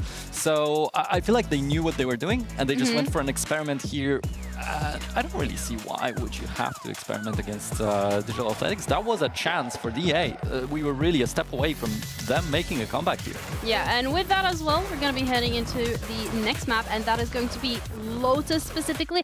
We've seen adaptations from Digital Athletics in terms of, as you said it yourself, Nero, we're not expecting them to play so slow. We're really expecting them to go fast, push forward. W key gaming, that's what we thought we were going to be seeing, but instead that was not the case. CGN, however, coming on top in terms of those adaptations. They played it really well. You said it yourself, Mitch, Element stepping up to the plate. So with all these new variables being taken into consideration, what are we expecting out of Lotus?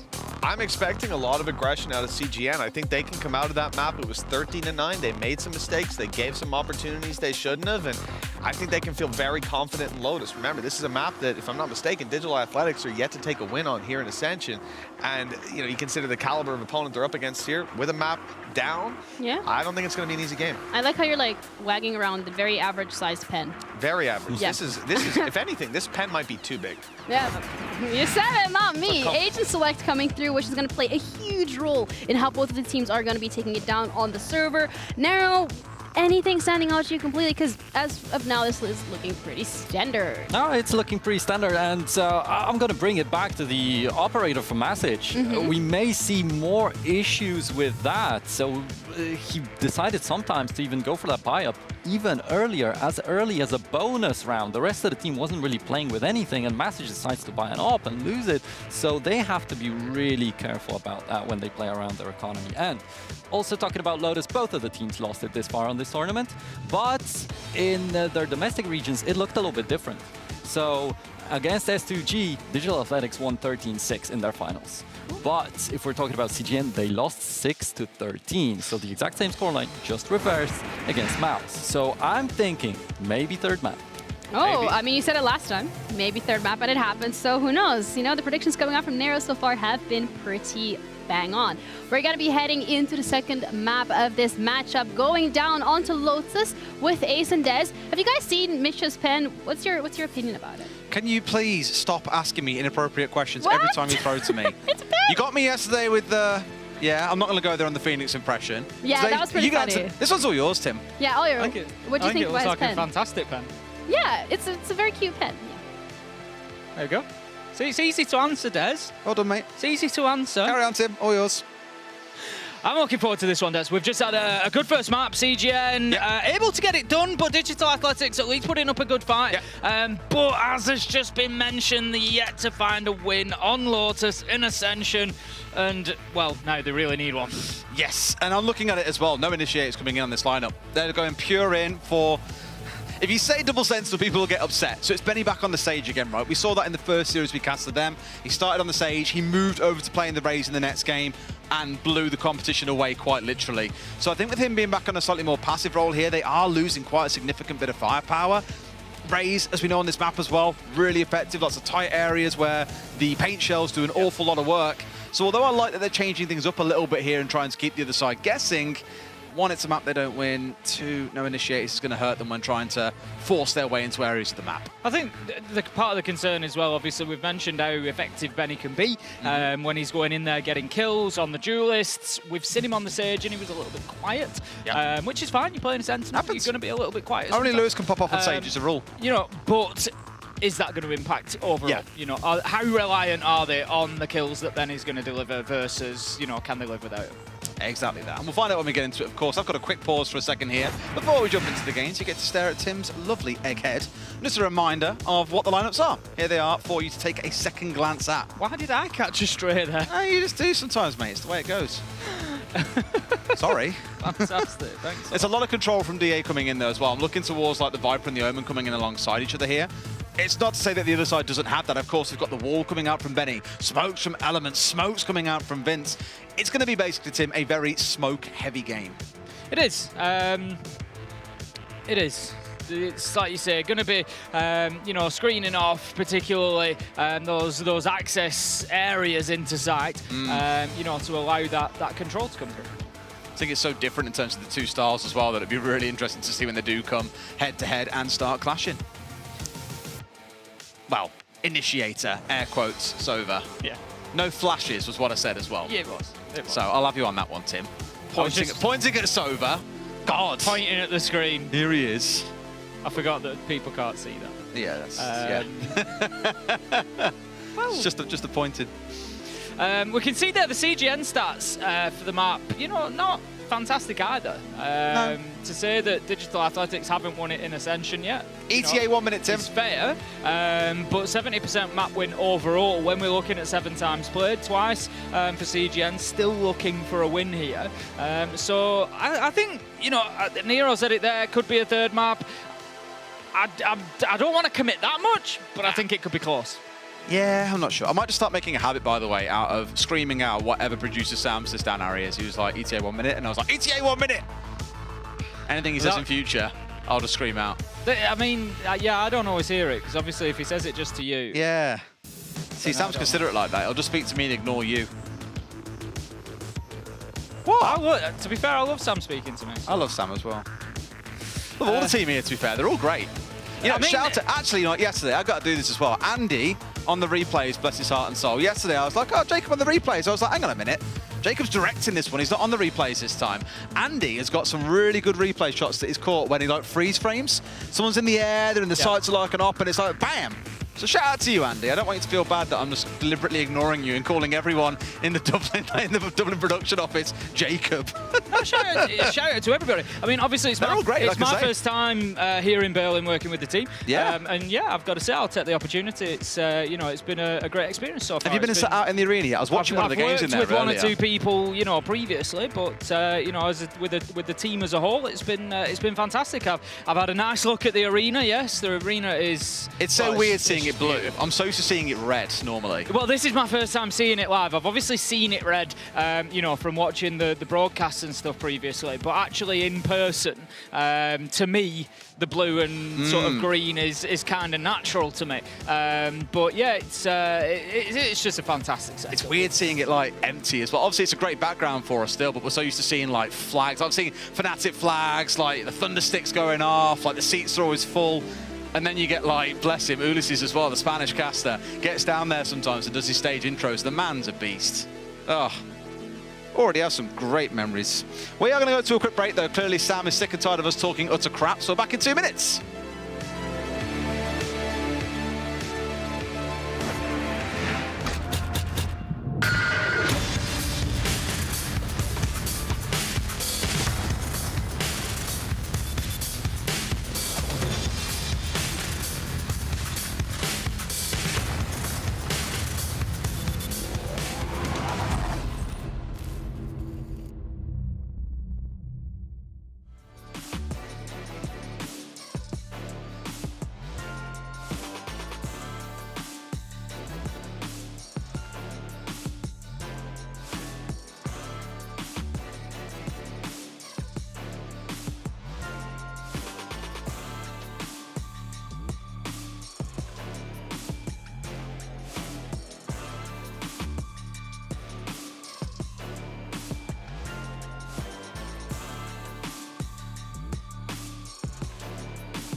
Oh, welcome back. We're going straight into game. Good news. You haven't got to stare at mine or Tim's mugs any longer. Instead, we can watch some Valorant, which is what we're all here for. Whoa. That was trippy as hell. Producer Sam, what's going on? We move on. I don't know. The thing is, we don't always know if that's just for us or a stream have got. That is true. Yeah, the we have like a big laughing echo on theirs, at least in our ears. It looks like now we're just laughing at ourselves if they heard It could nothing. be. It could have been fine on stream. It was on stream. Oh, Yay! You're in we on the don't job. sound like lunatics. You're in on the job. Right, here we go then. Let's get into things, Des. It's CGN, it's Digital Athletics, it's Lotus, and it could be the last map of the day, but it could be an absolute storm as well. All right, screen. Interestingly, we've had a couple of these Lotus maps over the last couple of days, and we've seen the Viper Walls position more to expose the, it kind of looked like vertical, like horizontal, sorry, rather than vertical like this. But here it's a nice slice where they've got actually good access into the ult orb if they want to go and farm it. But look up nice and close as Yuri here has got real cheeky. Out of range for his turret, at least for now. Not that he's too concerned about that. He's much more concerned about the players just around the corner. They've rounded away, and they're still trying to decide where to push. Not the first time that Azuri's got away with this. I'm sure we all remember the Sky play last time around. Now they know. The flash goes in, will signal that there was at least somebody in the area. They won't know exactly where Azuri was stationed, but I'm just going to hold that position for the time being. It looks like Vince is maybe going to try and provide a little bit of cover as well and allow him onto the flank. That's where he's going, but he's going to come head-to-head with a bit of Killjoy utility if he pushes too far. There is absolutely nothing on site here, and the Viper has the power to bring this wall up, drop it back down again. Spike planted. Whatever she wants to do, and for now it looks like she wants to try and hold it. But with some support from Hobbit Door as well, this could get real messy for the side of CGN. Certainly could. There comes the first gunfight. Element manages to pick up Ruxich. That's a decent start for them, and that signals the movement to come in from Azuri on the flank. That's one to watch as the round progresses. Benny Shazion going to have to move quickly if he wants to have any impact here. Chachan manages to get Benny. Azuri on the big flank. We knew it was coming. We saw it. That was built from minute one of the round, and what a great finish for CGN in round one. That looked like such a dream start for DA as well. They just never dealt with Azuri on the flank. No, I mean, it was less even that. It was more the fact that on the site itself, things got really messy. They knew the Sage was here, but they just get absolutely slaughtered on the pinch. As soon as they lose the Viper, I thought we'd maybe see a swing coming in to help out the Viper, but the timing was a little bit off. I think maybe the Sage pushing in scared them away from Hobbit Door and forced them instead to look towards site. And that just left poor Ruxich entirely by himself in the 1v2, lost that out, and then a massive crush just happened to the remaining members on site. Well played by CGN, and for DA, just a little bit off kilter in round one. Yeah, I think Azuri going to play a lot deeper this time. Just gets onto that corner. Yeah, a lot of utility thrown in. One-way smoke just to hold that corner on Mound as well. And that forces Azuri back in. But there's a ton of Killjoy utility just to hold them back. They've gone in. They've got what they wanted out of Mound. And DA, they're going to rotate away, potentially back towards B again. I think Ruxich just managed to dodge this away. May have a chance to get the orb. It is a risk, knowing just how close Shazion is. They've obviously heard him fire out the dart, so they know that he's very close at this point. The focus appearing to be trying to push their way into B once more. Gives them a safe ability to at least collect the orb and get out of dodge if they want to, and that appears to be the play. Just breaking the wall to put the fear of God in them. They might come rushing into B at any moment. That's it. There's just a little bit of pressure all over the map at the minute, but the real pressure that counts is Element onto Deepmans, and that's going to free things up a bit on C, so we might just see a shift from CGN back across towards B, or even as far across as A. We're going to watch him. We're going to see a shift. I think we will, from C side. As soon as they saw him go down to the rifle, they were like, nope, we're heading back east. Forget about it. Over towards A. There are 4 of them grouped up here, but the double star just gets put down here inside the entrance. Smoke goes up by the looks of it, as well as the suck. Absolutely beautiful. Doesn't stop the kills coming in, though. They've already found one cross. They've also found Benny. Very much catching CGN with the pants down here. Now they've got site control. Spike is going down. It's down to a 2 versus 4. And this is the buy round, don't forget, as well, for CGN. CGN didn't really adapt there. They got the kill on C, and then there's no further pressure. But they left 2 operators out there, and it just effectively left them short-handed on A. And they got caught out in the gunfights. They got teamed up. And then DA have certainly been the benefactors of that. So it looks like we're going to be starting off with a 1-1 to begin with. It's all up to Azuri just thinking about going in, looking for a few kills, but unlikely at this point, I think. Actually, at this point, he won't mind holding on to a Spectre. Yeah, it feels like anything they can have is going to help. needs hoping to to catch someone on the exit and has got the right exit. idea. There are two coming out the side, but it's caught out by Ruxic, who has found himself a Vandal. Great comeback round for DA. Yeah, it was. I think CGN just a little bit slow for me there. Like I say, didn't quite. That's the kill there, so they get it, and then there's no further pressure on C, and it just takes them an age to move across and to adapt to the fact that maybe this is coming in somewhere else. Thrifty indeed. All right then. Eco round for CGN coming out, given they lost that second. DA very much treating it like a bonus of their own here, not really looking to spend much. They spent a bit, mainly towards armor and abilities to get themselves stacked back up again. Enough to convert this third round in their mind. Sky Flash coming out immediately and detecting that there is, I think at least the Sova was just out of range. Yeah, it's going to give them the push onto Rubble, so they can look towards securing that orb potentially and look towards that A main control, but they are going to face a bit of pressure from the Sage as Benny looks to push up, but then just dips back away a little bit again, doesn't want to over-aggress here, but could well catch them out if he continues here with that pressure on the rear side. What I will give to DA is they've been very good at farming these ult orbs so far. Whether it's pushing up in towards mid or deep in towards ruins behind the Viper wall, it's working beautifully. He's right there on that door, is Benny, and he keeps thinking about it from tree, but ultimately he's just going to dip himself back further away, I think. He's just holding that angle. It was actually Shazion that we saw playing there last time as the Sova, and it didn't really work out. It's something that DA were able to deal with, so let's see if Benny can have any better joy. Here we go. Molly going in, Boombot going in, Smoke's going up, but it's a fake execute. They've just completely double back here on towards the B site. A little bit of a dump force 3 to think about, hey, an A execute's coming in, but they could not be more wrong. Now, last time they got really crushed on here, but they are playing against an eco coming in from the side of CGN. Importantly, Massage predicted the movement of Benny and all that as he tried to come through A door and just completely cut him off, took him out. That's got the plant down on B, and now it's up to CGN on the retake, but you just feel that this could be done. The positions are pretty good here for DA, and they managed to get themselves the kills along the way. It's up to Element 1 versus 3. Managed to find himself a rifle. Probably going to get swung on here the second he steps out is the problem. Good angles being held by DA. Peeks around for a second, finds one as a, I'm going to say a little bit of a mispeak maybe there, overexposing himself, but they do get it on the trade immediately after. DA up 2-1. Yep, not too much of a major problem there, just sort of almost guaranteeing that kill. Step out, you've got the intel, you've got the information.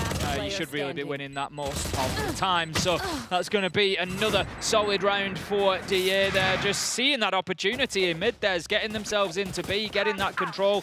As I say, Masic just very aware of that potential flank coming in from tree. Had it covered, got it shut down, and just allowed everybody else to focus on site. We'll go for round 4 then. The first proper full buy for both sides coming up against each other. And a couple of ults online as well. Element with the ability to pop it out, but Doughty well inside a rifle round, and really it's Jachan with that ult that you've got to keep a close eye on. Really, if he drops this down and see here, there's no immediate response from the other side. You know, Zuri's nowhere near his at this point. And that again just goes to show how much work they've been doing, farming these ult orbs time and time again. Element finding one. Ideal start for the side of CGN. It's exactly what they needed, really, to propel them in. The pressure is all coming towards C, but they're playing in towards a lot of utility. At the minute, we can see there is still Nano Swarm, there's still an Astra Star there that can be activated, so they are not going to have an easy passage through here onto C site. And they're trying to slow this one down before getting out of dodge as well. That Sage slow really designed there to try and force them back. Not that they care, they've already charged the whole way through. Sight is theirs. Great use of the Killjoy. Yeah, that's worked fantastically well. The smoke comes out as well from the Omen, allowing him to get into sight confidently, sends the Paranoia out towards top C, just looking to get that plant down in behind it, and that will be successful. Teleports out, and that is job done as far as DA are concerned now. They need to hold off the retake. They've found 3-2. I think they've pretty much done it at this point, and they've still got one holding off towards the side. Vince finds one, brings it to a 2 versus 2, though. Actually very doable here. Assuming they can find the kill. Skyland's going to find his man. It's all down to Shazion. Not a player that we've really seen go huge in situations like this historically. And with not enough time in the clock as well, this one should be pretty much done and dusted. Unless he can get these kills rapid time. It's not going to happen. Chachan with the 3 in the round. Nope, that's done. I've mentioned it during the round. Just want to give Skylen a shout on that one. Really nice Omen play. Got himself into bend and then just put the smokes out that allowed the access in. Used the paranoia, went in behind it, got the plant, teleport out. Just all really nice play to get the job done for DA there and get that plant down. This might be the earliest timeout I think I've seen ever. 4 rounds in. And CGN acknowledges this is already going from bad to worse and need to find a way back in. So it's their good time for a timeout. And really, again, the rounds haven't been full, complete rounds for the most part. That last round was the only one where we've seen gun v gun. Prior to that, it was, you know, eco rounds for either side. There was a thrifty in there from DA, which really threw CGN out of whack. And they're just trying to find a way to get back in. So they know this next round is most likely going to be a write-off unless this timeout is used for something particularly cheeky, getting up in the face of DA. We saw it on the previous map, actually. Whenever they were down either in their bonus round or in an eco round, they would send one player forward really aggressively and look to surprise or catch DA off guard. But as it stands, DA feel pretty unshakable. Yeah, they're looking pretty good so far here on Lotus. As we said, yep, they might not have won it at Ascension, but overall, their rate, the win rate of over the last 7 matches here, 70% win rate. So certainly can't be ignored. And they're coming in showing that they know what they're doing when it comes to the attack of Lotus. At least getting the first 3 or 4 rounds on the board, and they will continue on. As you said, as they've been farming those ult orbs, it's likely to continue with that, just trying to get in. And there's a bit of a battle over rubble immediately. Element's got to be the hero. He is all this team have got. They've got a couple of sheriffs, which is fantastic as well, but 3 of them to be fair. But really, it's his ult that's going to be the difference maker in this round for them. So we've got to see and get some value out of it. They've realised no one's trying to push rubble, which really gives away exactly what the game plan is. And as Yuri confirms their worst fears, it is going to be a pretty heavy C push coming in. Yep, that triggers the smoke there just to try and slow down the push coming in from Mound. It's allowed the rotate. We can see almost everybody's gone, and the Sage is a little bit indecisive there. Benny thinking, do I go C, do I go B? As it is, he's headed into B, and that leaves 3 on C to try and hold back this push from Digital Athletics. There's a door bait as well, so now Benny could try and round in behind them. Paranoia comes over, Showstoppers in as well. He's going to go high, but still finds Shazam. And this is what I meant. We had to see Element go big. He's found 2, Vincent to another. Traded out a 1v1. And Benny, he could do this. We know that he's got the ability. We know that he can hit his shots. And he's long gone. See that utility being used, but as you say, that's just going to be a complete site switch. It's a smart move, and just get yourself across the map. Get further movement as well. And now Benny has got it all to do. Did Benny heard the TP as well? Not that it would have mattered too much because he could have gone up through rope, for example. Just quietly called up the smoke up. It does suggest that Skylen believes that he'll believe that he's down on site, because that is the kind of smoke you drop if you assume someone was coming in through heaven.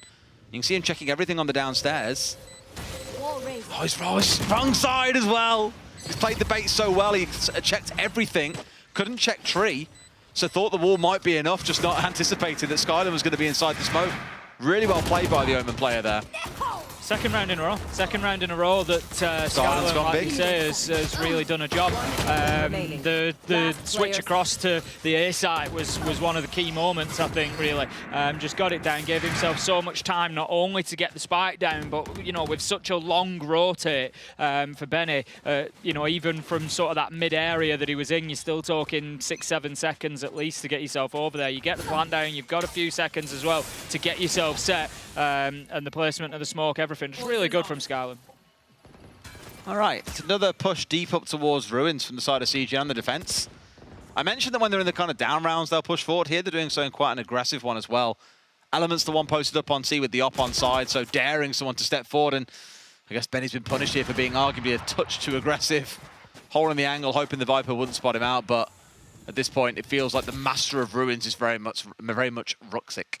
That's it, and unless CGN really throw numbers at Ruins, we haven't seen them coming away with possession of that area, really. Azure is going to find a chance, so that's a decent start there for CGN. They need to make this advantage pay now, and that is exactly what they wanted to do. Back it up with another kill. Shazion manages to get Masic before being traded out. Uh-oh. Uh-oh. I don't think he realised it fell here.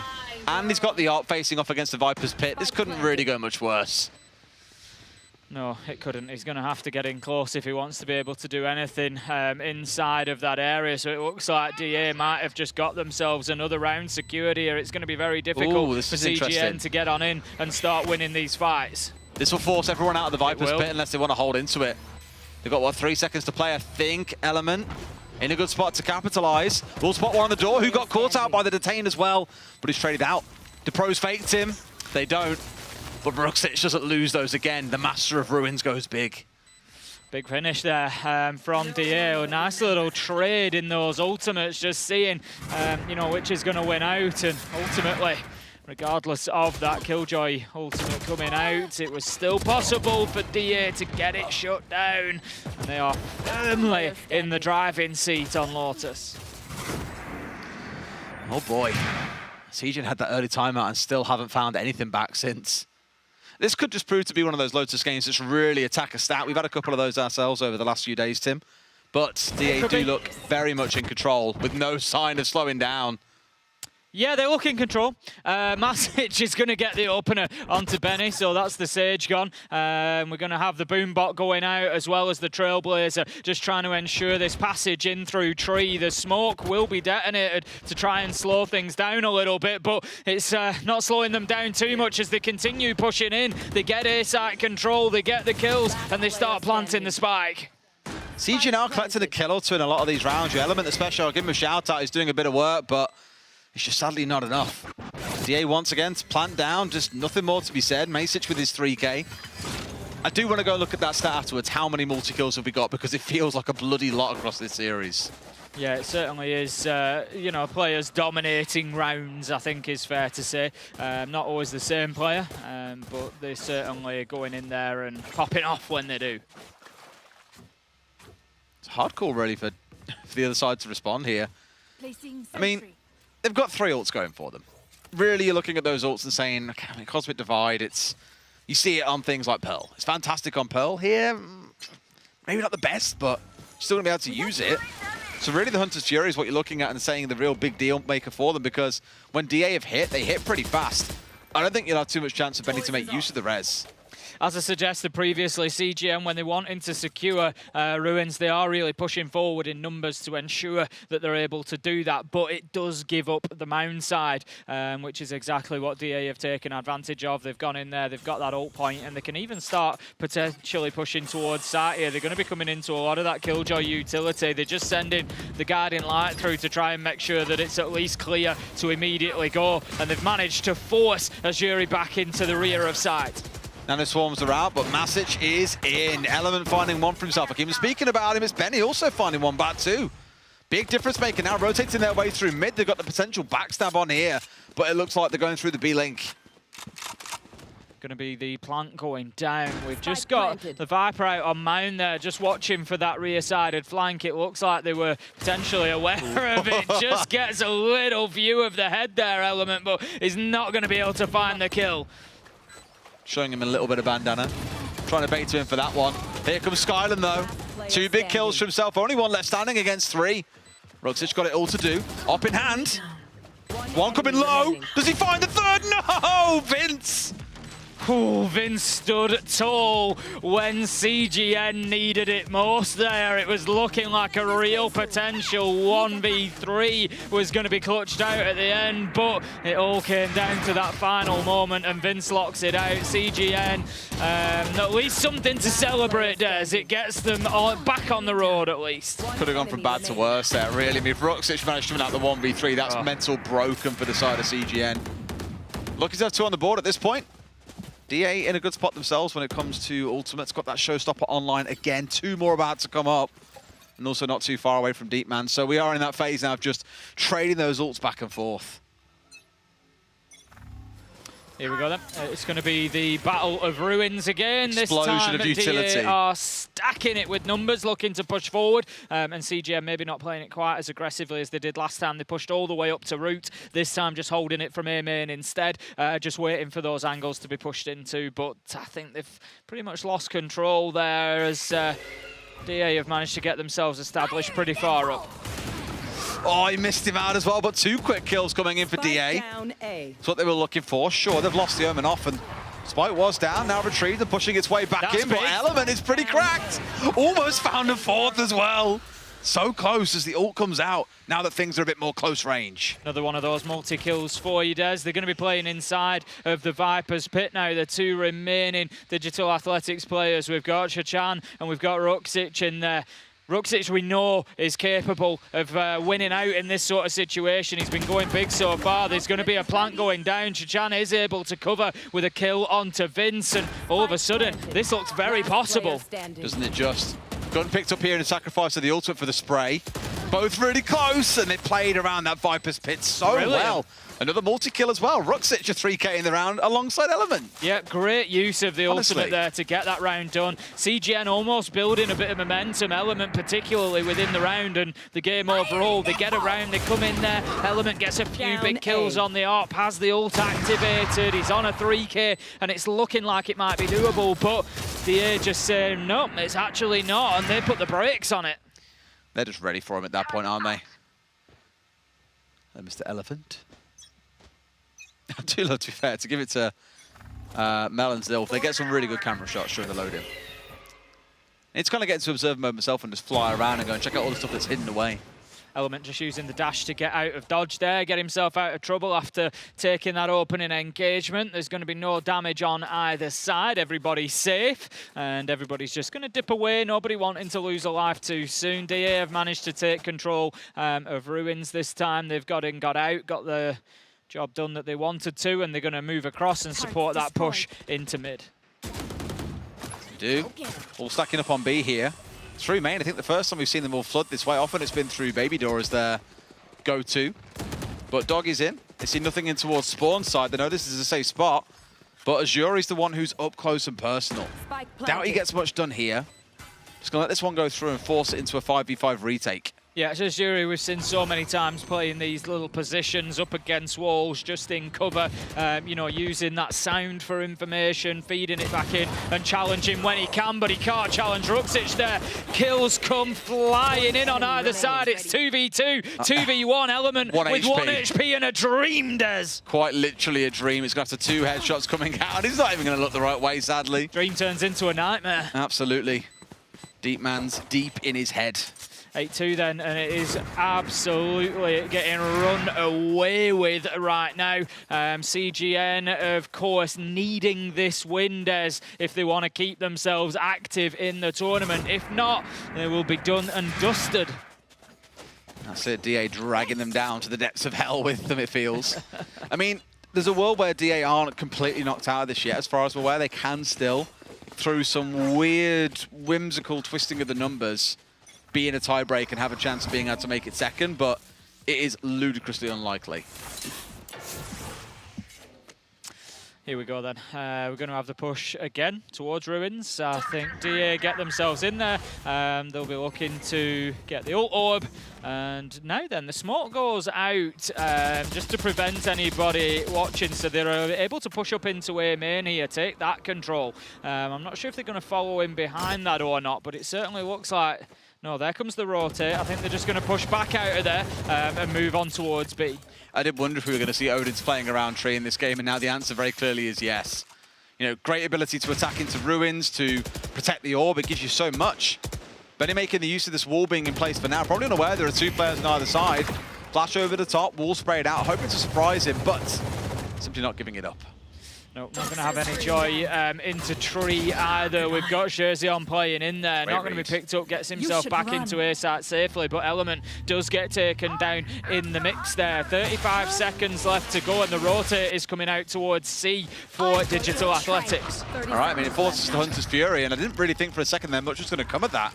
Maybe they could have fast rotated in towards B if it did get to complete, but they baited out the Hunter's Fury. Ideal. Now they force their way hard into C. Going to have to think about getting this spike planted soon. They don't have all the time in the world. They do get themselves into a position to get it secured, though. That should be nice and safely completed. Oh, no! Shazion manages to take down Deepmans. That could be round winning as the final kills come in. Digital Athletics had to adapt, had to adjust, had to go in and try and put that spike down, otherwise all was lost. And during that movement, CGN took full advantage. That was a big kill from Shazion onto Deepmans. Oh yeah, killing the spike carrier there was the one. That just really kind of turned the apple cart on its side and got the round going back to front. Not really much more to be said than that. It's good for CGN to be able to get back to a point where there's at least 3 rounds on the board, maybe even 4. DA seem to want to cement themselves an attacking round here by calling a timeout in the very last attacking round. Yeah, I won't call it a steal if they get back to 8-4, but I think given how particularly that round 2 to 7 went, I think CGN will probably look at that and think they've not done too badly if they come away with 4. I mean, if it turns around and CGN just absolutely smash them apart on the attack as well, they'll be kicking themselves because it has felt like a very, very DA-dominated game so far. Ruxic especially been doing absolute wonders over towards Ruin side. It'll be our final round with Digital Athletics on the attack then before they switch over. And I mean, we've seen it so many times over the last few days of games that we've been covering, Des, these swings, you know, of maps just being very attacker-sided, very defender-sided. It's always fascinating then now to see into this second half whether that's something CGN can take advantage of or not. But Digital Athletics, as we've said, you know, they've got a reasonable record on this map overall when you look at it in a broader scope. So we'll see whether they can continue that. The Odin going in through that tree wall again, but not going to get anything. I'd really love to see CGN play aggressively here for an ult orb and just, I mean, they've got like Stars, for example, down at Deep Mound. Try and get that ult online for Azuri. You've got 2 utility ults online in the Revive and the Cosmic Divide that you haven't yet used this half, but having that lockdown available is going to be so massive for them if they can get it. It looks like by the looks of it, by the way, that Ruxic is aware of that, because he's still hovering around Mound here, just looking after that orb.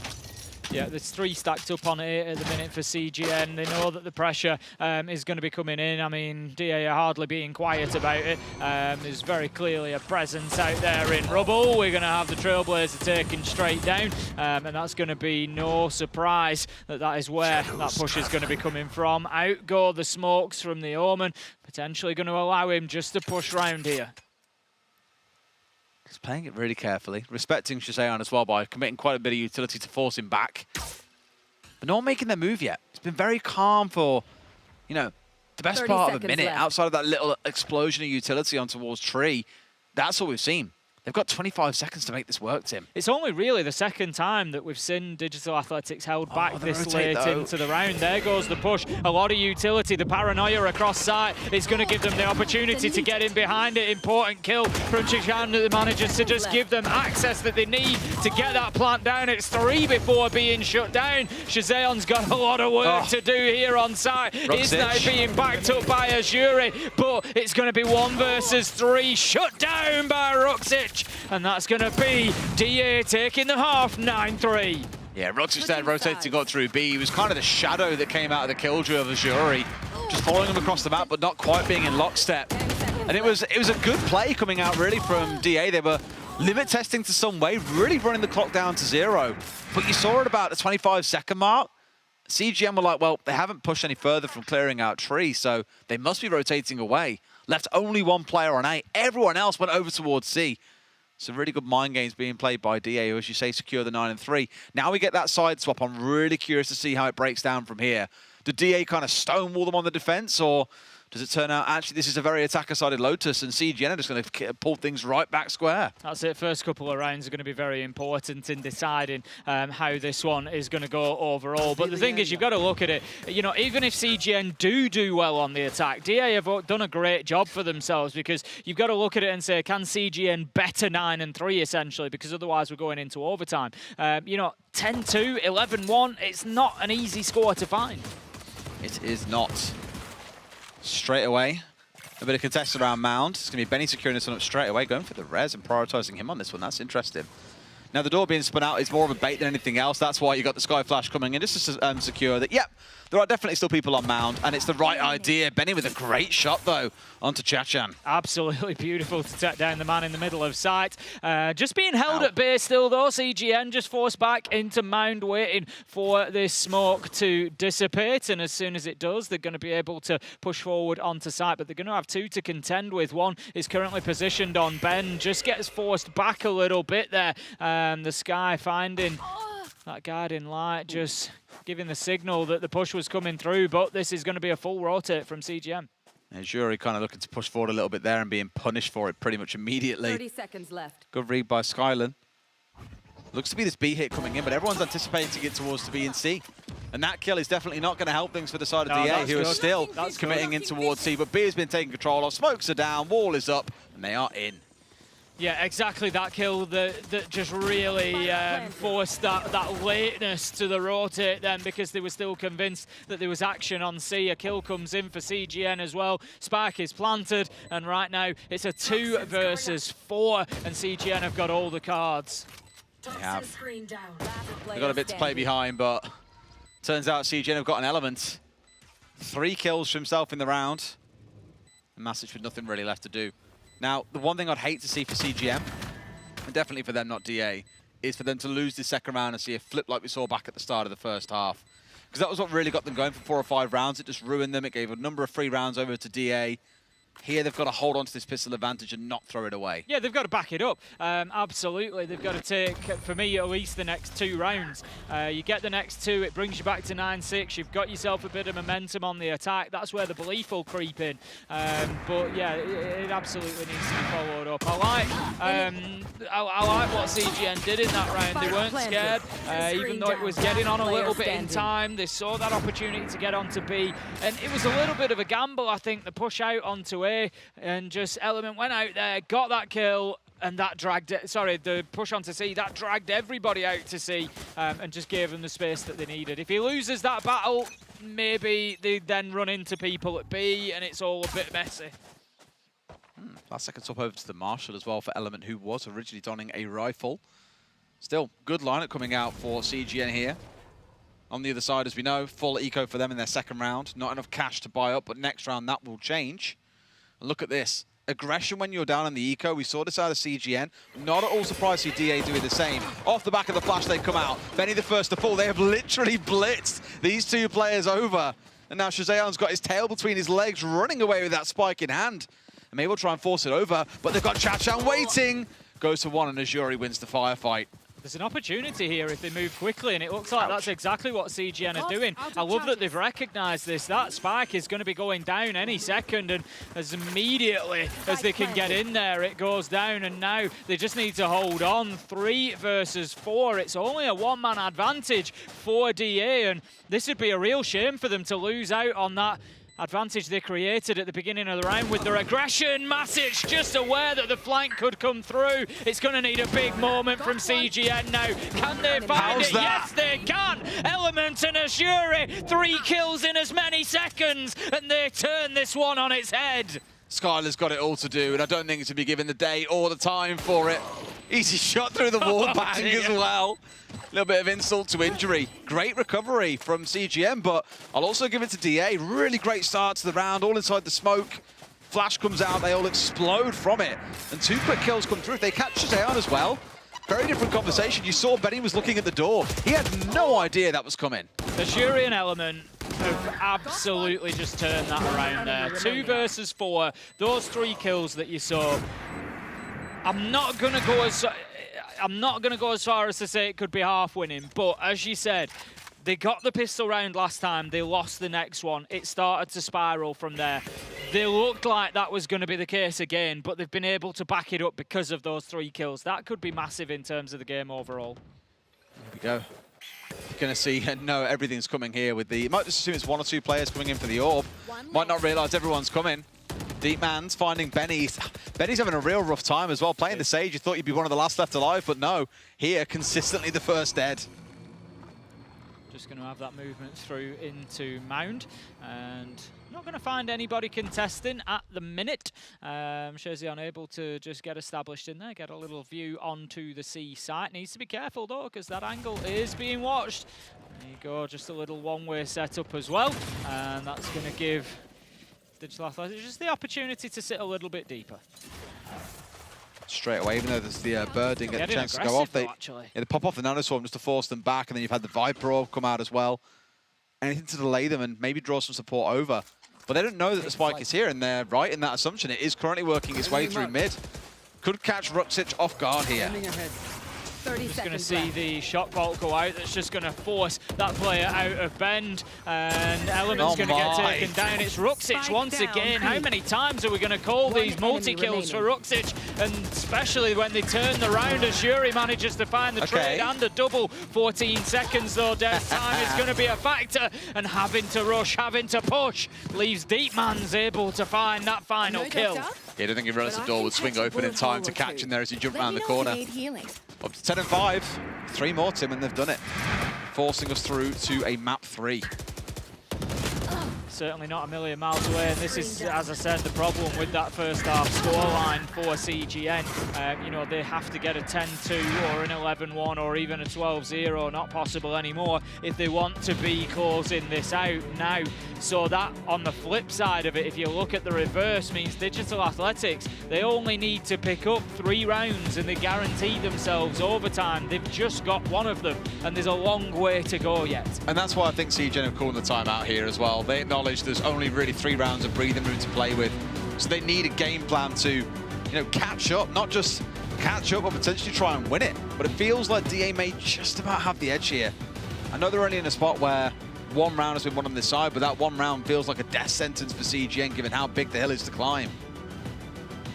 A couple of ults online on the other side for CGN. A couple of important ones as well. Bladestorm and Lockdown are available, so definitely an opportunity to get this one done. Just looking at the far side though, Ruxic is 1 point away from Viper's Pit. If they can maybe push up aggressively, get themselves an ult orb to begin with. I don't know exactly what they're going to play for, but I would imagine with the way Ruxic has been going, there'll be a kill coming in somewhere sooner rather than later anyway. But if they can at least have that as backup, it might give them a little bit of something to play against those on the side of CGN. Immediately tagged by a good Paranoia coming out as well. That forces them back for a couple of seconds. Sky Flash comes over, reveals there are still players here in Ruins. So they haven't rotated away, which may mean you might see a player or 2 rotating over in just a few seconds. But CGN are ready to hit this one hard. There's 2 players to deal with. Here he goes, Elements in. Spinning around like a Beyblade, but finds absolutely no one. 3 kills coming in. Who needs support here? DA have done it all. Oh no, Benny, not like Benny, not like this. Manages to find himself a new rifle and get out of dodge at least for a couple of seconds. But Ruxic is waiting, and here comes the Killjoy. Beautiful. Now we're 2 versus 3.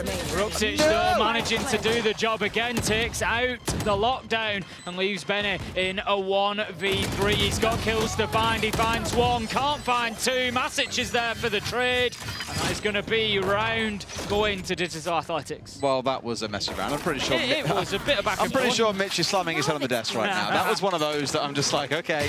A lot of madness. Benny got into an unbelievable position and missed every single shot.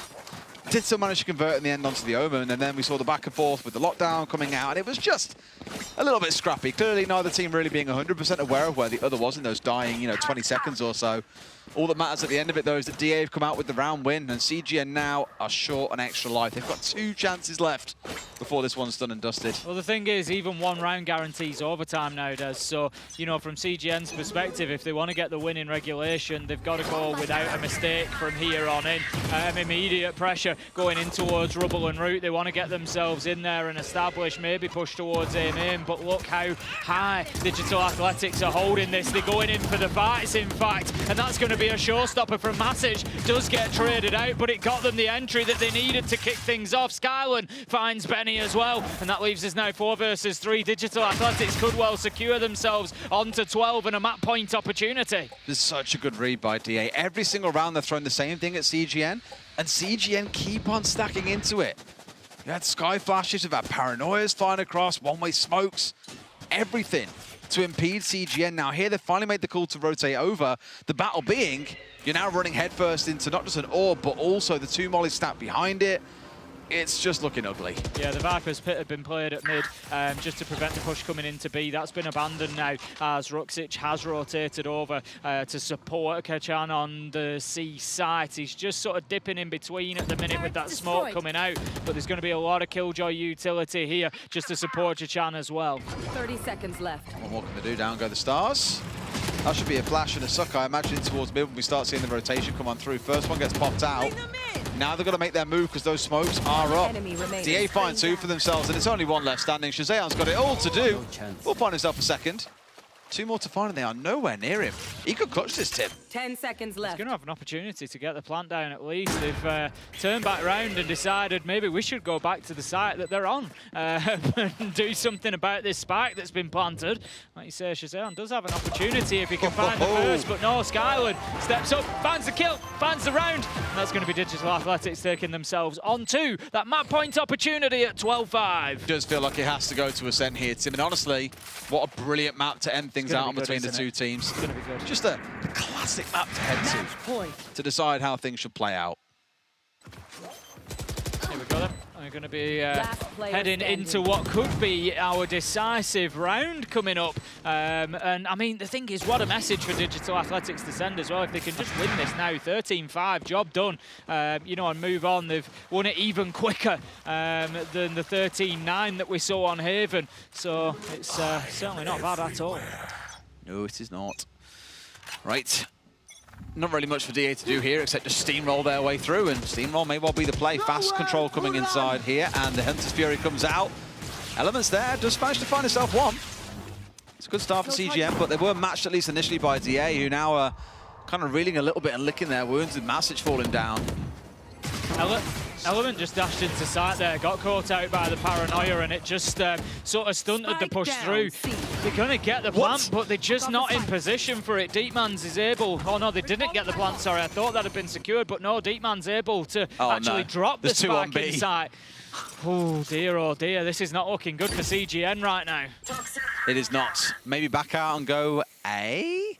And run into a utility stack? Either way, it's not Honestly, ideal. It's not looking good either way. No, as soon as they cross the threshold, there'll be a swing coming in. There it is, and it's the easiest closed out in their life. Win. DA, the good second map and a good bounce back means that it will take all 3 to determine the winner, Tim. Yeah, Digital Athletics absolutely solid there. You know, we did comment that they hadn't won it yet at Ascension, but they've certainly backed up that 70% win rate that they've got on the map. And what a performance. They got the job done, and they're taking us all the way to 3.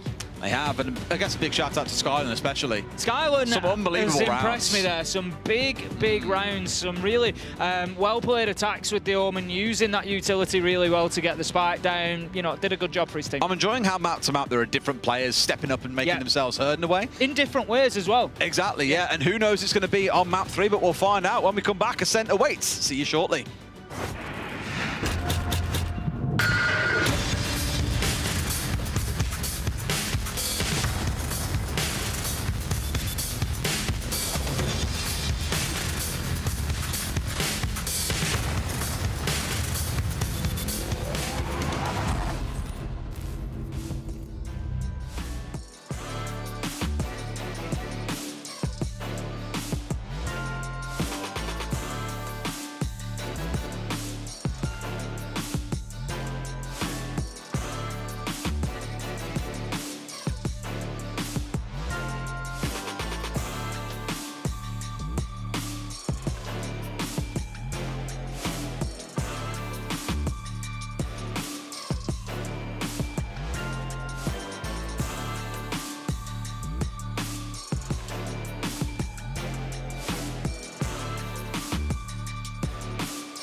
Welcome back, and with that, Digital Athletics have pushed this all the way to the third mapper. On the B stream, though, it was a different affair. A 2-0 dominant win from Apex, and with that, they have locked and secured themselves into playoffs. Congratulations. I mean, Mitch has been jumping up and down, so... I've not been having a good day. I think I need about 3 more liters of water just to make up a shower. What I've perspired. I need many showers, many. This has been an incredible, and of course I don't shower often. Honestly, watching the game that we had was fun. I think we'll talk about it a little bit. Digital Athletics, they really hit their stride. Absolutely. But I can't really care about that right now. Apex have qualified. We got another team that's coming here that we know, and also Gentlemates. The two of those, a storied history between them. They're going to be playing potentially across the stage from each other with a crowd. Incredible to even think that that's a possibility. And somebody will be claiming that spot in VCT. And I mean, look, Logan played well, but at the end of the day, not well enough. Roxy played better. Hey, look. I mean, in this series, Ruxic did play better than Logan. That is very true. And that's why they won the map, unlike Logan, who did not.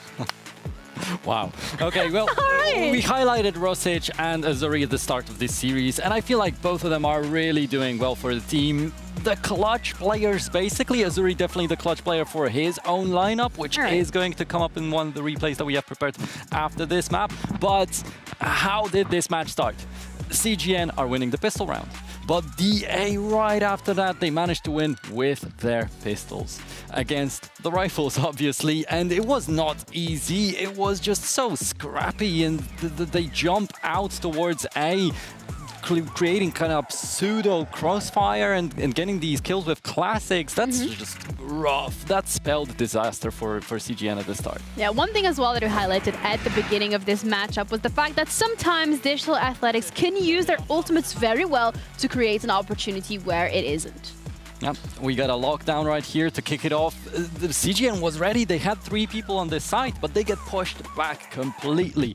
And then Skyland, he has to deliver the spike to the site, but the lockdown is already gone, so he throws in a dark cover. He has a paranoia ready that he's gonna throw out right now, gets the plant down, and just by the skin of his teeth, gets away from the site, so they can later just completely shut down the defensive.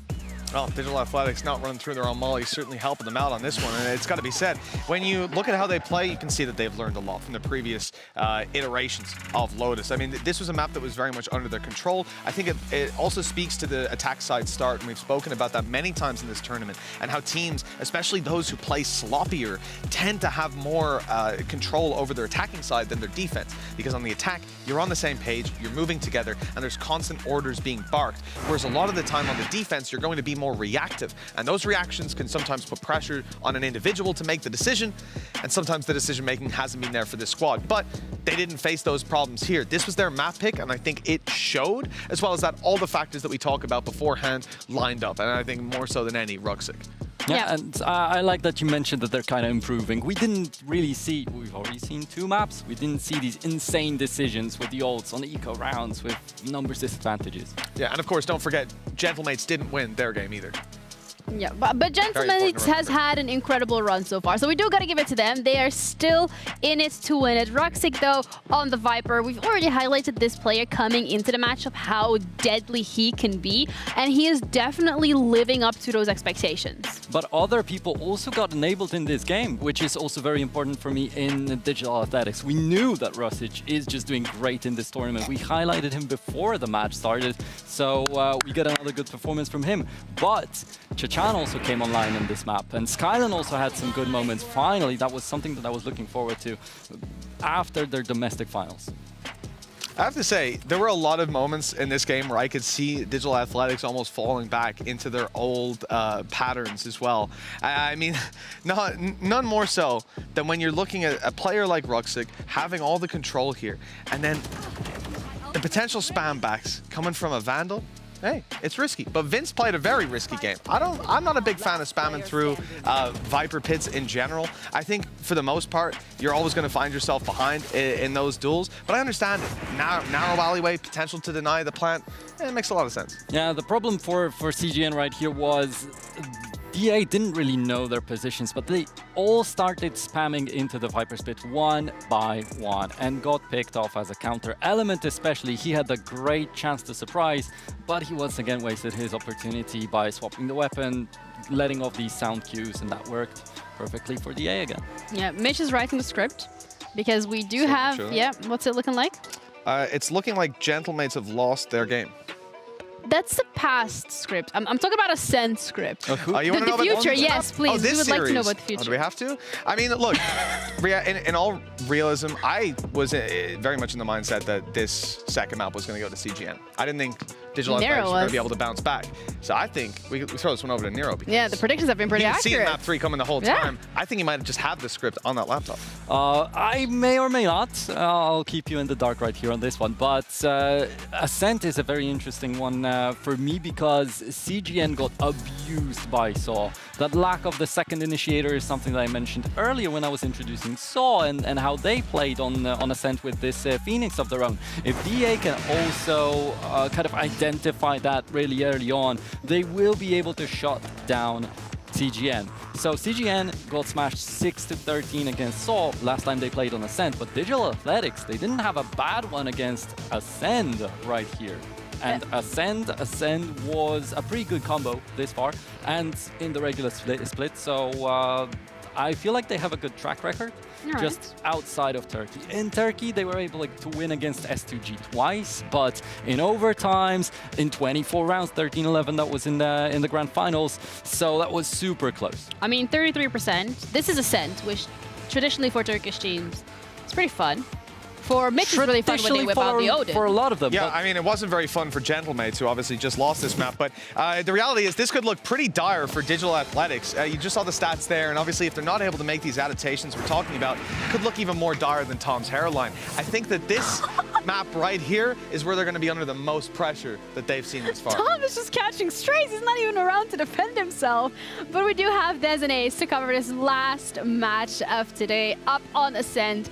Digital Athletics against CGN, both fighting for a chance to get a win on the board, but CGN mainly. This is really important for them because they can have a potential chance to make it to playoffs. Thanks, Ginny. I thought you were never going to finish. Sorry. No, it's okay. Just a shout out to Mitch, by the way. There is an egghead in the studio. Speaking of hairlines. that you could have gone for. Someone who could actually defend themselves. You horrible man. Yeah. I'm sure Tom can take it standing up there. It's no problem. I think he'll be fine. I'm sure he'll be absolutely fine. We're a tough bunch. The bold crew. They've already gone through the greatest life trauma, losing their hair. Best thing I ever did. You say this all the time. I know. To be fair, I saw the old picture when you did have hair. And Best thing I ever did. Best thing you ever did. Honestly, I hated the idea for years. And Except then for meeting me. Hated the idea for years and then did it and was like, oh, looks all right, actually. I should have done this a while ago. Beautiful, mate. Yeah, it looks really nice. Looks nice. Looks nice. I'm all a fan for it. Right. Third and we were almost. Can we do that one more time? In sync this time. Yeah. Better, we tried, okay. We'll work on that one off air and try it again later. Third map, it's a big one. CGN and both, to be fair, and DA as well, both have a chance to still stay in things. At this point, it's arguably the worst outcome if you do win because you've gone to all three maps. Them out, yep. It's going to hurt you when it comes down to the tiebreaker regardless, but you still have a chance to fight for it if you can win. Yeah, and like I say, it's just about, you know, taking that opportunity. You're up against proper competition. You're up against a team that's really going for it, you know, take the experience if nothing else. You know, even if you're not coming away with the win, there's always something that you can take away from it. But I can tell you now, both of these teams are going to be fighting tooth and nail to come away with the win. We're going to get straight into our pistol round here. It's Ascension, it's map 3, and it is CGN versus Digital Athletics. Our biggest concern was again seeing Benny on the Sage. And the thing is, these guys love Sage. They play it a lot. I remember on the first day there was a map, I forget who they were against, but it was Sage v Sage, and it was really fascinating to watch. But the problem with Benny being on this agent is he's not playing on the Raze. And Raze has been his bread and butter go-to, it feels, when it comes round to popping off. This team look best, in my opinion, when they're playing double duelists. So I'm a little bit concerned here about this lineup and how much they can get done. But with that in mind, there's also no initiator on side. Yes, there's a Sova, but there's no flashes to play behind. So maybe we'll see, and it's pretty standard for this map, I guess, to some degree. Maybe you'd see a Sky here normally, so a couple of changes in that sense, but we'll see what they can get done with this lineup. Here we go. Benny's first sign of contact. I mean, oh, calm down, my boy. Flying off the gate with 2 kills to get things up before Ruxic, MVP of our last map, finally gets shut down. Yep, great start from Bennett. Exactly what CGN needed here on Ascent. And just a big start to begin with, but Element can't find its shots, and that allows Digital Athletics just to turn the manpower on its head here. 3v2, 3v1, as Kachan manages to pick up Shazion, and that leaves Vince with it all to do. That's one. Can he find more? They're both in the vortex. I think he knows, and he can! Vince, I said it before, I'll say it again. He's a big swing player, and he's just swung the round. We defend this place. He's a clutch god and a half. Seen this so many times over the last few days. The man simply can't stop. I'll give a shout out to Benny, though. Some beautiful taps around the corner as well. The right-clicker thing on one of them, too. Netting the kill for them. And then really, it all looked like it was falling apart until the hero, Vince himself, steps up. They were on low HP, but I think he clocked headshots in all but the last one. Yeah, it was that double. You're not going there. to complain. Just beautiful. Knew that he just needed to keep peppering them. Did that, got the job done, and that's going to be a 3-0 opening round for Vince. All those kills, I keep saying they always come together for him. It's not one at the beginning, one in the middle of the round, you know, one somewhere else. It's always in that quick, rapid, boom, 2K, 3K, just impact moments, a real impact player. Oh, this is nice. Instant flash, turn around, jump through the smoke. Find themselves with the ability to at least get control of Wines. They're pushing to A main here, and at this point, CGN should know and should rotate a couple of players over. In fact, there are already 3 here, so no need to rotate any more over at that point. Tree smoked off, so no one can push in behind them here, but there is still one close, which has got to be the concern. Vince holding up nice and close. They jump around with the right click, but it's 2 kills for Element.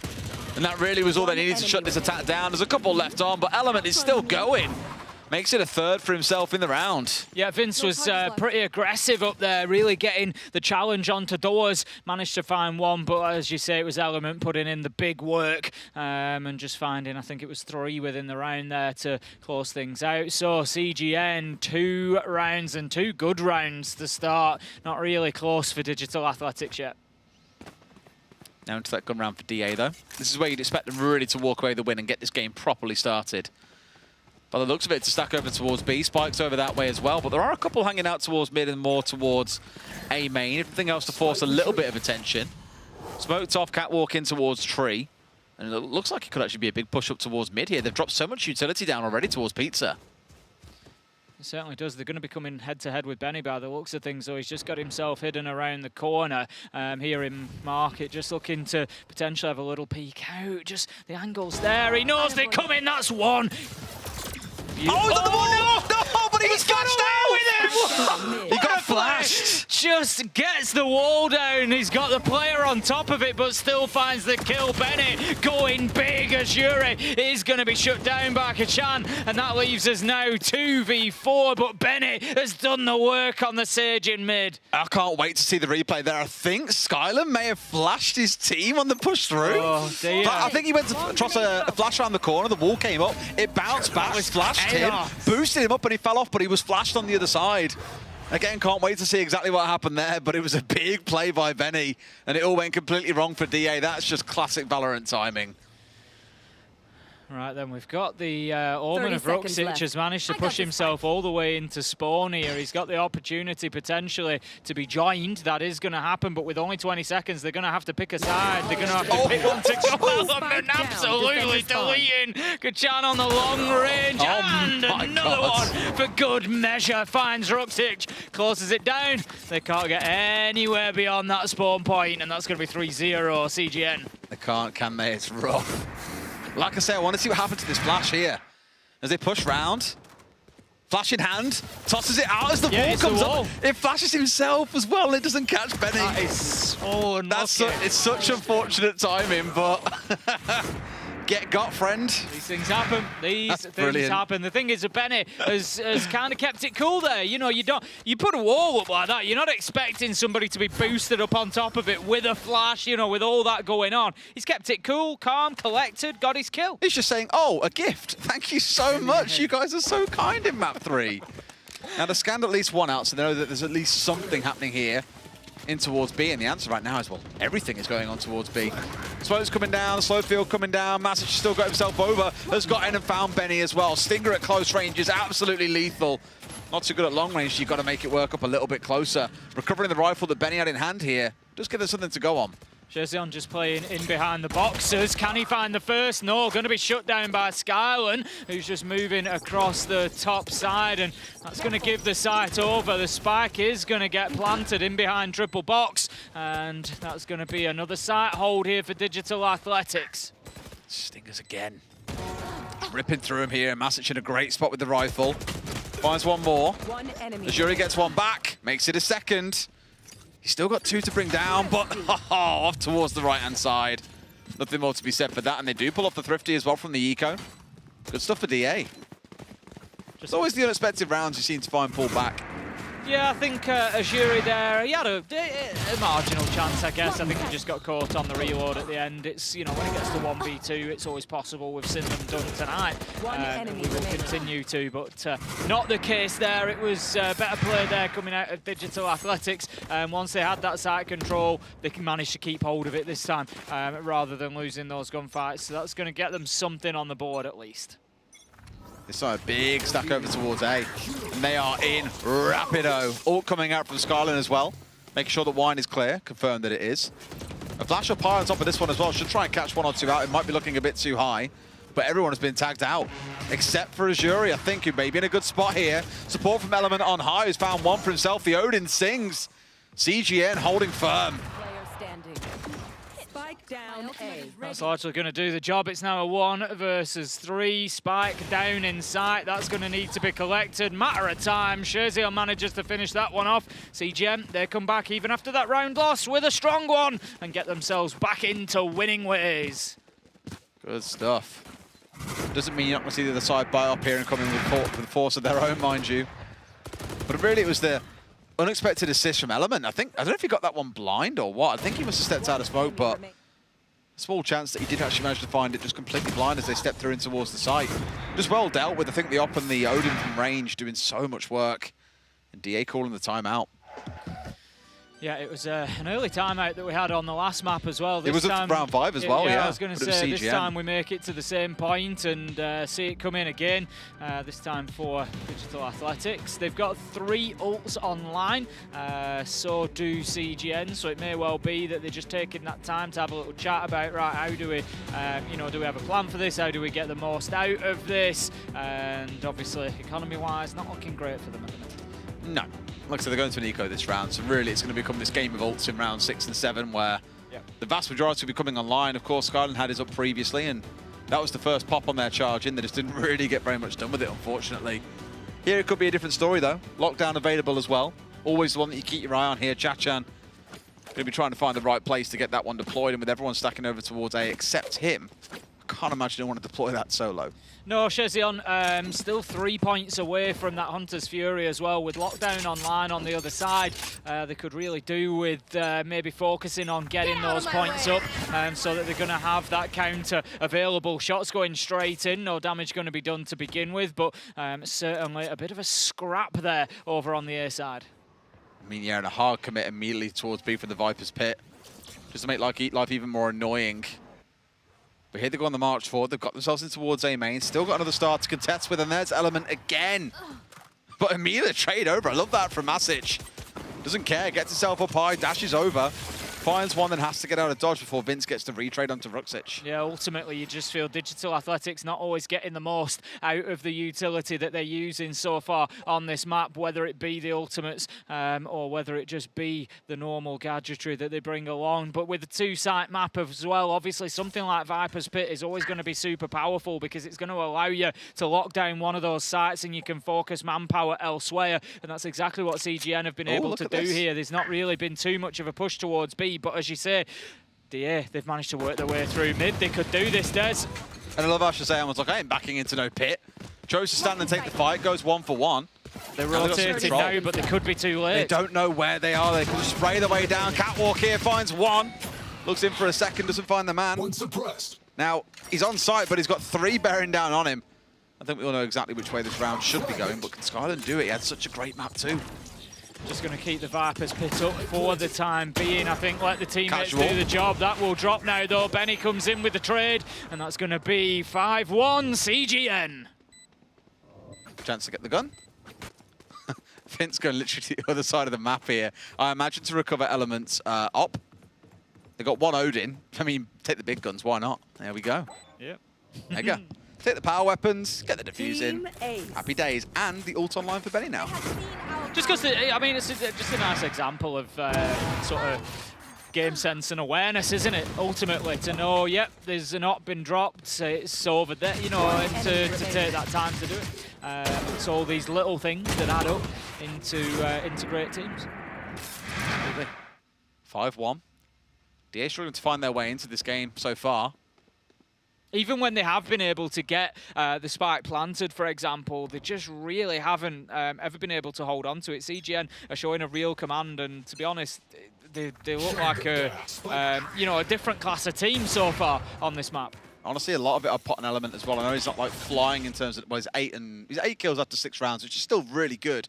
Not like flying away with it, but you've just seen him in the early round. 1, maybe 2 kills on the op. Just puts the fear of God into DA, and they have to kind of slow everything down. They get punished by everyone else for it. They've just crumbled a couple of times. Now, interestingly here, they've got a 3-2 split on the go, but only 2 with the spike on the other side of the map. It's almost like a fake execute here to try and draw some players over to this side of the map. The toxic screen just played across the B site there, and we're going to have the Viper of Azuri just playing in behind there. A little bit of support from the Sova as well. Now they're going to recognise that this rotate's coming along and maybe shift a little bit of manpower over. I think we see the Sage of Benny is thinking about heading in that direction, hovering around mid for that potential to maybe move through market and challenge from that side. Ooh, Killjoy, there we go. I mean, that's going to communicate everything they really need to know. Still a bit of respect being shown by CGN on the other side of the map. But as the utility dump starts coming in, they should all be rotating over here. Everyone's forced back into spawn.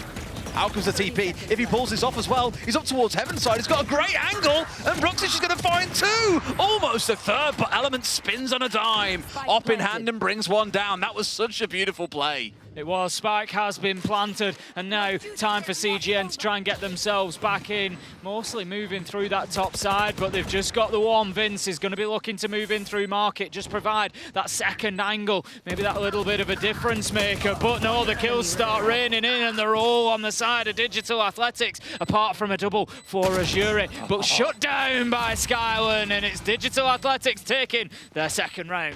Even with the res coming in, essentially a 5v6 in the round, it just wasn't enough. You know, big shout out to Ruxich making that play in the moment.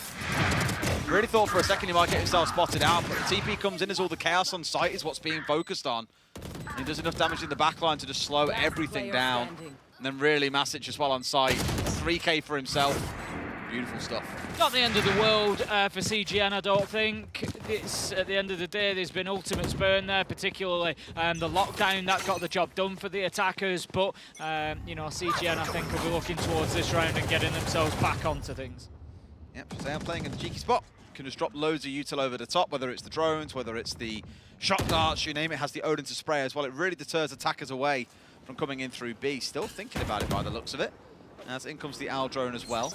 Start spraying now, may well find himself a good chunk of damage as we've got the Killjoy pushing up. Rotating back out again. Now I'm going to rotate the way over towards mid and maybe even look towards an A hit. Yeah, Spike is over there on A, and there's the Astra Stars have been deployed that we can see. Vince is ready to activate them to slow down any push that's going to come in. Still plenty of time for Digital Athletics. They're just waiting for the rest of the team to join. And at the minute, we've got Benny and Azuri just going to keep holding on to B, but there's a point, I think, where Shezion, is going to move himself across and just support that A-sided hold. Has to blitz in through this wall as well. Util dump comes in again. That's all the communication they really need here as well. Gonna try and deny away Element, but the site is just littered with smokes. It's going to make it hard to get much done from up on high. 2 kills apiece, and Vince is the one going big. Makes it a third, makes it a fourth. Will he find the ace as well? No! Shazeon's going to steal that one away with the Hunter's Fury, but big round for Vince. Yeah, it's a big round for CGN in general. Like I said, you can now write off round 7 and say, look, they had the lockdown, they used it well, they got the round 1 on the back of it, and, when we're coming down to rounds where we're not facing off against ultimates, we're still winning them.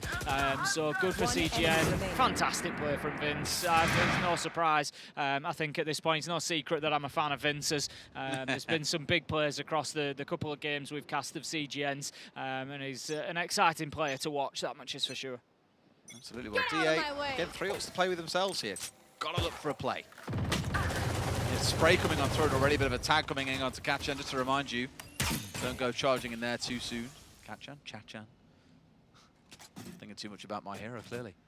Here we go, 3 now walking their way through them. This is where they've got to back away here. Shazeon knows this is coming in. Element's just ready every single time. having a great game with that operator, and if he continues looking through, he might just find himself another as the smoke clears, and it's going to be 3v3 on site at the minute, I think. No, the fourth has joined from DA, just coming in. I missed the man at middle there. They've got Ruxic just sort of lurking in and around market, waiting to make an appearance, but Element's got him on lockdown at the minute. Shazam still trying shock over the top as well. Great spot to be in, they get the ping. Doesn't want to carry on as the flash comes on through. Out they march. Shazam finds one for himself as Jury has fell. But Sight, they are in and they are taking charge. Shazam falls. Sight conceding now. They got rid of the last player inside of jail. 3 left at the back of Sight, but there are some big guns bearing down on them as well. Yeah, Ruxic just showing the sort of player that got him the MVP in the last map. Continuing to do the job, and Deepman's with a big double from Deep. Managing to close out the round 3-6. Digital Athletics get themselves up to. Just repurposing the Odin and the Op on their own side as well. I was concerned they were coming up against, I think it was a couple of Vandals, and still managed to make things work out wonderfully. Here, Shazam just huge loss. I mean, Deepman's looking as well. So the players are not, it's not normally the go-to, but he's making it work. Just pick it up, have a go. Look down the side, see what you find. And chuck it straight over to Matic, of course. Of course. Ruxic, 8 and 7, big double in the middle of the round there with the pistol, and just really helping swing what could have been a difficult round for Digital Athletics. Now then, we're going to have an immediate push out here, looking to get aggressive Element. No surprise, he's doing very well so far, so happy to go in and take those shots on. Just hoping that someone would appear so we could dash away straight after, but you can see the patient game being played by DA. Only now are they finally crossing the threshold and starting to move their way up towards a main Skyline. Just rocking the Odin, because why not? Why not? Ready to blitz his way in towards Tree here. Azuri has done this so many times, and he's not going to get away with it this time as Skyland cuts him down. Masic finds Vince elsewhere, and this is all going in the favour of Digital Athletics at the minute. Second for Skyland, and it's all up to Bene. Plant is going down, sneaking through the smoke. Can't find the first. Cut down by Kachan, and that's going to be around Digital Athletics. As Yuri has tried that so many times, there's to get up into those spots, to just rat away in a corner, wait for somebody to come around and pick him up, but as you see, flashed out, dealt with very well. Digital Athletics responding nicely to that, that repeated technique that he's tried to deliver. Played it out really, really well, and that's given them enough to sort of get in, not so much a driving seat, but at least to have a comfortable margin with which to go into the second half. You know, a couple rounds still to play. You're at 6 and 4. For DA, that's been a really good recovery because they were getting slammed earlier on as well, right? First 6 rounds, they were nowhere to be seen. Yeah, I think, you know, after 6 rounds, you say, look, you can make it out of this 8-4. I think they'd have been happy with that. But as it is, they can improve on that. You know, I think there's definitely another round or two that they can find here. If they come away with a 7-5, fantastic. Get yourself into the second round, see what you can do on defense. Not too far out. Still got the Op on the match as well, the other side. Going to have to invest pretty big, I think. This is their buy round. No Op coming in, I imagine, so it's going to have to be respectful of Masic and where he'll be playing on the Op. Normally on the defensive side, you see the Op being a little bit more dangerous because it can just lock down a lane. Masic no doubt will be trying to deal out some damage to Element, who has had his scalp quite a few times this game when the Op's been on the defensive side of things. But here we go, round 11. So the half is drawing towards a close.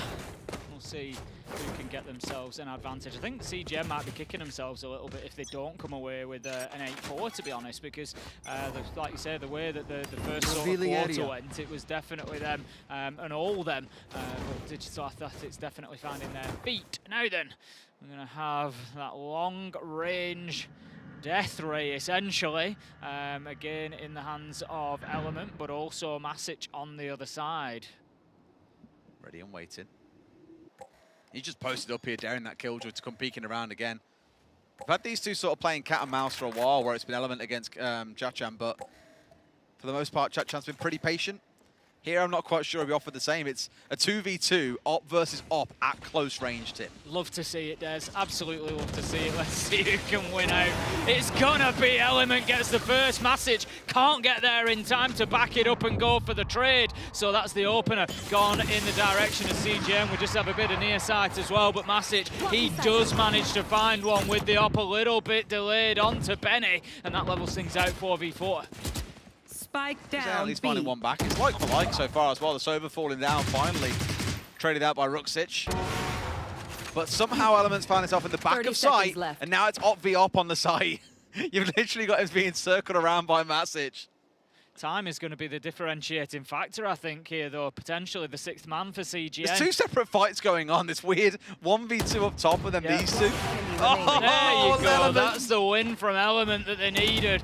Spike is still down. The challengers keep on coming. It's actually Vince who gets the kill on the cover. But that's going to be CGN taking the round. And that's going to be 7-4. All right, fun one. Again, it's the battle of the ops. Masic did come after him, but I think the smoke was just enough to put him off, and Mawson's got to hold on to it, didn't want to expose himself too soon. Played it so well, even if Vince did steal that last kill.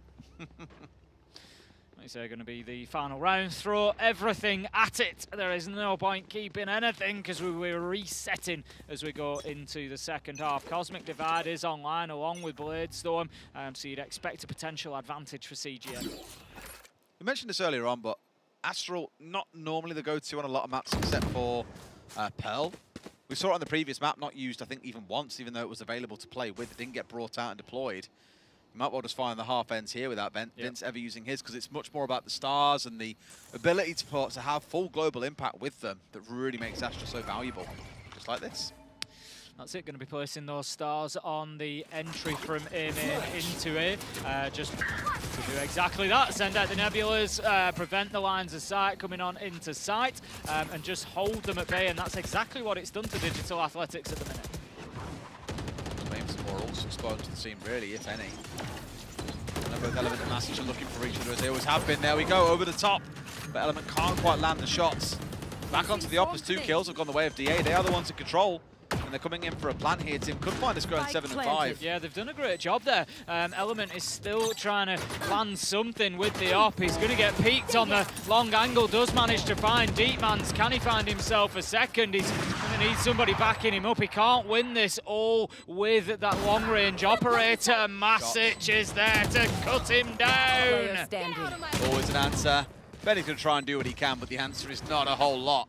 7-5 half to CGN. I think DA will be delighted with that, given they were down 5-1 at one point. Into another pistol round then, as we reset at the half, and like you say, I think Digital Athletics coming away in that position with the 7-5. Really not the end of the world for them. If anything, probably pretty good. They get themselves onto the defense now, and there's going to be some big questions asked in these first couple of rounds. They will, about setting that tone, I think, more than anything else as well. Either you find DA drawing dead even, or CGN just get themselves a massive 4-round lead, moving towards double digits. So you start worrying for the Turkish side a little bit then. For now, looks to be the focus for the Spikers, at least going off towards A main. But as we've seen from both teams, they're very happy to rotate over and just attack different sides of the map. Takes out the recon bolt just after that first scan, so position will still be known, but not for long. The push coming towards B site is going to be supported by the 4th man moving across as well, so they've got themselves established inside of B main for the time being. That's going to be the staging ground, but there is a little hold on the tight angle here from Deepmans. Daring someone to come stepping in. Shot comes in, second one straight over the top. Great bounce as well, just falls a little bit too far away. Could have done quite a whack on to damage the 2 players of CGN there. Element's looking for his dash forward as well. It's ready, it's prepped. Just hoping that someone swings, but DA are being so passive right now. They know they haven't got the numbers advantage if this is where the action's going to happen. Just looking, like you say, for that opportunity Element to try and open things up here. The smokes do go out, and that just gives CGN a little bit of room, but they're just tentative. They're a little bit nervous about heading forward here because they know that there's gunfights to be found, and they will be found. Benny with a double, but not before others were lost along the way. Ruxic managed to find the trade as well, and that leaves us now 2 versus 3. Vincent and CGN have got a lot to do and not a lot of time to do it. Going for a full rotate as well, over through Catwalk, up towards Can tree. make it, but... I mean, this is great. If Vince is the hero here they need, this could be mega. They're aware of his position, but they can't win the fights with him. And once again, it's Vince with that big swing moment in the round. Manages to get one. Can he find two? Yes, he can. Makes it three, surely. No, Deepmans is there for the trade. But the spike went down, and CGN is just underneath now. Position should be revealed. This is not going to be an easy finish. He's not got a clue where he is, but must have the secret suspicion. Hell is the go-to place sometimes. Checking every single corner. But knows it's going to force some action out of CGN here. He's got an idea. Tapping it out, but he's got his back turned. CGN playing hide and seek, the new champion. Deepmans can't win it out. CGN win that pistol. And with it, should guarantee a 9-5 in the second. Well, there we go. A good start from CGN. Again, all about Vince just holding that position. Very nearly won it there. And then, as you say, CGN just managing to keep himself out of danger underneath there, off the radar, and getting that final kill. So look at the stack up towards B site this time. CGN all over that way, apart from the one. Vince on the Astra will just be looking to contest there a little bit and just provide a little bit of action over that side. But the split has come and there's two going towards mid as well. I wouldn't hate a mid push here because you know you've got the superior rifles at range, and Masic, as we've seen a few times, has been the one holding in towards mid. There's no way that he comes into this with a particularly strong weapon. Still going to take the time to tag him out, reveal that he is actually quite far back and playing incredibly passive, which will let Benny creep up here step by step.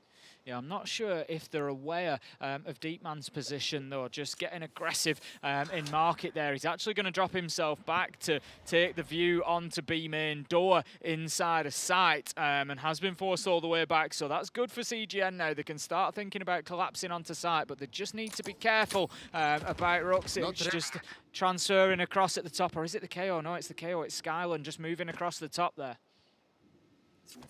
Just wait to see what happens because they're not sure themselves what's going on. It's why you've had the KO sort of hovering out towards spawn, as you say, but 4 now all grouping up towards B main. In fact, all 5 slowly stacking up on this. They are going to explode onto site here. Left. It was a site that they struggled to get control over last time when they had to play it slowly like this. And let's see if Digital Athletics can hold on the same way that they did before. There's the challenge coming, but this time, no, the kills go to CGN. Vincent Azuri managing to get 2 elements, shuts down Masic and gets himself a second. The plant is secured along the way, and it's all up to Ruxic to move his way in from the opposite side of the map, having to move through market. I'm not sure he's anything in there that he wants to buy, so instead, it's going to be right in the top of the map. CGN just coming in like a wrecking ball there. It didn't matter where any of DA was sat, whether they were firing guns or not. They just knew and absolutely stomped them all the way through. Ruxic, probably not going to bother. Looking more for an exit out here might be the go-to. I just realised by the looks at the wall being redeployed across the mid for no real reason here, I think, or anything else to assist. But they know that Ruxic doesn't want to get too involved, that he's not coming in for it. He's going to check every single corner, and CGN doesn't lose those outs. That's that second round in a row for CGN. Now DA get their buy round and should be able to battle back. Yeah, they had a good idea, I think, at that point, exactly where the last man was. And it came down to gunfights on site. It's pretty much very similar to what we saw in the round before, whereby it was that tentative approach. It was, how do we break the seal here? How do we get on in? Which angle do we challenge first? But where they couldn't win the gunfights the time before and they had to move themselves across to the other side, they still came away with the win on the round, but it took a big rotation. This time, they were able to brute force their way into B and get it locked out. So that brings on the timeout from Digital Athletics. CGN a 4-round cushion now and heading towards a potential win on Ascent, which will see them win overall 2-1 and keep them very, very slightly in the race to get out of this group. It goes to show us looking at the kind of round bounce in the middle of your screen here as well, how it's alternated between the teams so often since round 6. Much more back and forward. Oh, it is now, yeah, but that's the point. Those first 5 rounds being 4-on-1 is what's got CGN where they are now. Yes. Just shows those early rounds do mean a lot. It might not feel like, oh, he lost a pistol. It's a second round, whatever. It's what it can translate into then for the 3rd and 4th rounds where it can really come back to bite you, as DA are learning here, realistically. Gotta find an answer, otherwise this one could already be out of sight. isn't it? They're always likely to find themselves fighting from behind now, you know, unless they were to take 5 rounds in a row, which, to be honest, feels a little bit unlikely against this CGN side, playing as they are on Ascent at the minute. You know, you're always going to have that deficit to try and fight back against, even if CGN just pick a round, you know, every other round, they're still going to keep themselves with that advantage. So you're going to have a bit of a push through mid. The alarm bot is going to signal that and just force Benny to dip back a little bit. Tagged out as well by the drone, I think. So we'll force a bit of passiveness in mid. You see the Sova just hoping for an angle, but that cloudburst come in. It's for the shortest swing of the game, I believe, so won't be there for very long. If you want to make a move through it, it's got to be now. Not opting to, instead backing out towards Catwalk and looking towards Tree. Yeah, the cloudburst only lasting around 4 seconds, so like you say, really not giving you very much time at all. As Yuri manages to shut down one for an opener. It's going to be Chachan that goes by the wayside, and that is a big advantage for CGN. Every round that they get, as Yuri with a beautiful long-range shot onto Skyland. Find a third. No, Deepmans is going to fight back with a kill onto Sherzion. Oh, Azuri's about to sideswipe from here, I'm sure. There he is. 3K for himself. Massive in this round, and saw it on the previous map as well. Seems to all be about these Viper players. The multi-kills just dominating. Continue. They do. They don't stop, Tim. I really do want to go and find the stats planted. Vince is going to get that plant down. So CGN seriously in the driving seat now. 2 versus 4. But Ruxic and Masic, both players that have had big moments over this the course of this matchup. So definitely possible. Where are they going to go? They're not going to look to get themselves involved, I don't think. It looks like it's actually going to be a save rather than a rotate. So they're just going to hold their positions and try and keep hold of that weaponry that they've got. And CGN do not want to give them that. They want to break this economy here and now. That's why they're going hunting. You know, there's some money in the bank of CGN. They can afford to take this risk. First one's looking to come on towards A main. Behind them is Azuri, looking completely the wrong way here. Could find himself just shot in the back. Azuri, surely he hears him coming. He knows that the push is coming from both sides. There's the dash, but Azuri's just off to his side. Azuri, where are you? He manages to get the kill. Element is there for the trade. I'm not sure what was going on with Azuri there. Nah, just the wall between them, I think. Yeah, Azuri looking for a pixel angle, and German sat on the other side of it, made things a little bit scrappy there at the very end. But they get the 1-for-1. If nothing else, I think that plays as a benefit to CGN, because as I said, they've got a little bit of bank to play with. The other side, though, they don't, and you can see it in the buy. Only 1 rifle being saved. This is looking dire. It's looking very dire now. CGN seriously getting themselves established in the lead. And that is not going to help Benny, though, as he takes a lot of damage to begin with. Couple of early exchanges, actually. Look at Skyland down on 30 HP, 75, 76, respectively, for Masic and Deepmans as well. So, if anything, CGN have come the better off to begin with. Benny been able to heal up a little bit as well. Very far away, that one. He's won the push round. This time round, not down to Azuri. It's Element leading the charge. Yeah, Ruxic managing to just find himself on the wrong end of that. The push keeps on coming. Element with a second, just crouching as he hits that shot. And that is surely going to give some access through B main into sight. And that is going to be all the opportunity CGN will need. As I say, he's daring in to go for a peek again. And Skylanders was obliged. But not been tagged out, though. No. I'll just rotate out here. They haven't got enough information on site. They're not sure if market is clear. They don't know what's going on towards their left. They don't know. Well, they know about the Sova, but that's about it. There could be 3 players there waiting to swing onto them. And they'd rather kind of look at where they've got control of the map, which is A main, and make this their push. We can see that Digital Athletics have wasted no time in repositioning, though. They've got themselves back over here onto the A site, but it's not going to make a difference if they can't win the gunfights. Element, Sherzion managed to find 1 apiece, and it's right now all up to Masic, just trying to work through that smoke, spraying blindly, hoping to find anything, but not going to be successful. Plant is secured, and now it's just down to CGN picking up this final kill, which you just feel is going to be a matter of time. They heard him break the glass as well, I'm pretty sure, so they know that he can come this way. That's where the choice kind of becomes this. They've got enough players to cover all angles. There's 4 of them still left alive, which means they move within 2 rounds of striking distance and winning out the series. Not a lot for Masic to do here. Rounding off on 1, hoping to just find someone trying to peek up high, but in behind the box a little bit too safe. A few pixels in it, really. There's both round the corner. Shazam's the one to get the close. 11-5 to CGN. DA thought maybe we'd see him start to bounce back after winning a round or two, but they have not. Here we go then, CGN 2 rounds away, 3 ultimates online, and a 4th just about ready to go as well on the side of Vince. As you say, we may or may not see that Cosmic Divide brought into action, but I think the other 3, we certainly will. And it's do or die as well, right? This is their full buy DA. Next round, they're forced to eco. The They've thing gone is, 4 heavies too. They have to win, Tim. On a 2-round site as well, you'd expect Viper's Pit to have a really strong shout at winning a round for you. You know, if you can get that done, that's your map point, that's your series point opportunity. Mazic is going to take Azuri out, so it won't be this round that they use the Viper's Pit. But, you know, somewhere down the line, it's got to be worth a round. I want to boost up over the top of the smoke. Looks like he was debating it for a second to get a little bit cheeky, but they moved away from that idea pretty quickly. The smoke going down here, so they're more in control of the duration of it. They're going to go for this boost, I think. Here we go.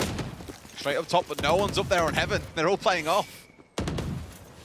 Just paused, waiting in the corner. It's Ruxic just waiting for that opportunity. As soon as that smoke drops, he could well make a nuisance of himself, sends out a smoke himself.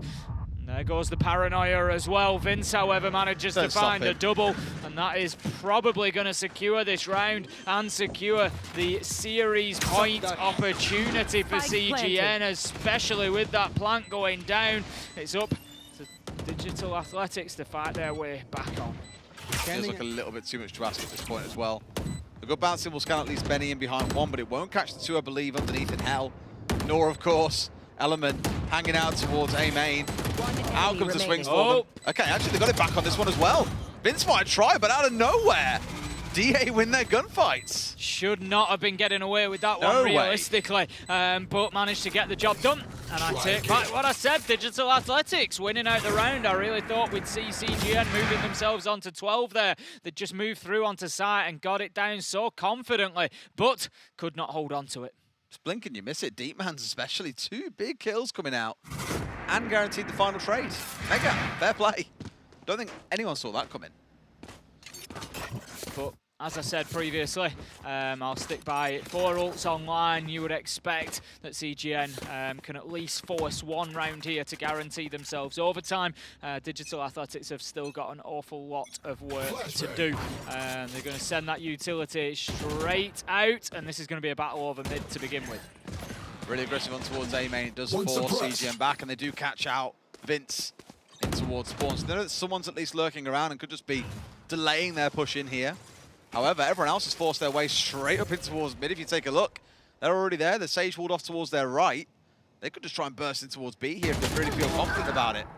Element's going to pick up Masic, and that is going to be a big start there. It might just free up a passage across into the A side, and you see CGN just reacting on the back of that kill and moving themselves around, just a bit more willing to play through mid now. They're going to move themselves over, head towards B main, and think about getting into sight. If they do, they're going to find themselves in a 3v1 against the Killjoy.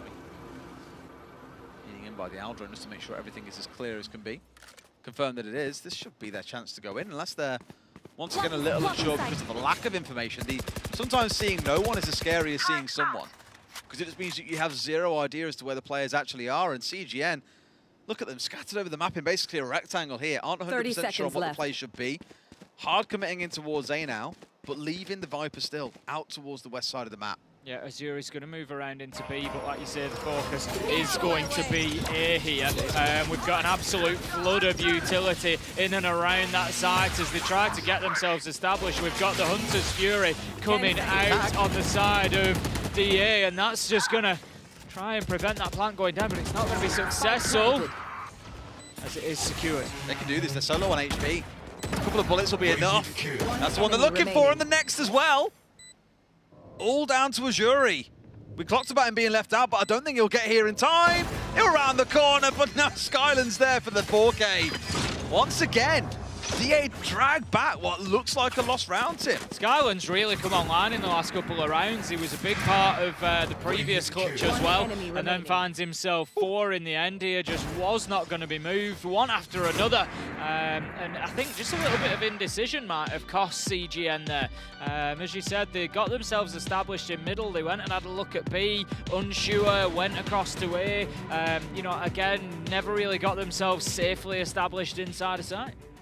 Like I said, I think to some degree it's mind gaming themselves. They saw B was empty, and like I mentioned, sometimes seeing nothing is just as scary as seeing something. You don't know where they're hiding. You haven't got more information. Okay, there are 2 here. That means we can go and do this. It's more like we see none here, but are they just lurking off site? We don't know. So it really kind of bit them there having to rotate over so late, but I thought for the starting point it went well. They got their bursted towards site. They managed to kind of keep 2 contained inside a tree. Couldn't close things out from there. Still with these ults online to play behind, of course, let's not forget. Azuri really going to be, I think, the key maker here, the one with that ultimate, the Viper's Pit. That can give them so much control and force some close-range fights against DA. CGN don't want to let DA get too close to them. They need to be getting this locked down. It's something that I often say again about great teams. Great teams are the ones that can get these games closed out when the opportunity presents itself. You can't be letting teams get back within touching distance. So CGN, I'd like to see them come out and get this round locked down. And that's going to be their best opportunity, I think, at getting this one won. Straight up through mid here. Control of market. Might run into the Soda if they're not careful. I was about to say, normally they wall this off or do something like a slow moment or whatever it might be to get it blacked out, but here we go. Masic first to start things off, and Benny. Said it before, but he always seems to be the poor soul that falls down first. Again, not looking great for CGN, just a little bit scattered, trying to move towards A site instead. They're going to have Vince moving up through A main shortly to support this push. They've got the rotate coming across from Element as well, so everything's going to be towards this A site once again. They've really tried so hard to commit towards A, and it seems to be their demise. Had a bit more fortune over on B. In 50 seconds, they could change their minds, but they're going to commit. Did they respect the fact that there's someone inside of smoke still hanging around? No, they don't. And Roxic just sprays through, finds one, almost a third as well. Straight down to Azuri, all by himself again. Yep, spike down on the ground as well. Goes in, manages to collect that, but needs to collect a couple of lives along the way. Just looking for that peek into hell. There's one up above. Great Shut flash. down by Masic after the flash. Great use of utility from Digital Athletics and CGN. They let another one slip through their fingers. Oh, we see.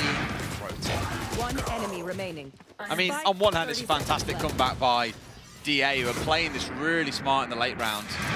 But it does feel like CGN could have had this wrapped up a couple of rounds ago. The thing is, they've had the... And now they're into an eco as well. Ow. They've had the ults online for like the longest time as well. You know, and I understand keeping hold of them, you know, wait for the opportunity.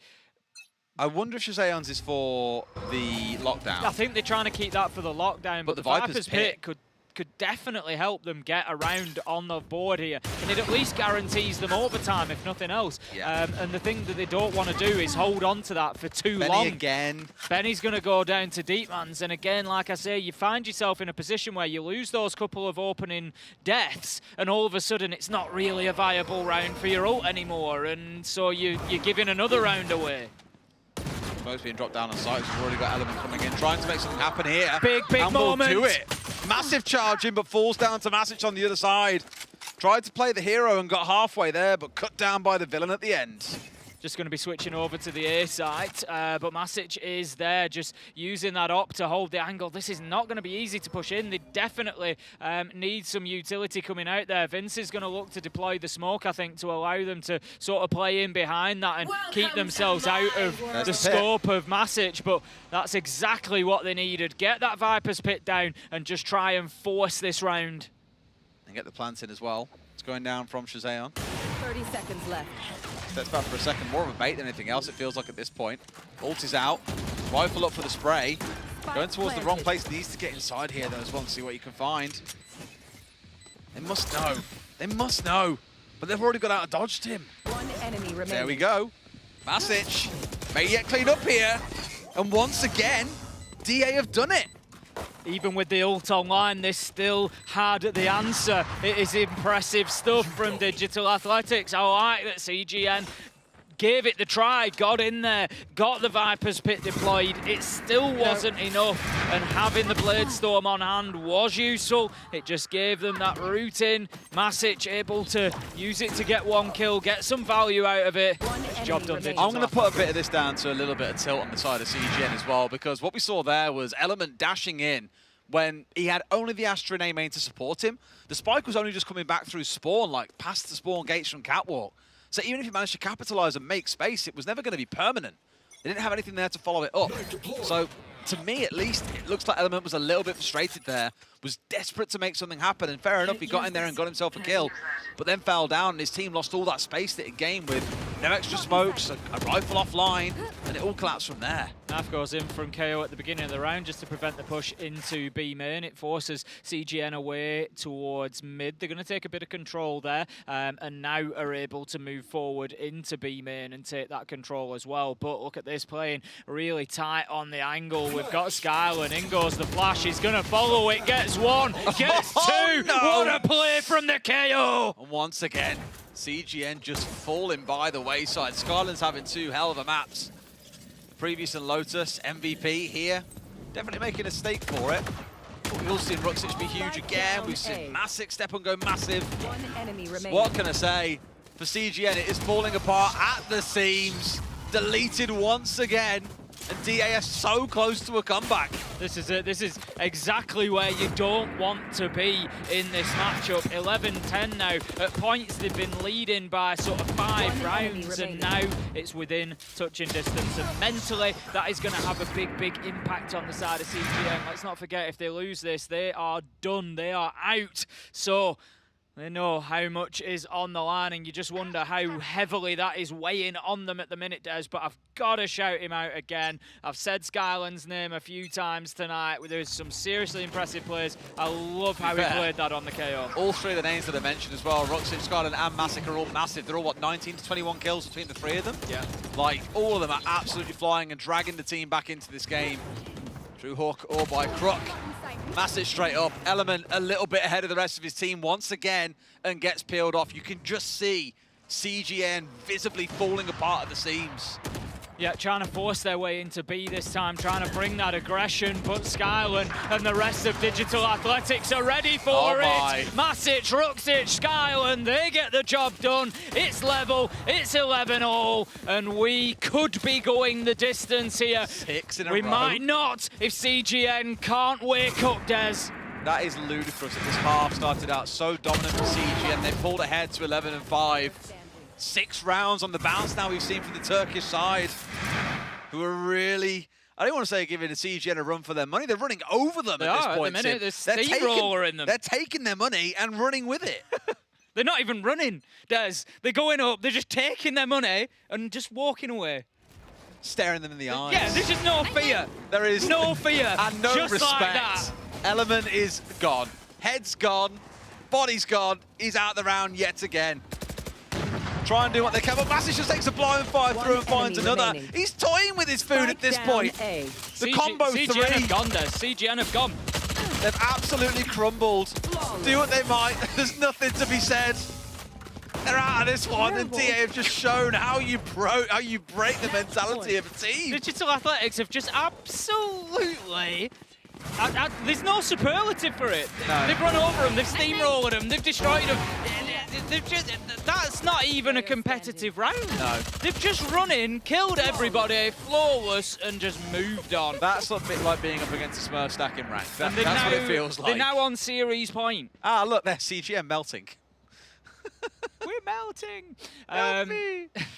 Digital Athletics then get themselves into a position to take this series here and now. What does CGN do? Do they take it a bit slower? Do they try and bring the aggression? Do they play into it? For now, it looks like they're just going to go in and try and be confident, try and take the gunfights.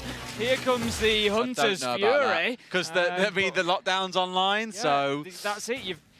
You've maybe just given them the series at that point. If they can play the lockdown at the right point, it's going to prevent you getting into sight. And this is not going to be easy. Oh my God, Skyland again goes for it and gets 2. There's 3 of them stood there, and they can do nothing but get slaughtered. DA have dismantled CGN. They've shown them the back door, and not just shown them the way through, they've pushed them through, Tim. They've absolutely hammered them in these last couple of rounds. The momentum has gone up, and Vince goes down to Masic, and that leaves us now with CGN in a 1v3. Surely a matter of time, and what more fitting way to end it than another operator kill for Masic. He has been huge in the last few rounds, along with Skyland, and that is going to be Digital Athletics taking the win against CGN. I have not seen a team's mental crumble like that before. That is the last couple of unbelievable. rounds, CGN just did not know where to turn. Des, you don't like to see it. You know, we want to see teams come in here and show us their best, but CGN just couldn't get it done. They were up 11-5, Tim. For the longest time. That's what I don't get. Up 11-5. 7 rounds in a row. They won 4 rounds in a row. They were fully in control. DA win a couple, and you see the crazy players coming out of Element. They just completely collapse. You get a bit of a replay of that series, but I think the last 7 rounds is what we really need to see, to be honest with you, Tim.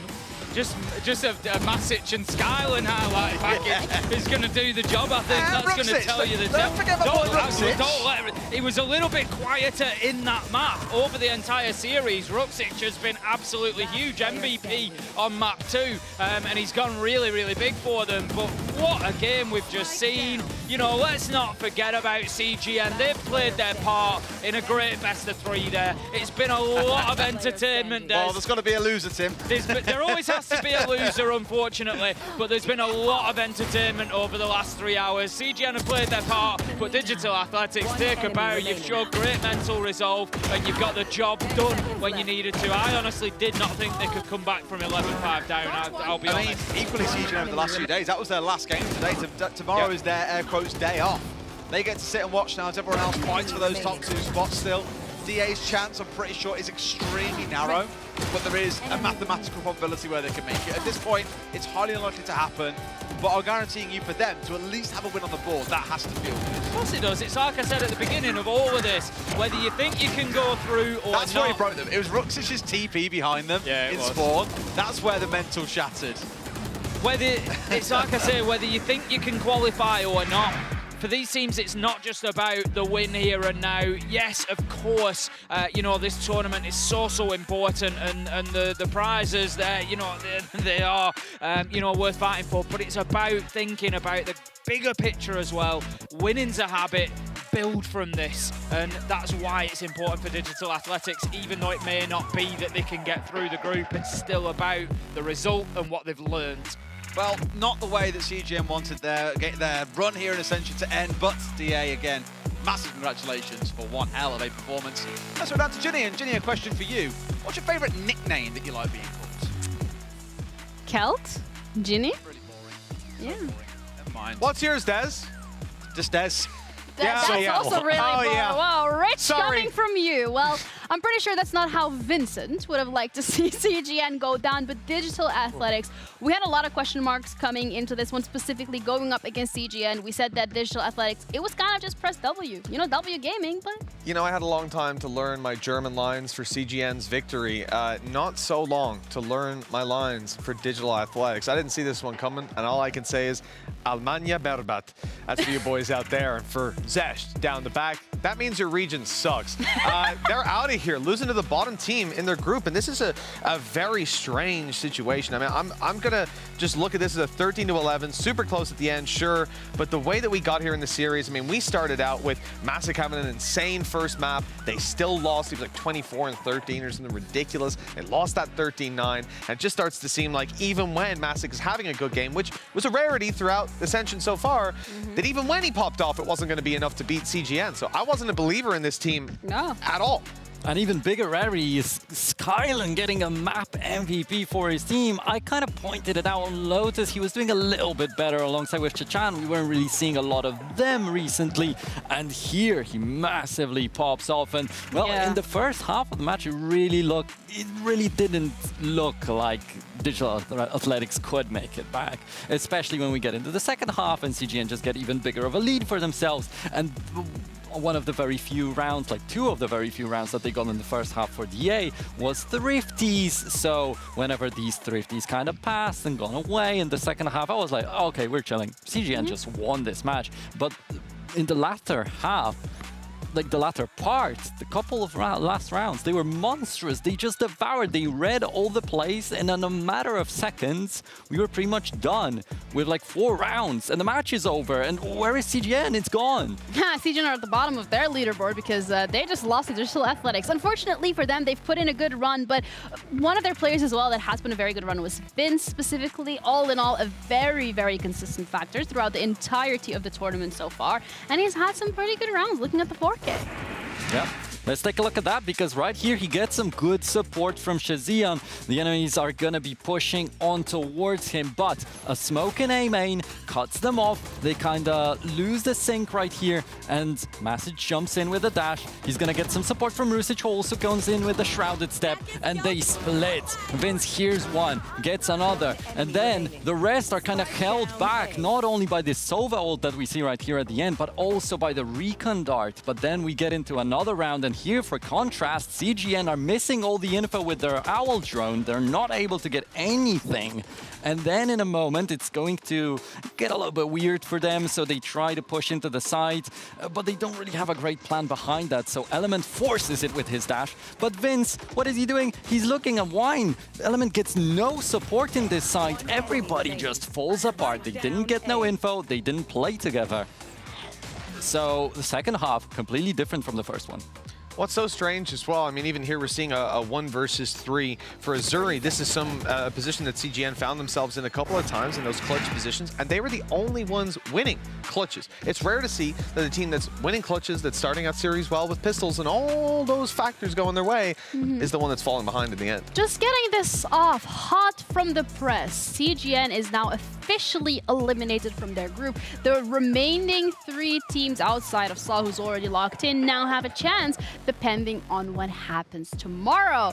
I think looking at Zesh, who's already mic'd up and ready to go, he wants to maybe give us a couple of words in regards to what went wrong.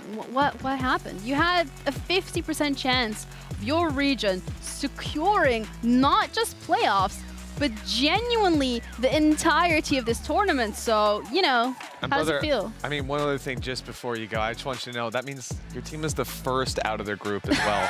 Like the very bottom. Yeah, down there. Yeah, absolutely. That's where CGN are. Wow, look at that. A visual representation. Thank you, Zesh. Thank you so much. That's where Dak is right now. It's one of the saddest days of my life. A few years ago, I lost my hamster, but this is worse. I can imagine so. I can imagine so. And not to rub salt in the wound or anything, but you did say there was a 50% chance they won the whole thing. You know what? They made bottom 2. And you said that Saw was maybe not even gonna make it out of there. Should we do a show match? Kasse and CGN. Let's ask that. Who would win? I'll give your team a 50% chance. Sucks to suck. Anyways, I guess that's what it is like for today. Let's have a look at the standings specifically, because again, they are impacted. Hey, we do not condone physical violence on the broadcast. I'm a violator. Oh, okay. There we go. So I'll look at the standings specifically, but with CGN being at the bottom of their group, anything, and I mean anything, can happen between Ascend Digital Athletics and Desire, depending very heavily on the games that they play tomorrow. And that's an exciting place to be in, but Mitch, you're gonna be very happy to hear this. Yeah, boy, Enzo and Apex, they've secured Group B. Making it all the way, and it's just beautiful to see. I mean, look, at the end of the day, when you pick a favorite team in a tournament, Ginny, it's nice to see them win. That must feel really great. It does. It feels amazing, because I watched them today. I was rooting for them, and I just wanted to see them succeed. And now I know what it feels like. I still am, to be honest. One day you'll find out what it feels like to have a winning team, to have an organization in VCT, but we'll get to that. Maybe get just one German player. Maybe. Just all teams, Digital Athletics. Thank you guys so much for tuning in and keeping up with us and our, I want to say, I don't want to call it bullying, but you know. It's what it is. Vincent, please. Aww. See, we always... Your group, you're still in. You can. He's literally being I feel really a nice person to you, and you're being... See, this is why nobody likes you. At least he's not a sore loser. Thank you guys so much for tuning in. I hope you guys have a lovely evening. We're going to be back tomorrow, and we're going to be covering Group A, because that's where the majority, if not all of the action is going to happen. Have a lovely night. Have a good evening. We'll see you guys tomorrow.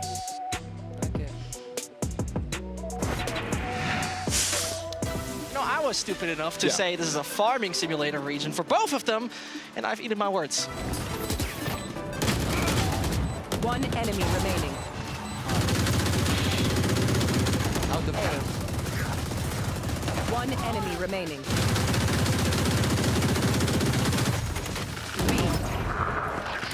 One enemy remaining. Spike down B. Over. 4-1. There's no way around it, Pavlos. This is going to be a disgusting 4-1. One enemy remaining.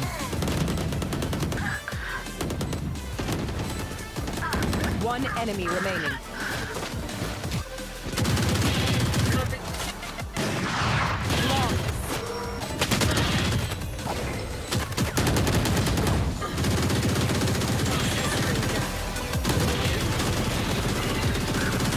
I'm gonna apologize. I didn't mean to underestimate you, Portugal, but I did. Congratulations. Look, it looks all but done, but there is still a chance where they can force a three-way tie and get that second spot. It's a...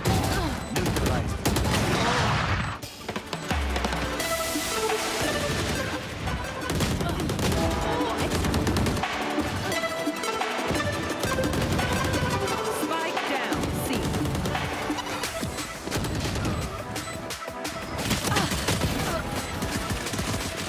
One enemy remaining.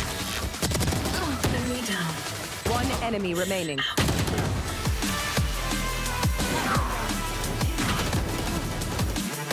One enemy remaining.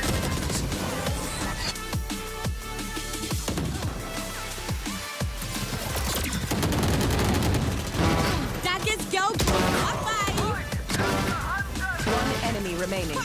Spike down. And that leaves us now with Shazion in a 1v3. Surely a matter of time. And what more fitting way to end it than another operator kill for Masic. He has been huge in the last few rounds along with Sky. And that is going to be Digital Athletics taking the win against CGN.